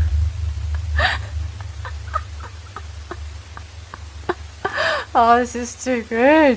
Madam Court Reporter, can we Oh, see that- how it was that the two court reporter zipper is parts a cutie. were positioned when you say that Mr. Torres was able to get his hand out? If you want me to do it, I'm fine. I'll take your direction. Ooh, if you want me to do it. This is how the No suitcase- thanks, I'll do it myself. how the suitcase works. Wow. Oh, this is so spooky. This was up here. They did this just because there's cameras there. Yeah. Well, This one's like here. Okay. Oh, she wants to do. No, Mr. J, get away. Oh, he can't open it. Right there, ma'am? Sure. probably ask Sarah to open his I picture. assume this one was much closer? It's not over there? She's like, get away from my When suitcase. you say that was zipped shut, show us. I didn't donate it to you, sir. This is When you're done brilliant. zipping it shut and he's inside of it, where are the zipper components? This is not recreating it. They're fumbling all over. Oh my... Real What's quick, the point of pause. this? I'm sorry, pause. Real quick, I'm sorry, I know. I saw this once in Dean Cummings' trial, where the defense, or sorry, the state asked the defendant to hold the gun and reenact it. And it just backfired completely. Yeah, it never goes Well, yeah. well. This is not going well. The state No. should not ask the defendant to reenact it. No. No. And Sarah it's- showing her ass to the jury, and it's just, it's gonna turn. She's showing her big scar to the jury is what That she's too. doing. This was supposed to go to the less fortunate. Yeah, the suitcase. Yeah. So, Okay, we done? Yeah, carry. Just tell me what's that. I mean, it was the corner. God, Owens is straddling it. Ooh, that tie is touching the tip. From what I can remember. That's how he was coming with his hand out. It was like this from the corner part. Okay. Thank you. You can return your key. I still can't believe that students went home and they're missing this. I'm up past my That was a bedtime. big ordeal for nothing. Did you That ever change was the bullshit. position of those zippers once you put it in that position? I did not. Oh, it's jumping in. Well, we're not really jumping in.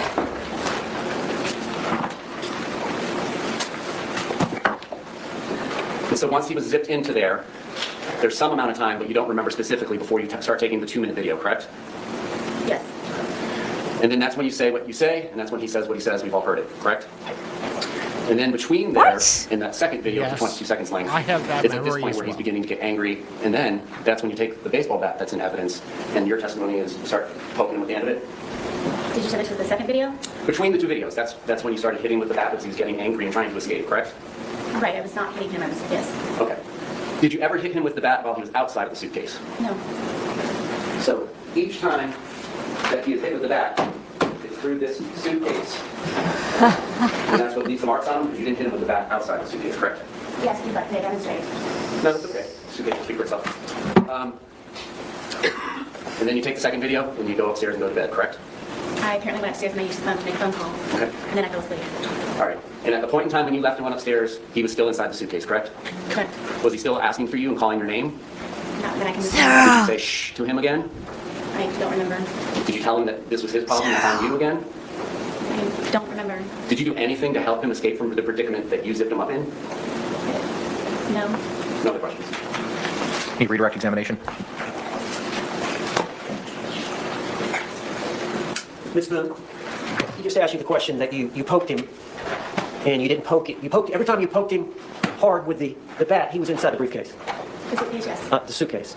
But you remember when he put his hand out, did you not hit him in the hand outside the suitcase? Yes. Okay. So that was the only time the bat touched Mr. Torres's body outside the suitcase, Yes. was when you hit him with a hand. But all the other injuries were with you poking him pretty hard. I mean, you bruised your hand, correct? Doing that. Thank you. That's it. Ma'am, you can return to counsel's table. That's it? Just a moment. Let me get her situated at table, and then we can approach. That's I'm it? just flabbergasted. That's all he counts as got. Nothing. That's how bad the state Come on up, y'all. is. That was just That's so crazy. bad. You've had 4 years to prepare for cross-examining Sarah on the stand, and that's what you got. Look at Shelby and her little sis there are like, well done. I Well have done, so many questions. Wow. That was just Sarah wild. wins. I mean, I wouldn't be surprised if she gets acquitted. Now, we haven't seen the rest of the trial, right? There's So a we lot. still have the rest of the defense's case, and we still have There's a the state's ton- rebuttal. There's a ton of experts. They're going to recall a bunch of people. Well, Yeah. there's two. There's two experts. If they recall Sarah's ex-husband, Brian, Yes. I'm then sure. you know it's going to the abuse. You know he's going to be testifying that he saw her all bruised up or whatever. Yep. They will be able to ask about her abuse to him. What? Prosecution still has rebuttal. Yeah, that too. Yeah, but you saw how well they did just now. Like, what are they going to pull together in a day? Well, yeah, the state got flat-footed with Sarah getting the win there, with being Yeah. able to introduce all this evidence.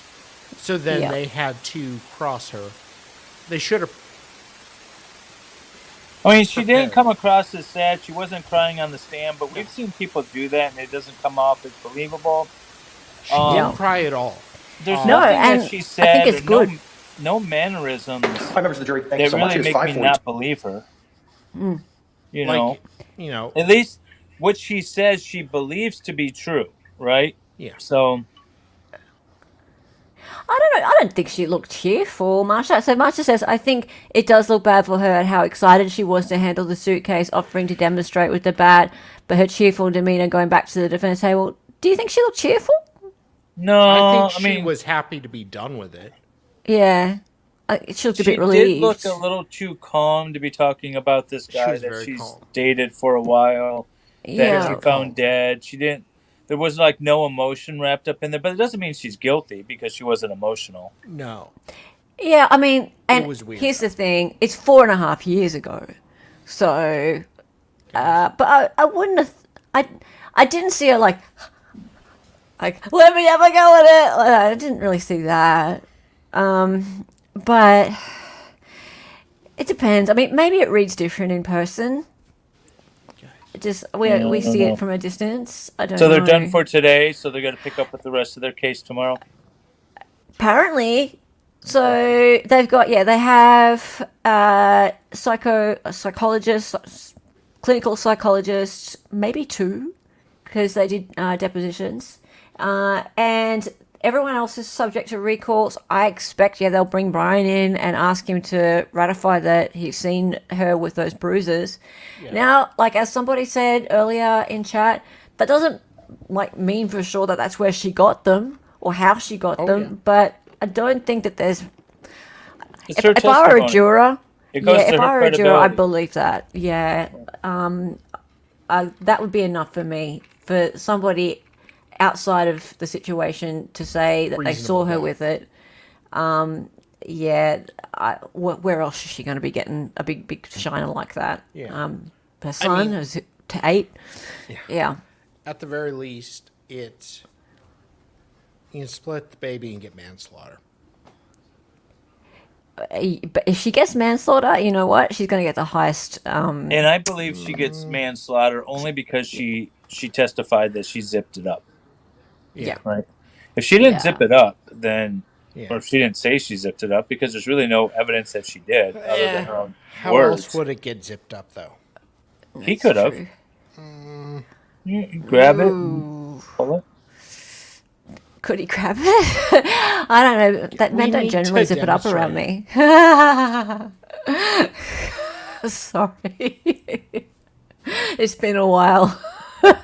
Ella, do you have a suitcase handy? No. Luckily, you're not close by either. Yeah. Owen said he's recalling. Yeah. Owen said he's recalling Brian to be a hostile witness. He can do that, can't he? Because he was called by the state.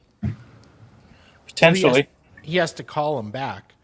Not necessarily hostile. Yeah, but he's not necessarily a hostile witness. There'd have to be demonstrations that he's hostile. I think it's more hostile than we realized. Who knows? All right, you know what we're doing now? Hang on a minute. Just a minute. Oh, no. I'm leaving. We're not No, you're not. You're staying. Okay. No, you can go if you want. But thank you for being here all day. It's been awesome. We are doing this. Oink. Oink, oink, oink, oink, oink. Hang on. We need some music. So, Dali, can you be in charge of the music? You're asking a lot. I'm going to jump off and do the. Oops. Yep. I'm catching up. Hey, here we go. It's the trial. Silent Assurance is her name.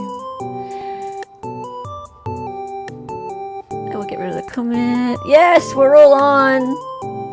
Amazing. All right, if you want to pop off, you're very welcome, and that's probably okay. You can stop playing with the soundboard now. Thank you for being here, David. Yeah, Much no appreciated. problem. I'm going to pop off, and I might participate in the competition. The competition. Fantastic. Indeed. Well, thanks for having me. Thank you for being here. Much appreciated. You want to clip what? Yay! All right, everyone who's made it, you've made it this far. Let's do it.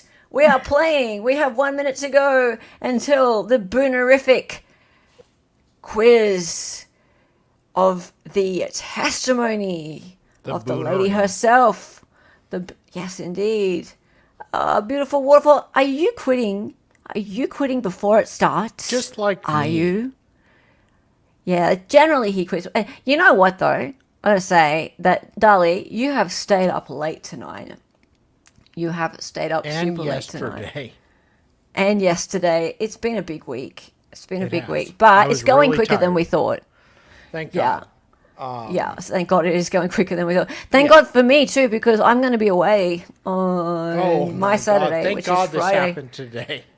I know, right? Like, I think we'll be at least at jury by the time I'm gone. So Pray to God. I can just, like, pop into a verdict stream. That would be fantastic. And I can host it, but... And you can host it. Yeah, that would be fantastic. I can help you. It just, yeah. Oh. Yeah, it's gone really fast. Yeah, okay, let's go. Sarah said she weighed what at the time of George's death? 1, 98 pounds. 2, 120 pounds. 3, 103 pounds. Or 4, 100 pounds. Yes. What did she say she weighed? 1, 2, 3, or 4? Sarah said she weighed what at the time of George's death? 1, 98 pounds. 2, 120 pounds. 3, 103 pounds. Or 4, 100 pounds. We've got a saying here in Australia. It's, tell us she's dreaming. Tell us you're streaming? No, tell us she's dreaming. Like dreaming, like you're dreaming of that being true. Yeah, I'll have to introduce you to these things. But yeah, Miss Unbronzed here will know what I'm talking about. Tell us she's dreaming. 98, 120, 103, or 100. And looks to me like we have some winners coming through in a second. Why aren't they coming up over here? Because I can see them over here. Oh, why aren't they coming up over here? Hello? I can see them over here, and I know that Scott Wade and Marsha got it. No, What? I am What? not dealing with your packet loss again. You're not what? Packet lateness. No, it's not packet lateness. I know that Scott Wade got it. But anyway, it didn't come through over here. Sarah said she looked for George when she got up and expected him to be doing what? 1, looking for zipper. 2, looking for dogs. 3, looking for jobs. Or 4, looking blue. Sarah said she looked for George when she got up and expected him to be doing what? 1, looking for the zipper. 2, looking for dogs. 3, looking for jobs. Or 4, looking blue. I need to turn off some tabs, I think. I've got a few too many things open.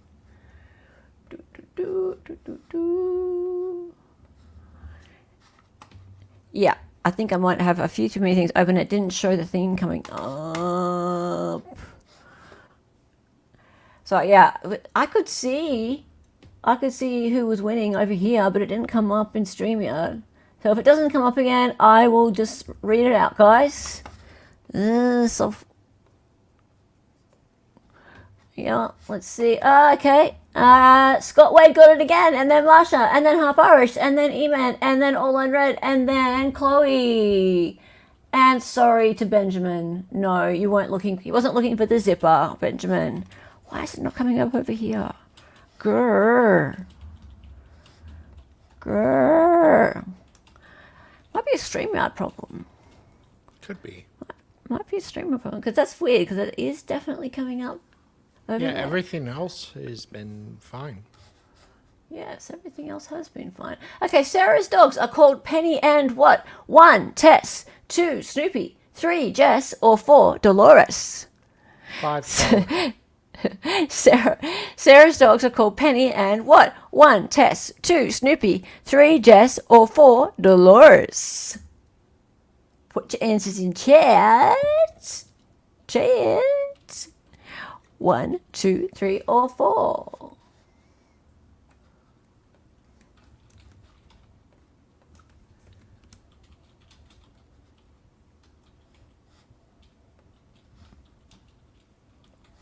Let's see if it works this time.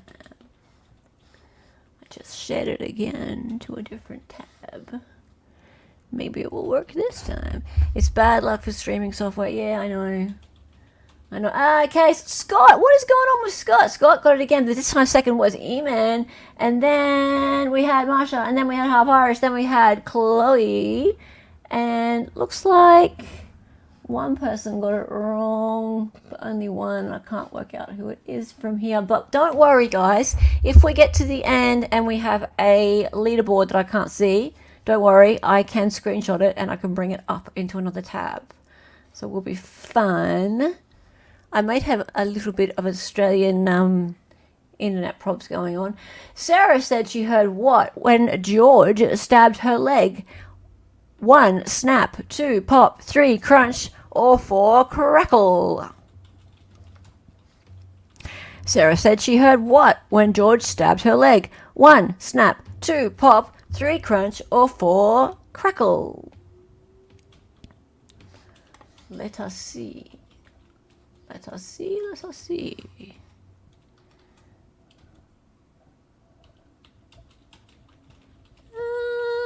Oh, hang on. What's going on here? What?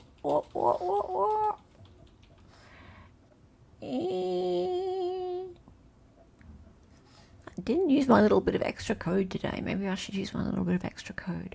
Okay, yeah, Iman got it this time. And then Half Irish, and then Scott Wade, and then Marsha, and then Benjamin. Who is... Do I have a... Kenya J. Kenya J, unfortunately, did not get that one correct. People were really listening today. Scott, you weren't here? How's that possible? You're having internet problems today as well? Australian internet, huh? Yeah. Look, it's been really good, though, my new ISP. I have a new ISP, and at least I can stream video fine. Yeah, so it actually could be the software today. The student behind the judge closest to the clerk had what color hair? Okay, guys. So there's the judge, and there's the clerk, and there's a student in between. What color hair did this student have? Was it 1, red, 2, grey, 3, brown, or 4, blonde?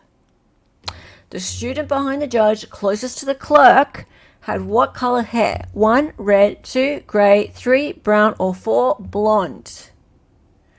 Were you paying attention? And people are a bit all over the place on this one.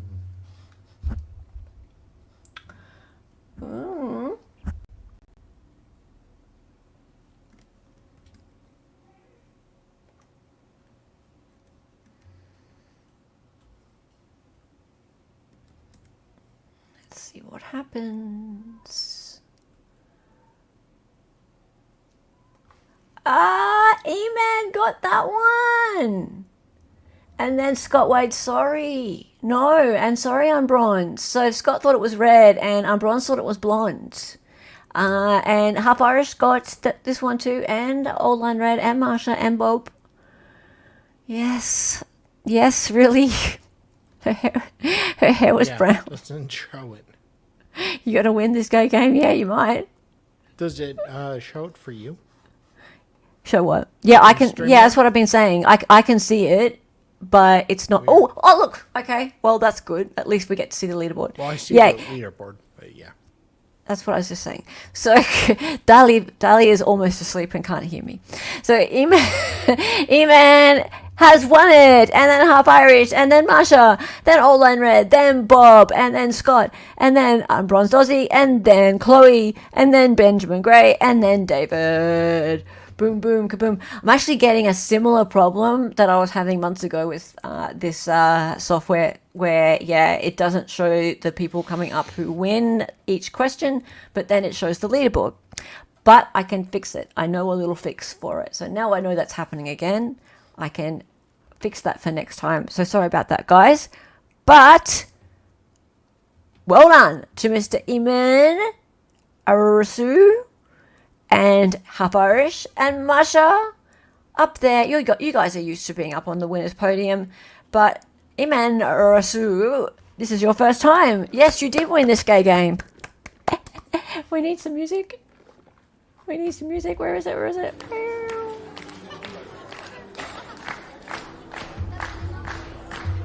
Oh yeah.